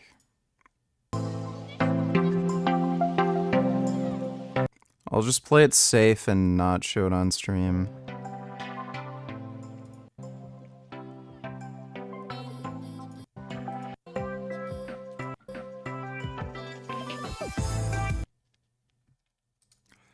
Was that Mia Khalifa again? Like, I mean, she looks good, but she's a bitch. Thanks for the donation, Dick Slurping Vegan Girl. Doesn't mean I put it in my pocket. It means I hire people. Right. And so talk about lowering taxes in the first year of your administration. Yeah, you probably saw my plan, and I think we have something really good. I was yesterday in North Carolina, which is great. That was the furniture capital of the world. And China then went in and did a number and took so much of that business, most of that business. The talent, I used to go there to buy furniture for hotels and things. Hickory, North Carolina. Yep, in Hickory. I was in Hickory yesterday and made a speech. And we're going to bring it all back. What we're doing is sort of a two-phase. Number one, I took taxes from 39% to 21%. You know that better than anyone. It's the largest tax cuts in the history of our country. And that was great. That's why we became so successful. You think we can do that again? Yeah, I think we can go lower. And I'll tell you what I'm doing. I'm bringing it from 21 to 15, but you have to manufacture your product here. And then you pay 15%. And then I'm going to put tariffs on countries so they can't come in and steal our business, so that our businesses now can be competitive. Not that, China came in. So his plan is to massively raise the deficit more than he did in his first term. And he's going to massively increase the cost of goods. So that's supposed to help the economy. And it just stole all our furniture and many other industries, by the way, including steel. And I saved steel by putting 50% and 100% tariffs on all of the steel that they were dumping. But we're going to do, so in other words, this is a dream for you then. We're bringing the tax rate from 21. Remember, it was 39, and it was really 50 if you add state and local and all of the other things. So we're going to bring it down from 21 to 15. I got it down. No, you haven't really missed much, Vince. To 21, which everyone said was impossible, and got it approved by Congress. So it's, it's there. And we're going to bring that down to 15, but you have to make your product in the United States. Yeah. And we do see federal revenues go up when the taxes go down, because the economy goes. You saw it with me. No, you don't. Like, again, how can he say that when the deficit increased massively under Trump? Trump increased the deficit more than any other fucking president in history. So please explain to me how the deficit could increase if government revenues go up when taxes go lower. It's fucking retarded. So we saw it with Reagan, too. You saw it with Reagan. So at 39%, and then down to 21%, you would think we'd do half, or you'd do much less. In the first full year, we did much more revenue in the United States than we did at 39. In other words, we took in much more money. Which is how you solve the... Again, then please explain the deficit. Bill Clinton almost balanced the budget with his exact same principle. Yeah, that's true. That's true. He did. And cost cutting. Yeah. We have plenty of cost cutting to do, too, and that's okay. Yeah, that's in fact, I'm going to ask Elon, who's a great guy, but he's a pretty good cost cutter. Interview. Yeah, that was a great interview. Yeah, that was... This is the most cringe fucking retarded interview I think I've ever seen on Trump yet. That was some interview. We did pretty big numbers. I hear we did like 900 million people or something. That was a pretty good, but he's a great guy, and he gave me a full endorsement and all of that. But he's got a good sense on that. There's tremendous cost cutting that we can do and affect nothing. We're not going to affect anybody. We're not going to hurt anybody. We have to save Social Security and keep it good and solid. I don't want to be raising ages or anything. I don't want to do. They're putting migrants into Social Security. When they get finished, they are. If she got elected, this country is going bust. If she got elected, we're going back to 1929 depression. It would be a disaster for Medicare, Social Security. They're allowing millions and millions of people to come in. You can't use these schools anymore. The quality of life in this country has gone so bad because of what they've done. One of the things that our viewers know about us, we work with tens of thousands of small business people. And so coaching them, 54% of the gross domestic product is businesses 500 people or less. Yeah. Almost everyone in America. Dick Slurping Vegan Girl donates $2. Should my friend get a BBL? No. Not sure if you can show on stream. See that Trudy has I don't think I'm going to show it on stream. excess fatty and improve for over majority of it has gone away. She shaped her entire flanks here. You can see. Yeah, I don't think that looks good. What do you think again? Not sure if you can show.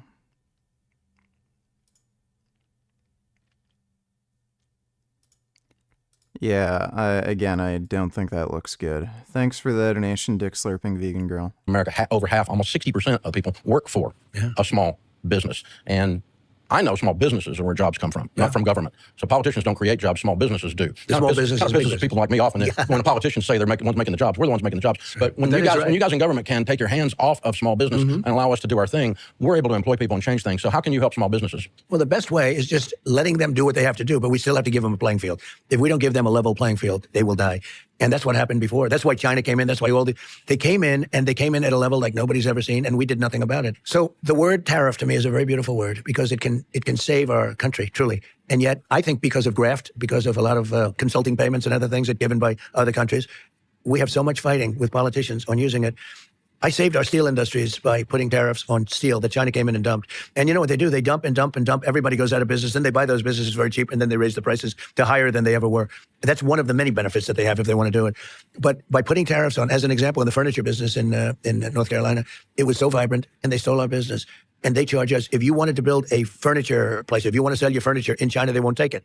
But if you want to build a plant in China to make furniture in China using their labor, they open it. We're doing the same thing. But a lot of people are like, oh, well, we don't want to have tariffs. The country was at the richest point in its history in the 1890s. It was all tariffs. If you looked at William McKinley as an example, he was a big tariff president. They had committees that were put in charge of what to do with the money. We were taking in so much money. And McKinley would say, why should we let other people come in and steal our factories and steal our workers and steal our jobs? And why shouldn't we benefit? And he tariffed the other countries. And we made so much, and then they went to the income tax system later on. But they would actually they had a blue ribbon committee. Our country was so rich. They didn't know what to do with the money. And this blue ribbon committee was set up to determine how can we spend all of this money. And they took it in through tariffs. But we can turn our country around, make it strong, and then guard it with tariffs. Yeah. Let's change gears for a second. My wife Sharon and I were in Scotland 2 weeks ago, and we played a bunch of... Dick Slurping Vegan Girl donates $2. Is the subreddit real or satire? This is safe for stream.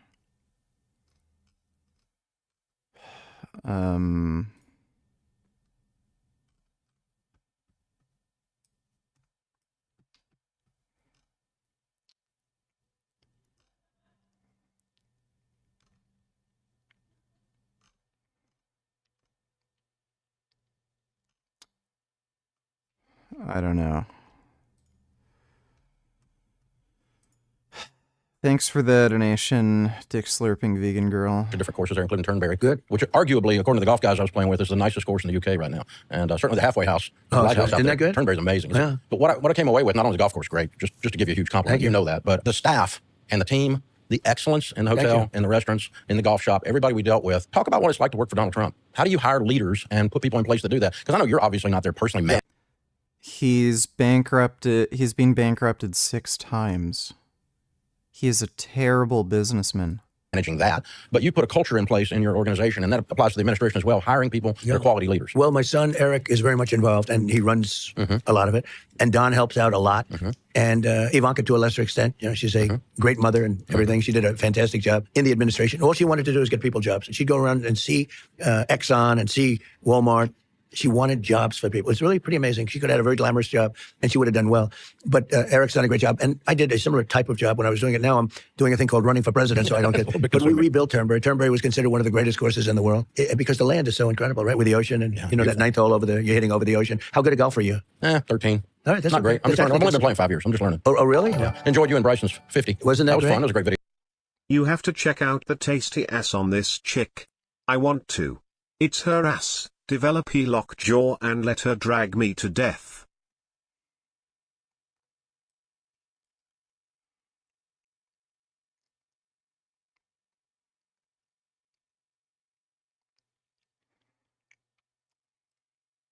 That is not the most amazing ass I've ever seen. Thanks for the donation though, ass man. Dick Slurping Vegan Girl donated $2.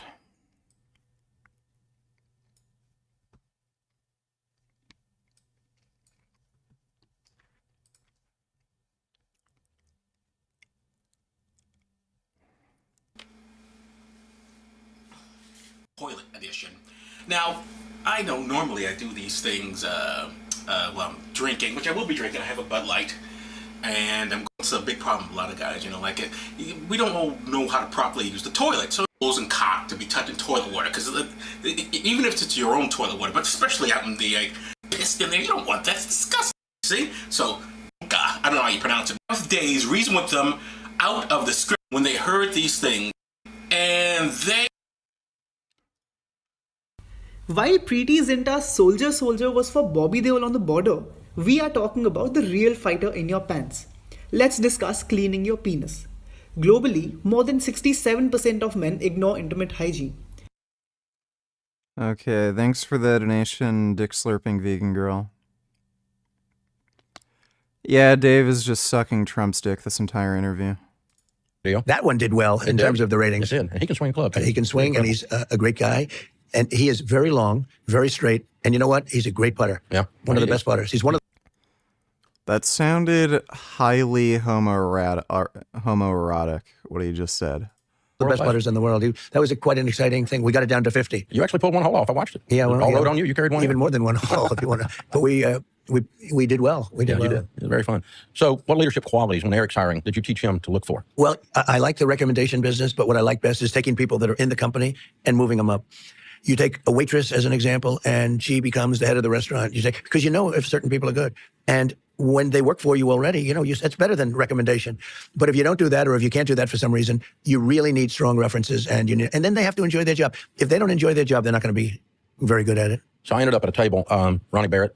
Yeah. Barrett, right. 50 Cal, was a friend of ours, and I ended up at a table with him at an NRA convention with Eric and Don. Got to spend some time with both of them. And you're right, they're impressive. How do you raise great kids? What'd you do? So the grandkids are turning out. The granddaughters killed it. We have, how good at the was she? convention. Wow. She's a great golfer, by the way. She's a great speaker, too. She was good. She was a beautiful person in every way. She took over that whole Republican convention. And Kai, our beautiful Kai. So What's the your one parenting one style? thing I always told my kids, no drugs, no alcohol, no cigarettes. Now, in my day, there were no drugs. There was alcohol and cigarettes. Yes, because alcohol and cigarettes aren't drugs. And I had a brother that went through a lot with alcohol, and he taught me a lot. He really taught me a lot. And my brother, Fred, and he had a problem with alcohol, to put it mildly. And he would always, and he was quite a bit older than me, and he'd been through it. And he would say, no alcohol, I never want to see you drink, very strong. And he'd also say no cigarettes, but because, cigarettes are like, you don't need, if you don't smoke, if you don't drink, you have no problem with staying off it. When you do drink, and it's very hard to stay off it. I mean, I've seen very strong people that cannot get off. But the way you get off is if you never start. If you never start, I never had a glass of alcohol in my life. I've never had a glass of alcohol, if you can believe it. I think largely because of my brother. I think if I did, I probably would have a problem, personality type, right? But I never had a glass. I have no longing for it. I have friends that are in the wagon, as they say, and I watch them watching trays go by. The tray is going by. Oh, it's like they have, it's a... Am I misremembering, but didn't Trump sell brandy at one point?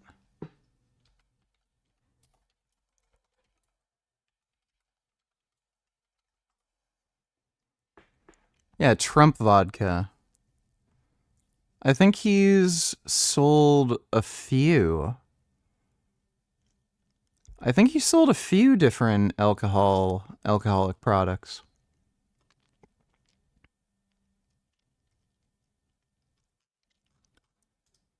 If he's so against alcohol, then why did he sell it?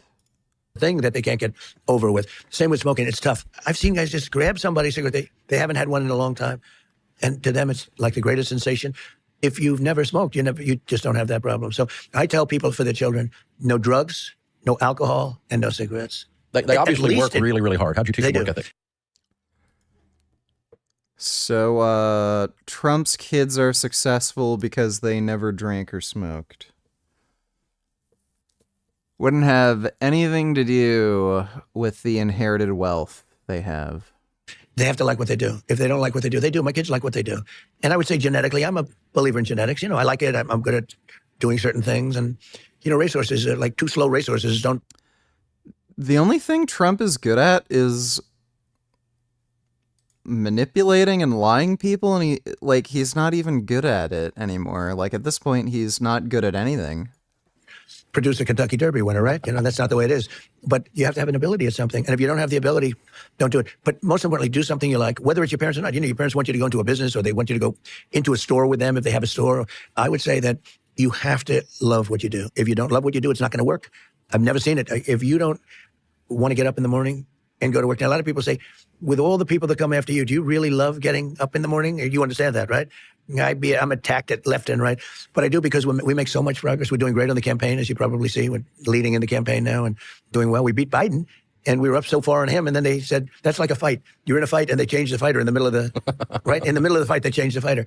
And now we're beating her very badly. It'd be so interesting to see her in your show, because I don't believe that she would be able to answer any questions on what you discuss better than anybody else. Well, I'm happy to have her if she comes. I'm sure she would be. I'm sure she'd love to come. She wouldn't come. So here you're going back to Butler and finish the speech. I am. I'm going to say, as I was saying. Yeah. Right? So when that happened and you get in the car, I know I saw a clip the other day that Melania was watching on television. Yeah. She saw the shot, saw you dodge, saw you go down, saw you get up. Yeah. And how fast were you able to get on the phone and talk to her? Well, I know she was calling, and, I was a little tough to take a phone call with blood pouring down your ear. Yeah. People don't know the ear is the bloodiest part. If you get hit in the ear, it bleeds, because there was a lot of blood. But no, I spoke to her by the time I got to the hospital. I spoken to her, and she was sort of watching it. She had it held off for a couple of minutes, and then somebody called her and said, "He's okay, he's okay." She said, "What do you mean he's okay? What does that mean?" She had no idea, and then she went back and pressed it and caught up. No, it was tough for her, tough for my son too. He came out. Somebody had said, "Your father just got hit," and he came in, and he was very, very riled up. Yeah, that's a tough thing. That was a tough day, and I don't recommend it for anybody. I got very lucky, or maybe more than luck. Yeah, if you don't turn your head and start talking about the immigration chart at the precise moment, if it's I a don't problem. turn my head at the exact 90-degree angle, if I was a little off one way or the other, it's I'm not doing this very nice interview with you. I wouldn't be around to do this interview. So when you were in the White House for 4 years, you were talking about loving your work earlier. I have the privilege of loving my work. That's why I still You work. do? That's why I still do it. I don't need to, obviously, anymore, just like you don't need to. What was the most rewarding thing in the 4 years that you were there for you? So my whole thing is make America great again. All right, that's why I do it, and we did it. Then COVID came. We did a really good job on that. So it was always about making it great again. I had the country going just prior to COVID coming in at a level that nobody had ever seen. And even if you go all 4 years, it was so good that even with that terrible interruption that destroyed the world, we had the greatest 4 years. The economy was so great. The job numbers were the best ever, et cetera. And I think just that concept of what I had done. Just the performance. Yeah. But individual things, getting the tax cuts approved, biggest tax cuts in history, biggest regulation cuts in the history of our country, rebuilding the military. We did a job in the military. I rebuilt the whole military. And then you see a lot of that military being given to Afghanistan stupidly because they left the country. I mean, and now you see them parading it back and forth. That was, I think, the most embarrassing moment in the history of our country, what they did. But there were a lot of... He's the one responsible for legitimizing the Taliban as, political leadership. What is he talking about? He's a huge part of the reason why the pullout of Afghanistan was such a problem. Of individual achievements that we had, the creation of Space Force. Space Force is now dominating space. And when I came, there was no Space Force. The first time since Air Force, 78 years, maybe 80 years by now. And we are dominating space now. And we wouldn't be. We were in third place by far. And now we're way in first place. And it's very important. Militarily, it's very important. President Trump, thanks for taking time. Thank you very much. James told us you got a speech. That was the most biased, softball, stupid interview I've ever seen Trump be in. All right, ex-vegan bitch. My gosh, this in the last month. I feel like I haven't even filmed a video in like 2 months. I did upload one recently. That one was pre-filmed and it needed to go out, but I just have not been on my YouTube game, and I think it's because I just had this conversation with my friend last night, and he was like, yeah, it's still so weird for me because you were vegan for like almost a decade, 9 years, and it felt like that's just who you were. Everything about it, I just absolutely like loved, I dove into. Also, I feel like I accidentally just became also like a vegan YouTuber. I made a lot of what I eat in a day content that people loved. I was invited to like speak on a panel at VegFest LA. I was invited by Mr. and Mrs. Vegan. Like, I was one of those vegan YouTubers, and it's wild to look back because... Hey Richard, do you know this anti-Islamic YouTuber? He starts off being sarcastic, but then admits he's actually vegan. It's pretty cool when you discover vegans you don't expect. Watch from 1547 to 1606. Alright, let me take a look. Thanks for the donation, Verdant Jedi. The brain is like tofu. Whatever you marinate it in, it becomes. So make sure you're marinating it in something that's tasty. I'm not a vegan. I'm not a soy boy. So don't give me those lame analogies. I want to talk about meat. And I'm actually vegan. So it's interesting. Quebec. Yeah, French colony, simple as that. You don't mess with us. We banned the hijab too in here. Okay, nice. That's good. Lady, your money buys your freedom. Don't be a BSer. Yeah, I mean, let's be honest. Okay. Trying to live my life as an ex-Muslim Arab, but Muslim mates cannot. That's cool. Seen his channel before. Thanks for the donation, Verdant Jedi. It was like one of like also like the best times of my life. I had so much fun. I have so much to say, and I feel like I'm gonna be rambling and things are gonna be all over the place, so I apologize for that. I have not been vegan for the last 4 months. It was something I really just needed to like figure out on my own because I didn't know if this was something I really wanted to do long term. I was like testing out different foods. I wanted to see how my body reacted before I even like said anything online. And I can now confidently say that I feel better, and I think this is the right decision for me. So I went vegan my senior year of high school. I was 17 years old, and when I discovered it on YouTube, it seemed like the perfect diet to me. Like, you're eating basically just fruits, vegetables, like just plain healthy food, and you're helping the environment. You're not hurting any animals. I just loved the idea of it. And to give you guys some background, even before that, I did struggle with an eating disorder my sophomore year of high school. I had it for a year, and I had a really unhealthy relationship with food. Luckily, I was able to recover from that. I had a great support system, and I was just like fully excited to just like eat all the foods again, like without any internal pause. So I binged ate like crazy. By the time I hit the beginning of my senior year, I got really, really ill. Turns out my like gallbladder was going to burst. I genuinely think I just put my body under so much stress. And before that, I also like had my appendix removed when I was in middle school. I am now down 2 organs. I don't have an appendix. I don't have a gallbladder. I had to reflect a lot, and I was like, dude, what am I doing wrong? And that's when I really discovered veganism on YouTube, and it like solved everything internally for me. I was like, I'm eating all these healthy foods. I'm doing all these great things for the planet, and I'm gonna also look great. So notice how she didn't mention anything about helping animals. So she was never vegan. She was just some plant-based fucking bitch. Never cared about helping any animals. Yeah, I hate her personality too. She's just this fake fucking loser. I went vegan, and I went vegan overnight. Have never been vegetarian a day in my life. Like, I was just like, let's go. If any of you like watched vegan content like around that time, like this was the very beginning of 2015, and the types of like diets that were promoted for being vegan were like wild, like raw till 4, 80-10-10. I followed raw till 4 pretty religiously, which is like, I was eating like raw fruits and vegetables until 4 p.m. And then after 4 p.m., that's when I could finally eat cooked foods. And that was usually like very basic starchy cooked foods, like a huge bowl of white rice or chopped up potatoes that were like cut into French fries. I kept it very, very basic. I was obsessed with lemon pepper back then. I would like douse that stuff in lemon pepper, lime juice, hot sauce. I'm like salivating talking about it. I followed that stuff religiously based on just the YouTubers I was watching. Like Freely the Banana Girl was a huge one. I would make smoothies with 10 bananas in it. 10 bananas. Like that in itself is 1,000 calories. I would have that. I would throw so much spinach in there. And that was my breakfast. And then for lunch, I would have 5 apples. I would chop them up and I would like douse them in like cinnamon. For dinner, I would have this like fat bowl of cooked white rice and I would like eat it with like maybe lettuce and just make these little lettuce cups. It's so embarrassing looking back, but that's like just what was normalized back then. And what's crazy also, I gained a lot of weight actually.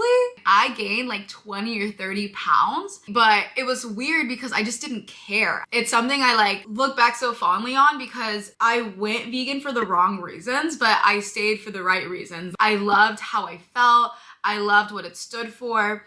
And at that point, I just didn't even care what my body looked like. This is just a mindset that I had back then. Like there were good foods. She's claiming she gained 30 pounds, but then she's showing photos of her being very skinny. Right. Things aren't quite adding up. And bad foods and vegan foods are just like all good foods. So I ate as much as I wanted. I didn't feel bad about it and it was great. Around my senior year of high school as well, that's when I was like also deep into making YouTube videos. All I cared about was veganism. So I started doing a lot of what I eat in a day videos that skyrocketed my channel. Like people just loved my vegan content. It was a weird thing for me because it was such a new diet for myself. But then at the same time, people were like looking to me. What do I eat in a dorm? Like how am I navigating this diet in college? And honestly, guys, like She's just rambling about bullshit. So why aren't you, you know, why are you eating meat or eggs or whatever the fuck? it was so hard back then. Like I am so shocked I was even able to be vegan like all 4 years of college. The options were not great. I just ate whatever I had in my dorm room. I had a lot of like rice rolls, almond butter, dates. I had a lot of dates. I had like frozen veggies in our mini fridge and I would like throw it in the microwave, and I had a little mini rice cooker. I would make like so much rice in the dorm. It was a tough thing for me to do, but I loved it so much so I just didn't care. You know, I just really enjoyed being vegan like all throughout college, and my friends were so supportive. Like if we ever like were to go out grab dinner together, they'd be like, oh, like is there anything vegan on the menu? Like I did not feel like I was holding myself back at all. Also just wasn't like eating a lot of protein back in the day. And I remember like if anyone ever asked me like, oh, are you eating enough protein? Like that would like just annoy me because I'm like, all foods have protein. What are you talking about? But I never really realized like what they were really talking about until I honestly started working out a year ago. Because I've gotten so into it, I also have just been focusing more on my diet, and I've realized that I am not eating enough protein. Started upping my protein shakes. I would have like a protein shake in the morning. I would have vegan like Greek yogurt, and I would make protein coffee. I would vamp up my lunches and make them larger. I was eating more food for the amount of protein that I needed, and at the same time it made me feel horrible. And I was like trying to eat real foods, like whole foods, but the amount of food that I needed to eat was just like making me feel worse. I was having like indigestion. I started to incorporate digestive enzymes because I felt like the food was just sitting in my stomach. It was not moving anymore. I ended up going to the doctors because I was like, something's wrong with my digestion. They did a blood test on me. It turns out I'm like slightly sensitive to like wheat, tomatoes, and peanuts, which honestly makes sense because she didn't go to a doctor. She went to a naturopath. I can already tell. There's no doctor who's going to tell her from a blood test that she's sensitive to wheat. So she didn't go to a doctor. She went to a naturopath. It's only naturopaths, chiropractors who say that stupid shit. every time I eat like any meal like that's heavy with tomatoes, I get such a bad stomach ache. Like spaghetti, don't get me started. But that made me realize like there are certain foods out there that my body just don't agree with. Eating so much vegan protein powder and tofu and beans. I love beans, but like every day, There's no way. Also, I was like gassy like crazy. So embarrassing. I was always bloated. So I like came to the realization like maybe I should start incorporating foods that were high in protein and maybe not plant-based. I like was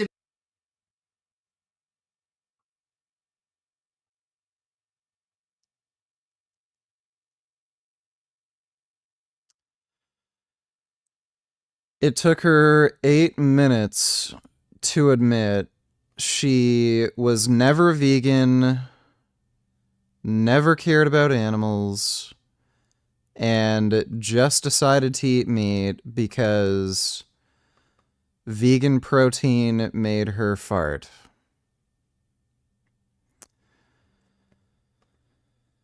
Well, that's a dumb bitch. All right, I am.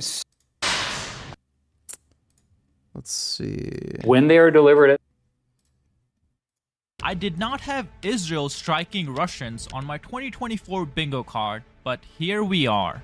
Last night there were airstrikes on Russian Hamim Air Base in Syria, and allegedly it was Israel doing it. Here are some clips of the airstrike for you guys, and then we'll get into why Israel is targeting Russian air bases.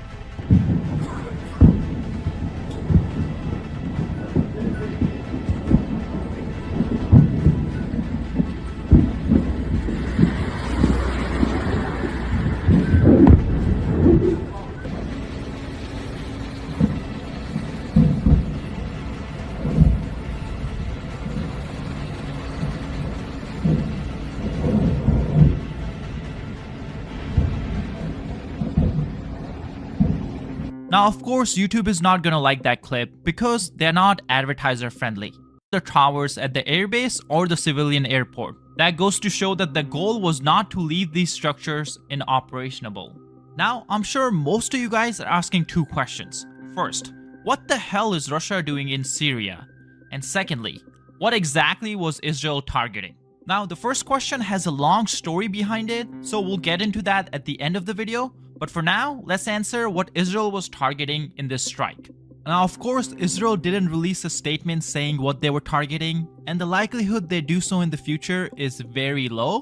But based on the facts we do have available to ourselves, we can make an educated guess as to what Israel was targeting. So just an hour before the strike happened, an Iranian airline plane arrived at this airport that was under Russian control. Can you leave a comment under that dumb bitch's no lodge vegan video?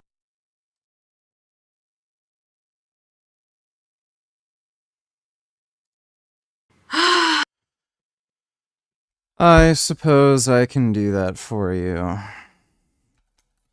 You were never vegan, just plant-based. Your excuse for supporting animal abuse is I was farting eating vegan protein shakes.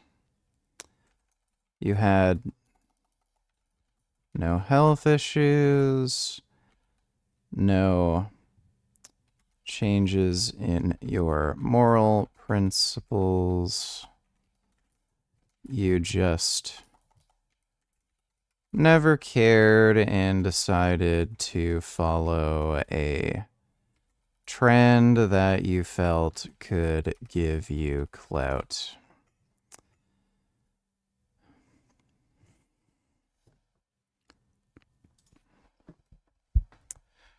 There you go. Thanks for the donation, Jacked Up. Control. The airline was called Qasim Fars, but I guess the name of the airline is really not that important. What is important though, that the Iranian thought that the Russian-controlled base would offer protection to whatever they were transferring to Lebanon. When I say whatever they were transferring, in all likelihood it was probably weapons, and that's probably the same conclusion Israelis arrived at before they decided to take out the plane. Now, it's not far-fetched to believe that Russia was helping Iran. After all, the two countries have gotten extremely close ever since they became the top two most sanctioned nation on the earth. And I believe just last week, Israeli forces discovered Russian weapons in the Hezbollah tunnels. This is what IDF forces found in southern Lebanon, in the troubled areas, in the villages. These are some of the findings. These are mainly non-manned missiles, please note, also made in Russia, among other things. Also non-manned missiles, I mean missiles designed by Hezbollah terrorists, to be seen on Air Force planes and catacombs. These are the missiles mainly, but not only that, also documents, more than 1,000 documents found, maps, discs, the so-called flotilla intelligence documents. During covert raids on Hezbollah bases in Lebanon, Israeli forces uncovered a cache of Russian-made weapons including MROA rocket flamethrowers, Conquer's anti-tank missile systems, and more. In fact, in recent months, Israeli forces have also discovered 20 anti-tank missile systems from Russia, along with Soviet-era RPG-29 Vampire, and much more. In fact, Russia actually has a strategic goal in helping all these Iran-backed groups like Hezbollah and Houthis. This is something we talked about in our most recent episode of our new podcast, Chaos and Peace. Listen to the clip yourself. So I think it's very possible that Russia is trying to help the Houthis and others. We know that Russia has a history of working with groups that are banned internationally. And there's a logic to that, by the way, as well. But I would not be surprised. They do want to create chaos. They do want to take the attention off of the war in Ukraine. They want the Europeans to go worry about other things. And Russia, though, the relationship with the terrorists, I'd love to talk about just for a second, because I think it's so key and people don't understand it, is that Russia, like Iran, like North Korea, etc., is sanctioned. So it can't operate normally like other countries can, where it can send money via banks or even save money in foreign banks or reserves in foreign banks. It doesn't have that option. So instead it has to go to the black market. Hence why there's so much bartering and trade within these pariah states. But more than that, it operates also with terrorist organizations. Remember, after October 7th attacks in Israel, the Hamas leadership went to Moscow just a couple days later and very openly met with the most senior levels of the Russian government. But outside of that, we look at their cooperation with terrorist organizations in Latin America, including things that were the communist radical revolutionary groups and other things like this. But today, where it's even more important, is with the drug cartels. Iran cooperates directly with drug cartels. Venezuela does as well, and Russia plays a key role in helping to orchestrate the international drug trade. And this is actually fascinating. And the answer of why they would do this is pretty simple. Russia does not have access to a lot of things that it needs, but it can provide services to these groups so that they're more successful. But these groups also provide a second benefit, which is that a terrorist group or a drug cartel creates confusion, creates chaos, and also distracts the population from what Russia is really interested in doing, in this case, Ukraine. Now, before we get into what Russia is doing in Syria, why it has bases there, I do quickly want to show you guys a clip that discusses how we can bring down the chaos in Middle East if we just defeat Russia in Ukraine. Because at the end of the day, the reason Russia is funding all this, the reason they're supplying weapons all over the place, all over the world, is because they want to take everyone's eyes off of Ukraine. Here, listen to it yourself. Iran, of course, is behind Hezbollah. That Hezbollah is their main proxy. Iran does provide some support to Hamas and to the Houthis. Iran's only friend, though, is Russia. And so I think if we look at all of these trouble spots, Russia and Ukraine, Iran and their proxies.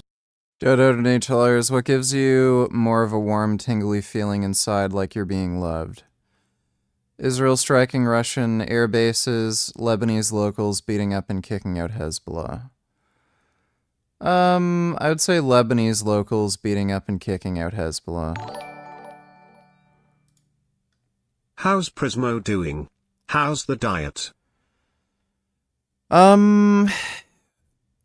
In some ways, it seems that Prismo's doing better. Other ways, I'm not entirely sure. I scheduled another veterinary appointment on Monday, and we're going to talk to the vet about it. The infection in his paws is definitely better. The inflammation's way down. So that's good. It seems like the infection is going down because of the antibiotics.